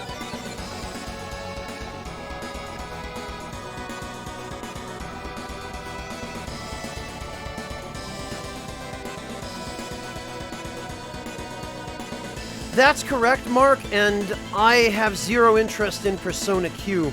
Persona Q is another game that pisses me off just by existing.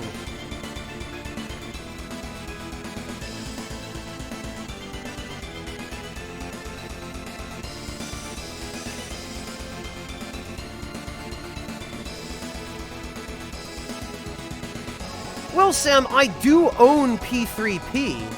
I do have it on my Vita TV.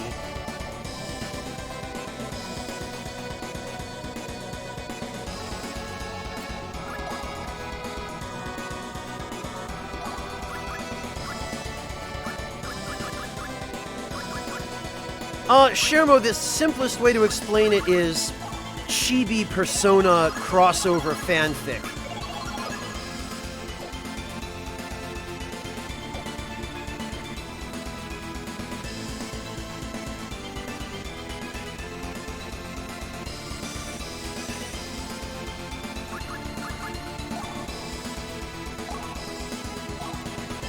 Alright,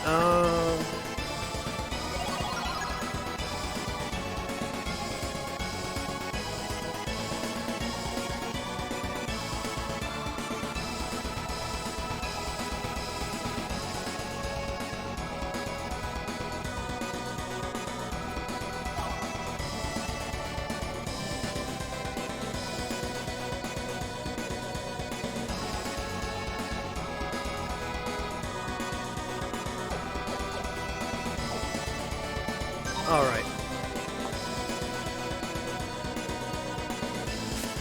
Oh, for God's sake! They put that enemy right where they knew I was gonna jump. To my side, my noble Einherjar.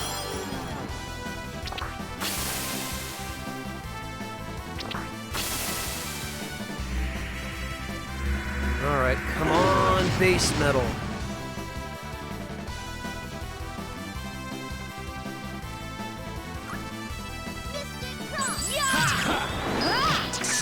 Take this!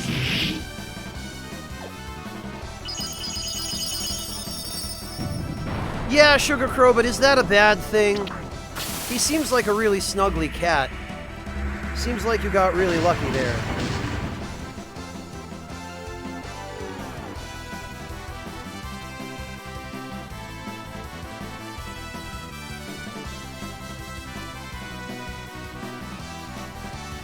Yeah, Hearts of Silver. I can't afford another console at this point. Especially not with PAX East coming up.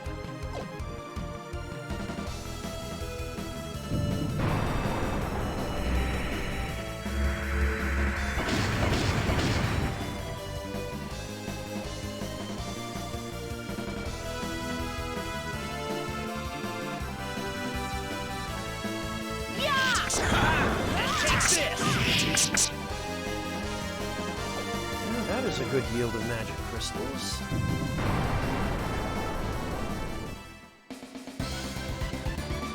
Their souls have been released. We have no reason to remain here. You know, Lucian and Arngrim have been getting some levels up, which I would like to take advantage of now. I forgot about that.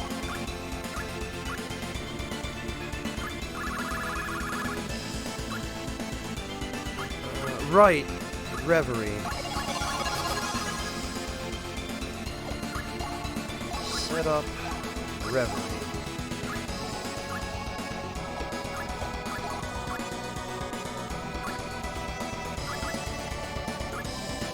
What about Charge?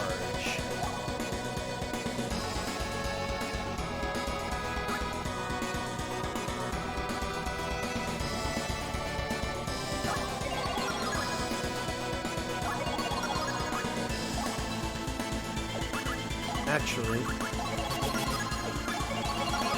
we're gonna have to send Lucian up anyway, so we should max that.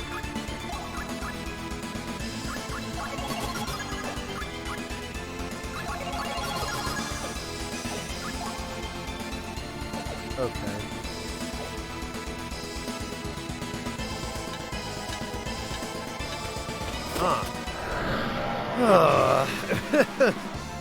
Of course. To my side, my noble Einherjar.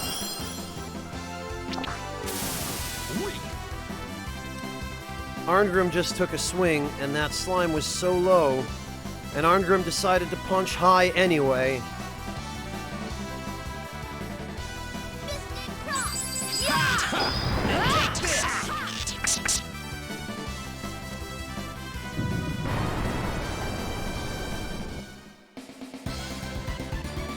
Oh, why, Sugar Crow? What are you feeding him? Are you giving him tuna right off the bat? Sap guard. There's still something here. Aha! I remember this.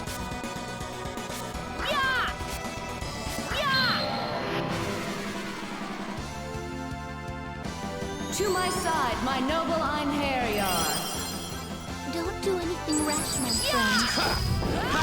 And take this!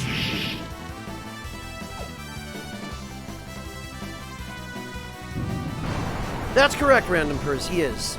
Damn!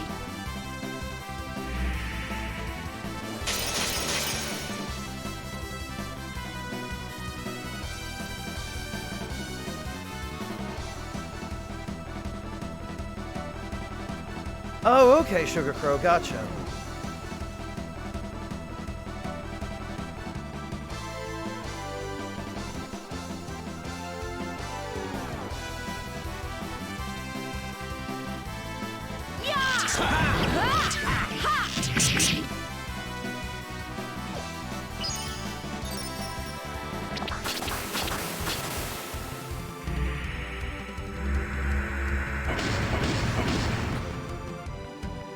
Wait, Sugar Crow, you got a second British Shorthair, a male?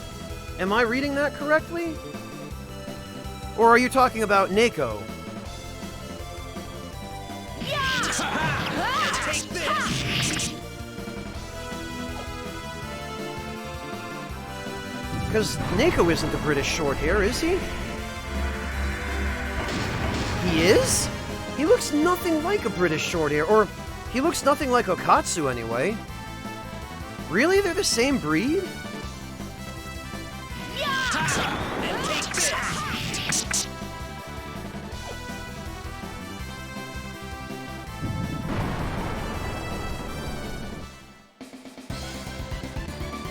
That was too easy. What's next? Oh good, finally, a couple of base metal. And I forgot to grab back onto the...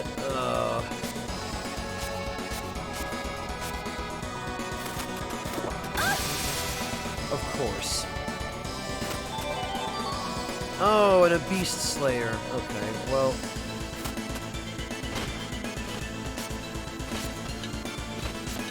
Fortunately, that was the least dangerous trap.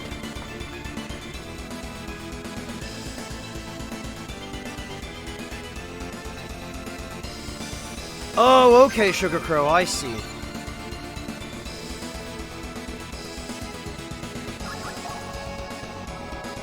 Okay, we should...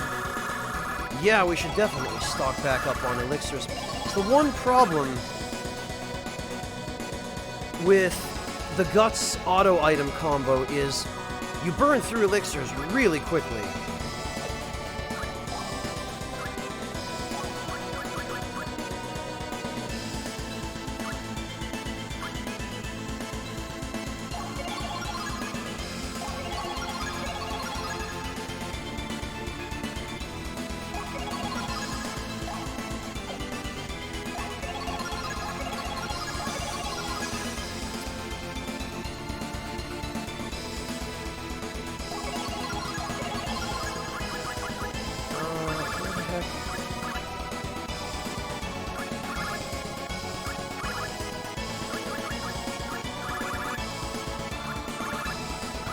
Ah, there they are.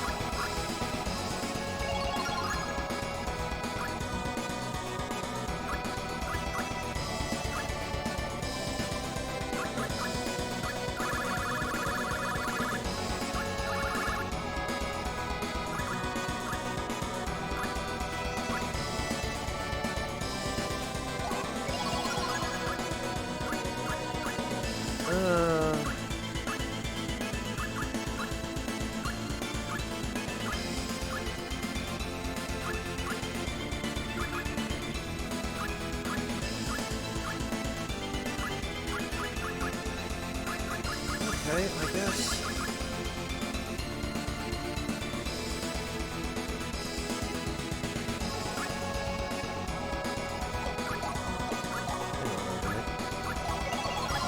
Do I even have Cure Condition?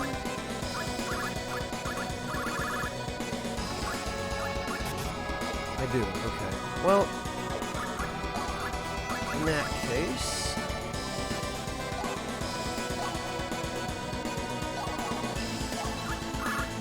ditch these S-stocks.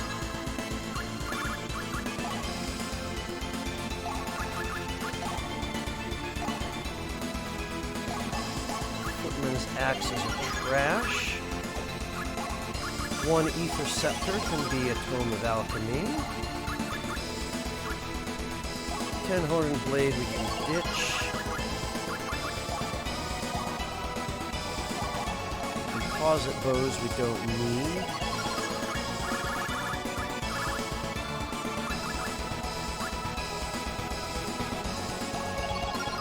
Poison check we don't need.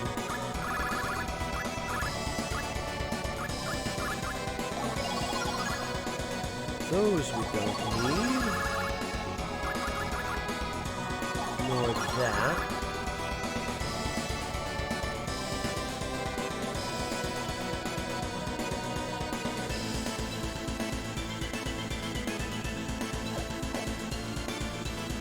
Sugar Crow, I bet he's happy about that too. I'm sure he appreciates it. He's very lucky that you take such good care of your cats.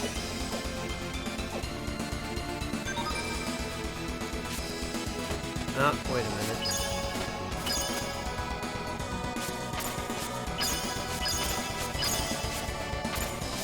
Aha! Of course.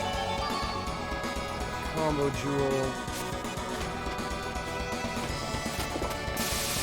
Ha! Didn't get me that time. And a Demon Slayer. Alright. Oh, okay, that's nice of them.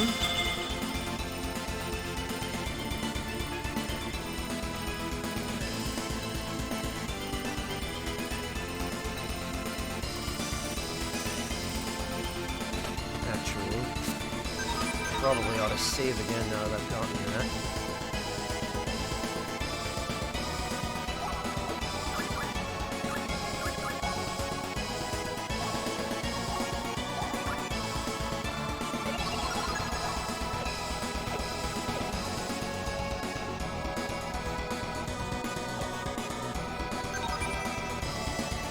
Okay, let's go see about the boss.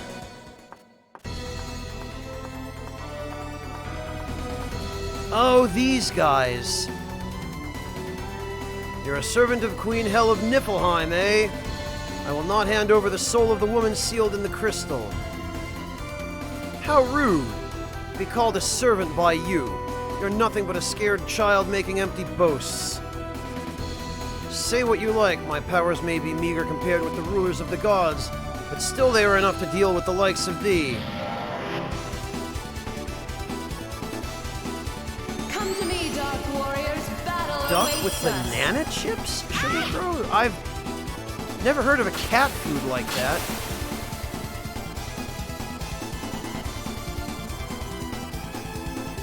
Yeah, literally they are just rave lords.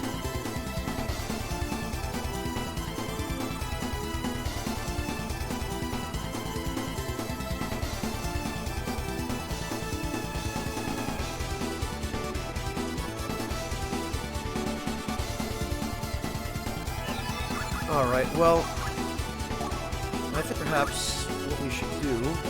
Heal!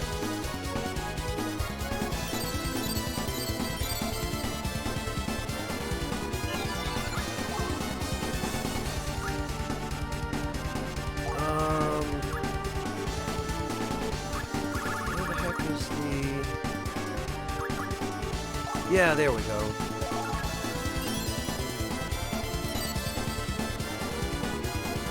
No weakness. Okay.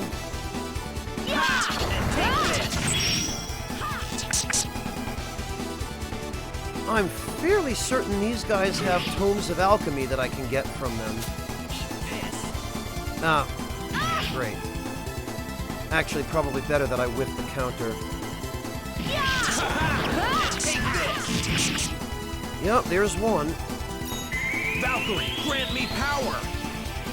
Finishing strike! Round whip saber! Don't think that'll happen again. It shall be engraved upon Should be able to your take soul. this one out. Divine assault.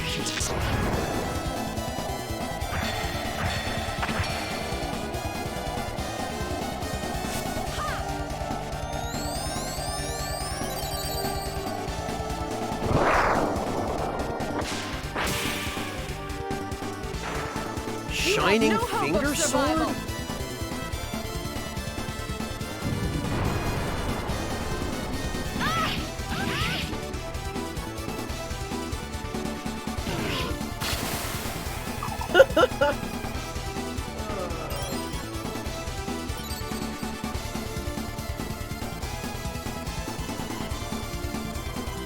Alright, can we get him to cough one up? Take this! We most certainly can. Oh, and look at that! The Rave Lords even use Chaos Blade.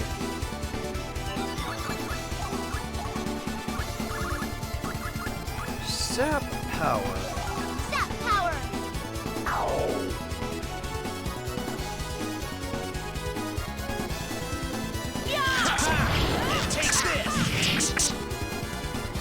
Yeah, let's maximize on those gems.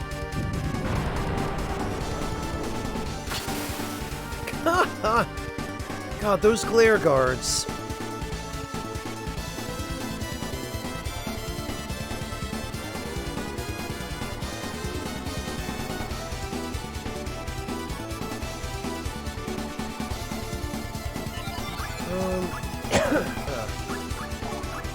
Actually, sap power again. Sap power!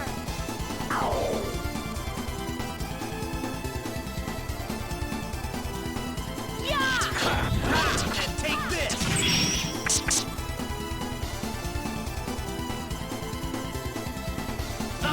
Guess he's immune to fainting.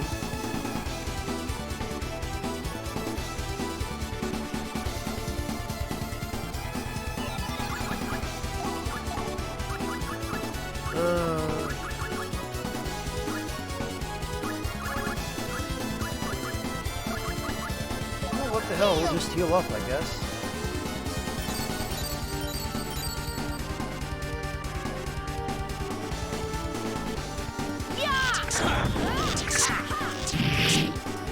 Yes, indeed, we got the treasure chest from him. I believe all of those should be tomes of alchemy.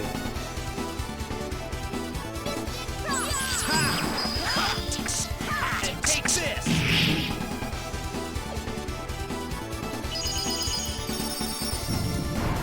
Hopefully we'll get a decent amount of experience out of this with all those gems. I have drawn Pichu. Average fortune. We sure did. 100,000 experience. And that's only with about 2/3 of the possible bonus. Oh yes! That is what I like right there. 3 freaking tomes of alchemy. Yes, please. Alright. What do we got? Oh, a Star Guard, okay.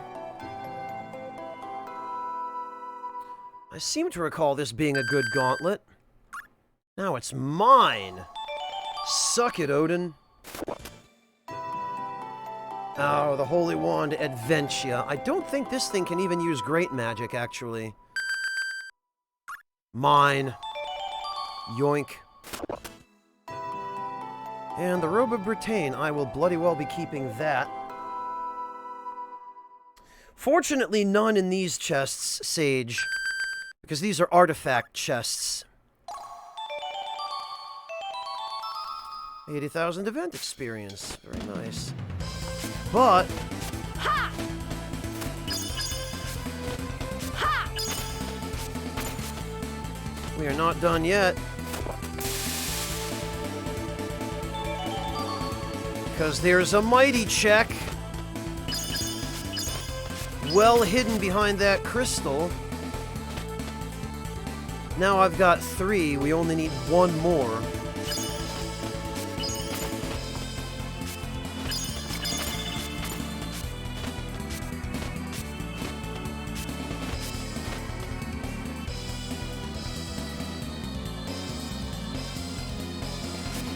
Oh, there's no shortcut here, I guess.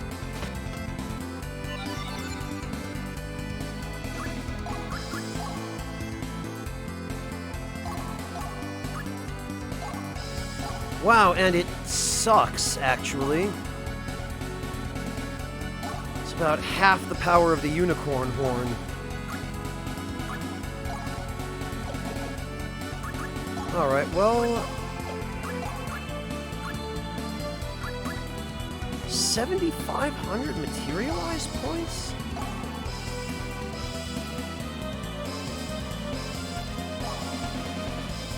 It does suck, but why would it be so many materialized points?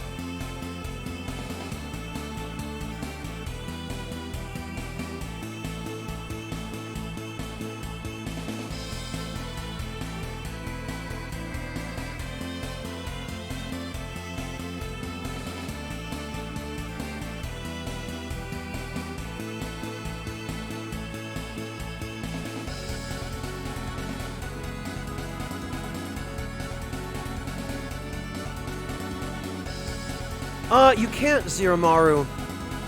And as far as I recall, it's just a generic garbage weapon, so what the hell? 7,500 free materialized points for me. You can actually get a Holy Wand Adventure. You can be given one.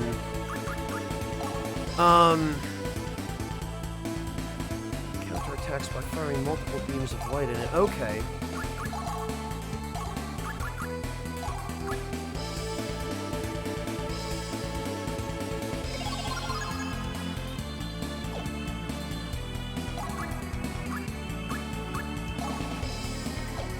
Yeah, okay.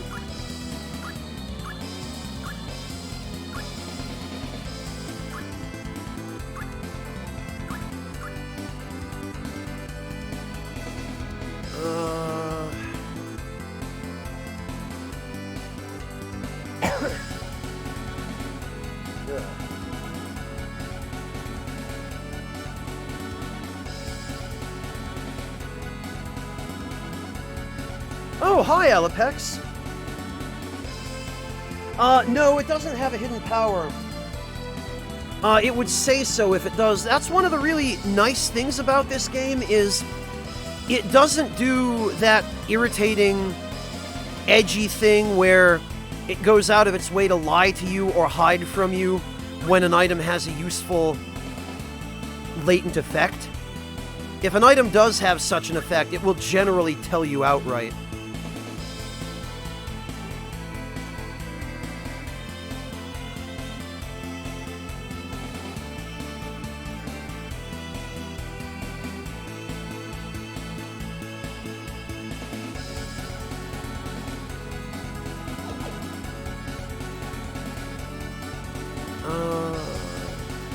Right. We just gained a bunch of levels, didn't we?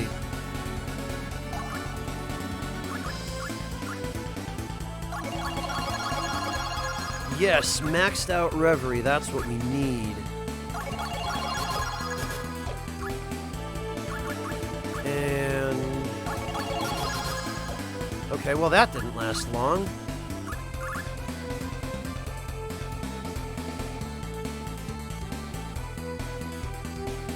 No, Zeromaru, it's nothing like that. Those kinds of effects don't exist where stuff is wielded by a certain character. That's not a thing in this game.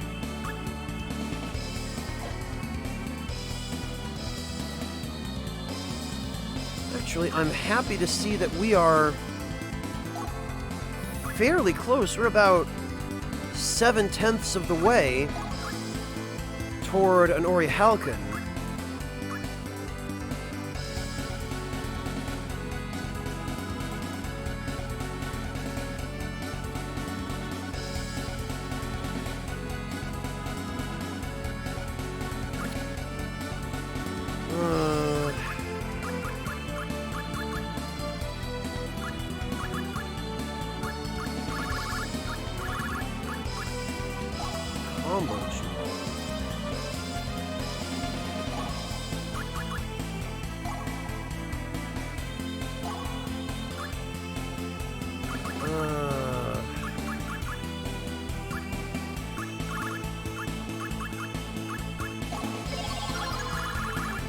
Right, the Robe of Britain. Forgot we had that. 1,400 reduced damage. Well...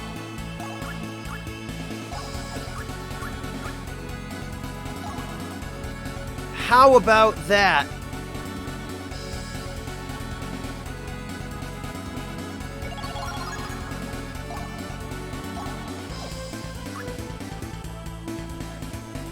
That just gave her 1,000 more defense. That'll be handy. We might as well give Gray an icicle sword, because what the hell, it fits.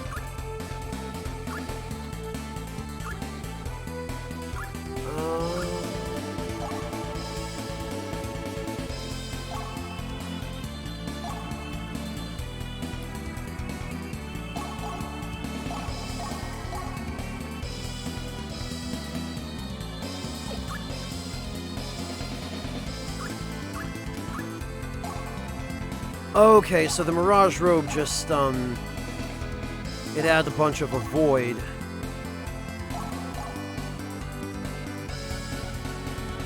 Okay, yeah, no, this is fine. Sadly, the Mirage Robe is rather useless for mages, because they're never going to be taking physical attacks anyway. It'll always be long-range magic attacks. Alright, well, I think we're done here.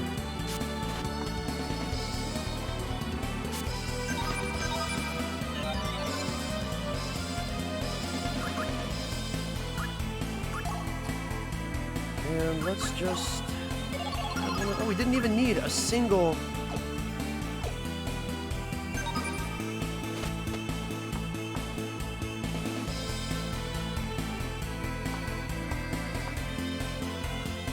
elixir.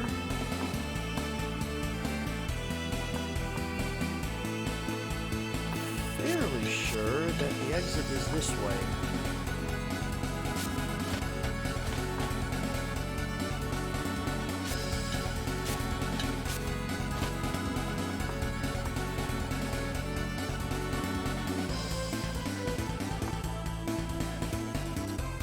Yep, okay, I believe it is. Yep, here we are. Actually, I'm fairly sure we can respawn the enemies if we leave here and come back in. Although now that I've beaten the boss, I think they won't respawn till I re-enter the dungeon from the world map. Yeah, I think I... Nope! Here we are! They do indeed respawn. Even during the same trip. No quarter. Alright, well, in that case... Ha! And take this!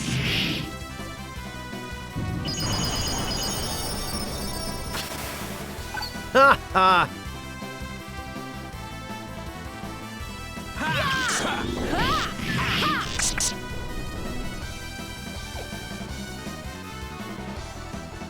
Okay. You have served me well, my Einherjar. 2 S-Stocks. Come to think of it...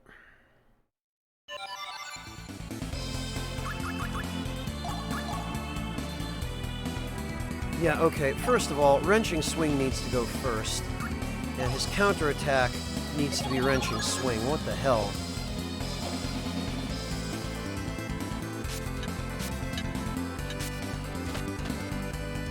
Ah!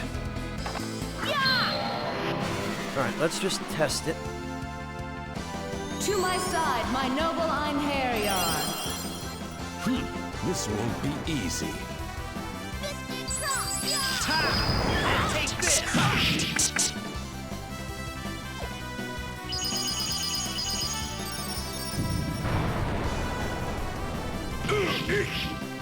And let's see... Take this! Yeah, that actually seems to work much better.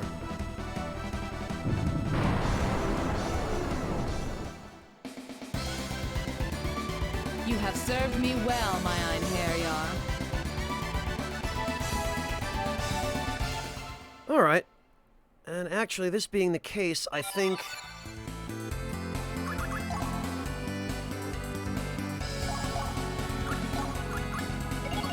we can switch them.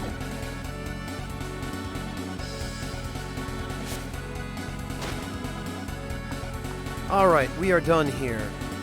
Thankfully. Yes, I do believe I would like to exit to the world map.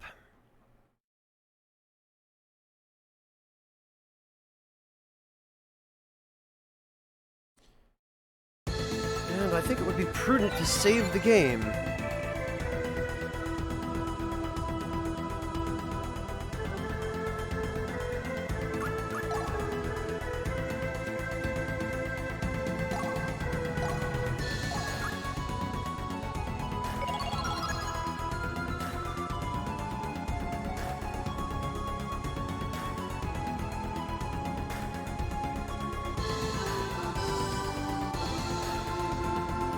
Phew.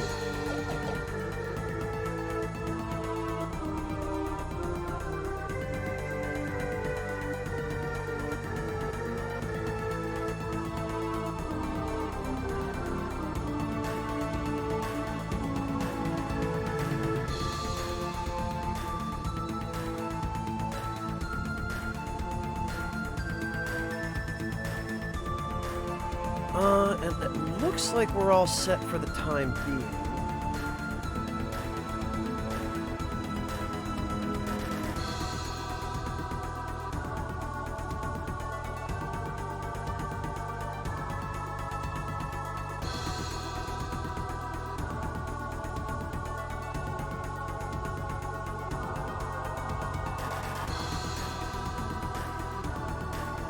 And on that note, everybody, I think I'm going to call it here because I do need to preserve my sleep schedule. Need to really finish getting it back on track. And I still have to go have dinner and take a shower and get some rest. So, we're going to raid my buddy Liam, who is playing the new No More Heroes game, Travis Strikes Again. I have not seen this one yet. It might be interesting. So, let's go show Liam a little bit of love. Let's go say hi, see how he's doing. And for those of you who are interested in taking a look at this game, he'll be the right guy to give you a look at it. So, thank you all very much for coming to join me today, and I look forward to seeing all of you tomorrow for some more Valkyrie Profile. Good night, everybody. Take care of yourselves, and thank you all again. I will catch all of you then.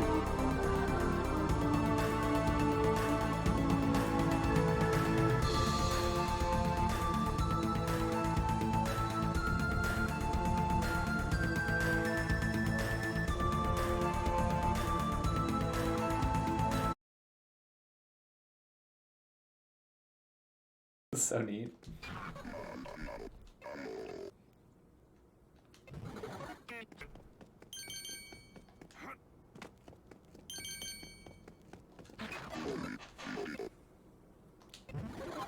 Yeah, this seems like it's gonna be a real short level.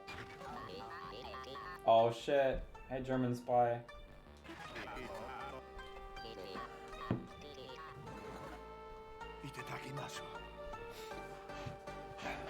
Captain Sama coming in with the raid says, whoa, this looks really good.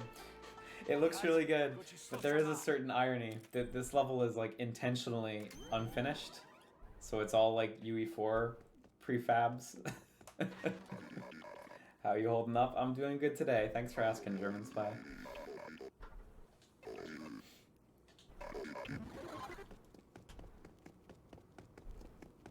Two Hit Good says, I'm not sure this level has an end, TBH. Really? You've played this game before, so I trust you, but it looks like we're getting towards something.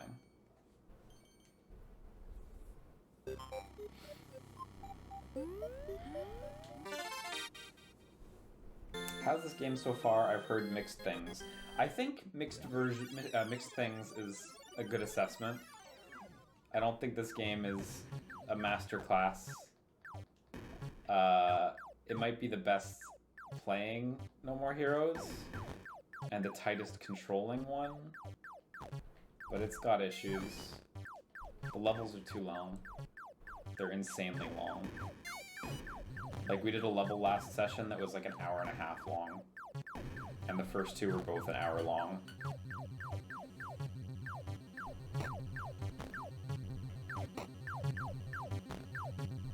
Is this the WarioWare of No More Heroes?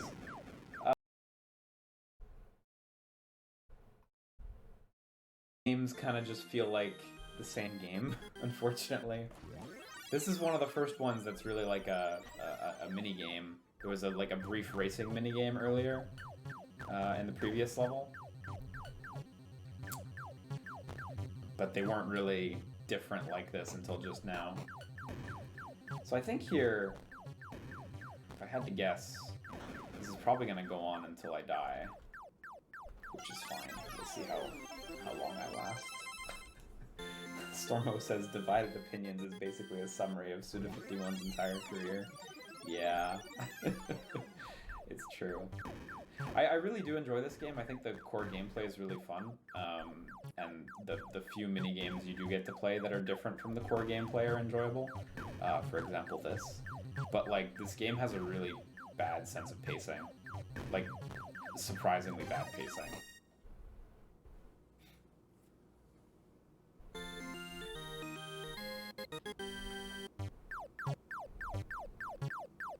The visual novel segments, though, of which there are a ton, are great.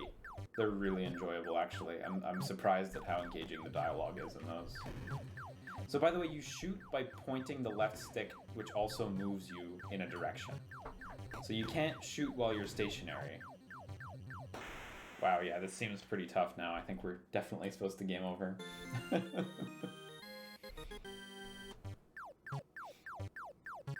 What's that game that's like this, where the final boss is a giant robot monster head that tries to eat you?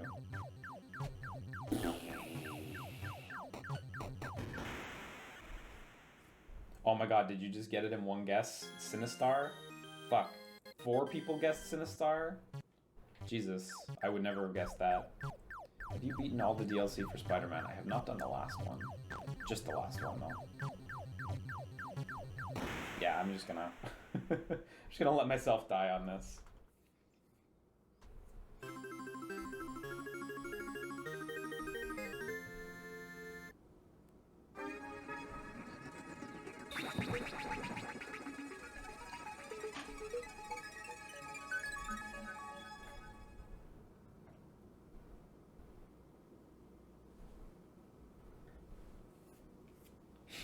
Man, has everyone played Sinistar except for me? That's what it feels like.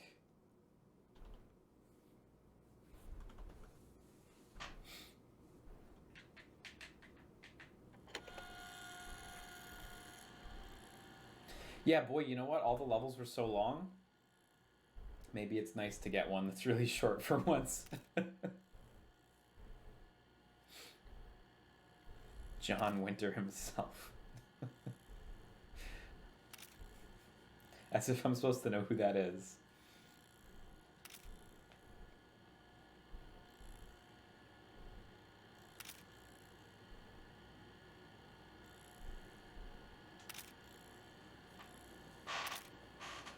Yeah, I'm gonna play Kingdom Hearts 3 when it comes out. Mega Man, day 1.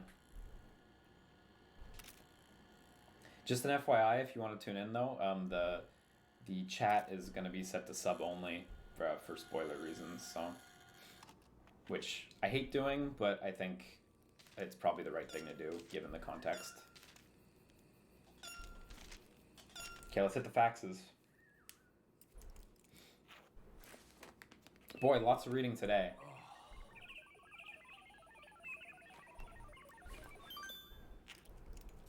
Yeah, I mean, I just got to Spy.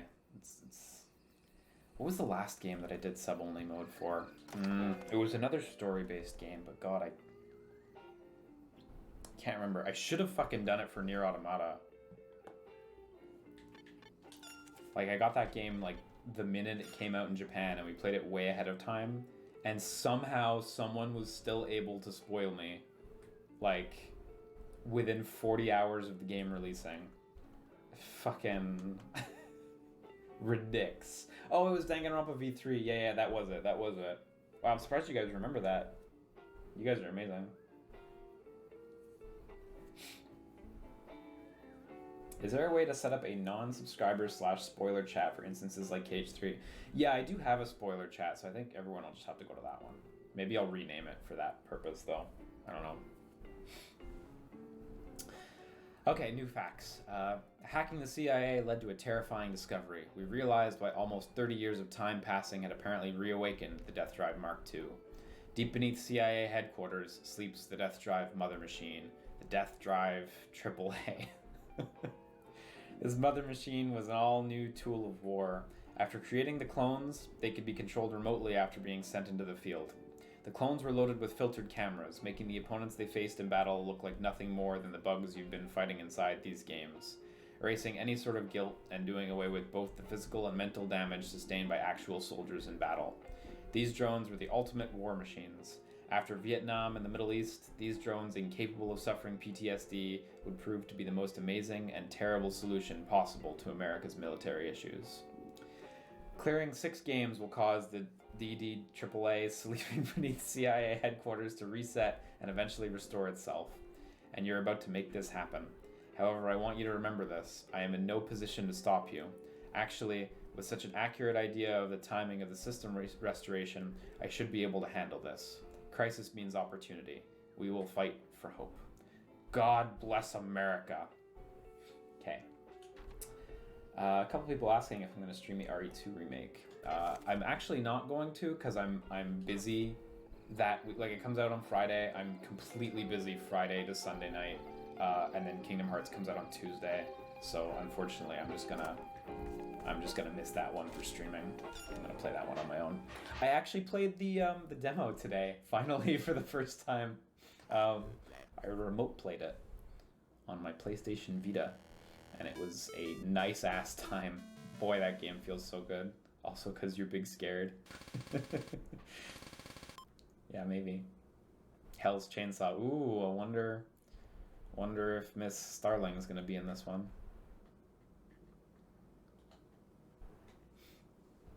The PlayStation what now? You know, the good one.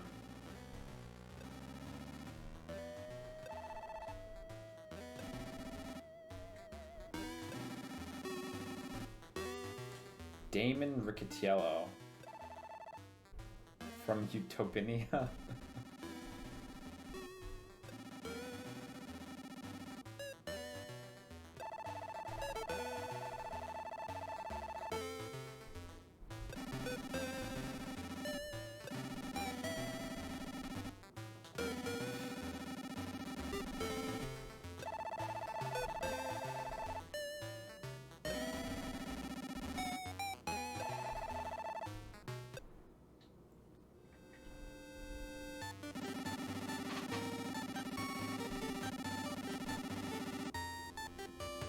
I was gonna say, it appears to be a big star on the map. Like, how conceited do you have to be to build a big star on the ground?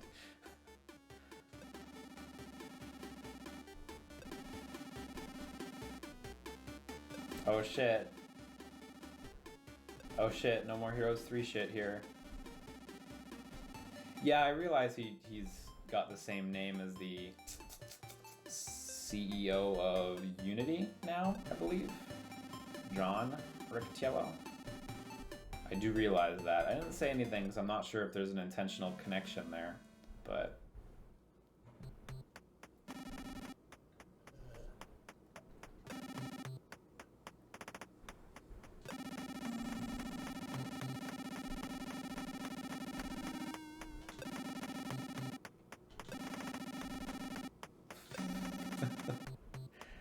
Come on. Travis goes to Smash tourneys.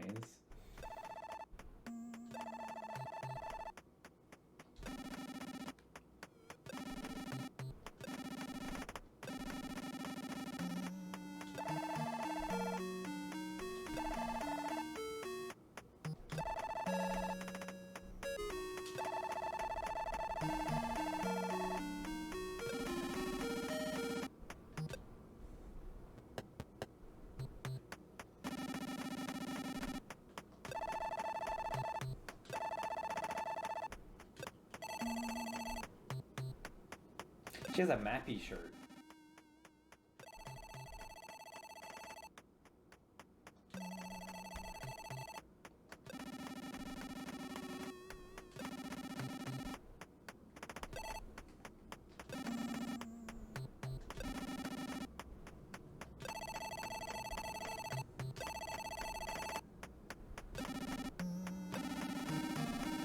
I wonder if they, like, just put Mappy in for the sake of it, just because they like it, without getting permission.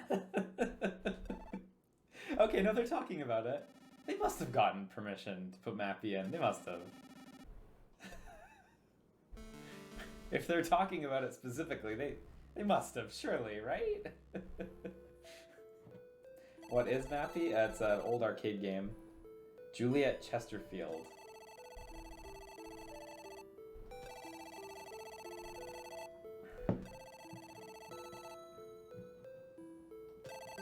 Not Juliet Starling.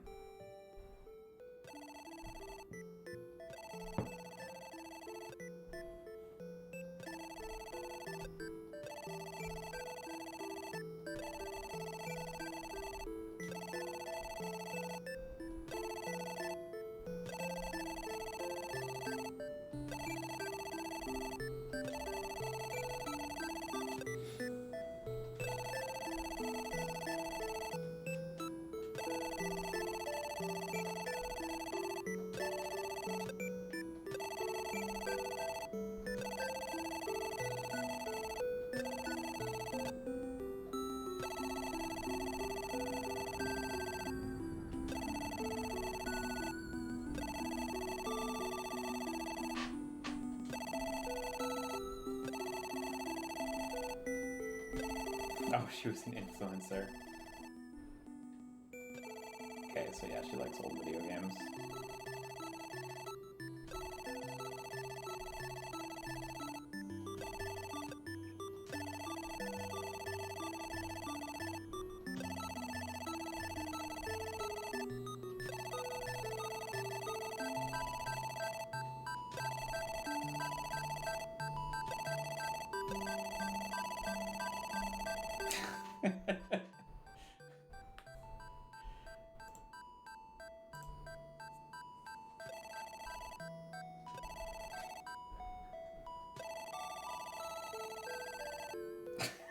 What is this?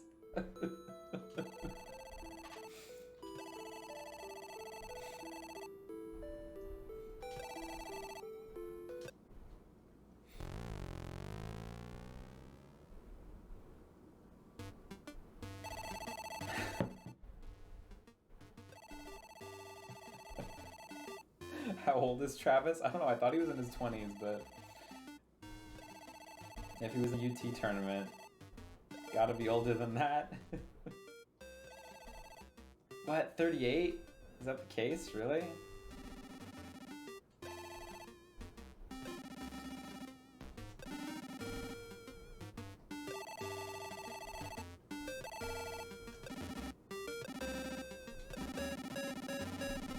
Oh, it was in 2008? Okay.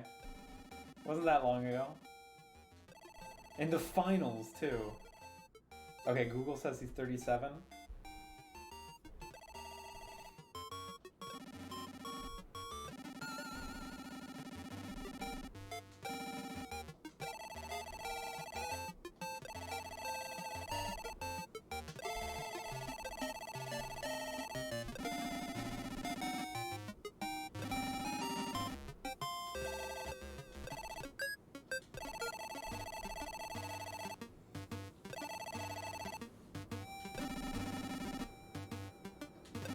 Why were the finals a 1v1? That's a thing, 1v1 UT tournaments. Those matches are pretty nuts, actually.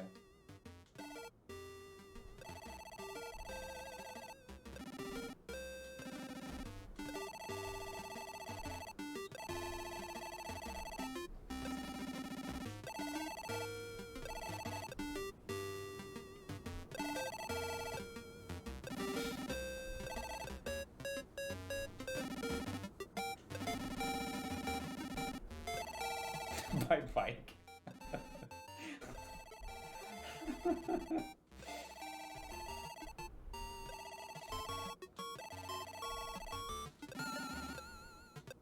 Wonder if she'll be back in No More Heroes 3.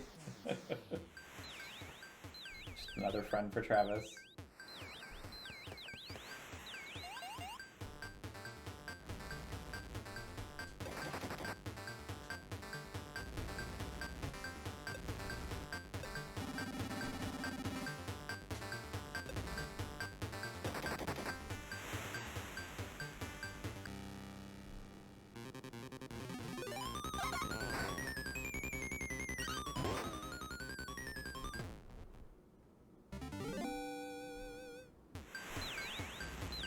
That's a good fight scene. Thanks, Winkle Man. Nice of you.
Jesus. Jesus fucking Christ.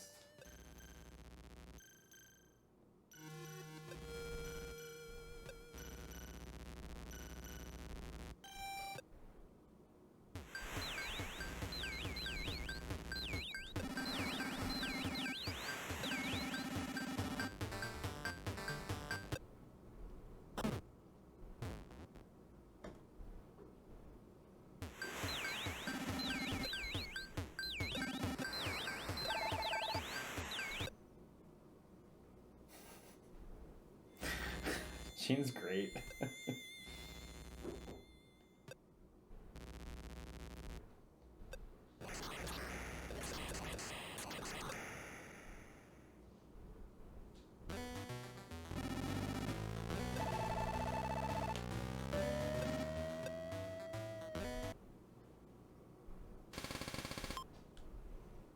Is that gonna come back?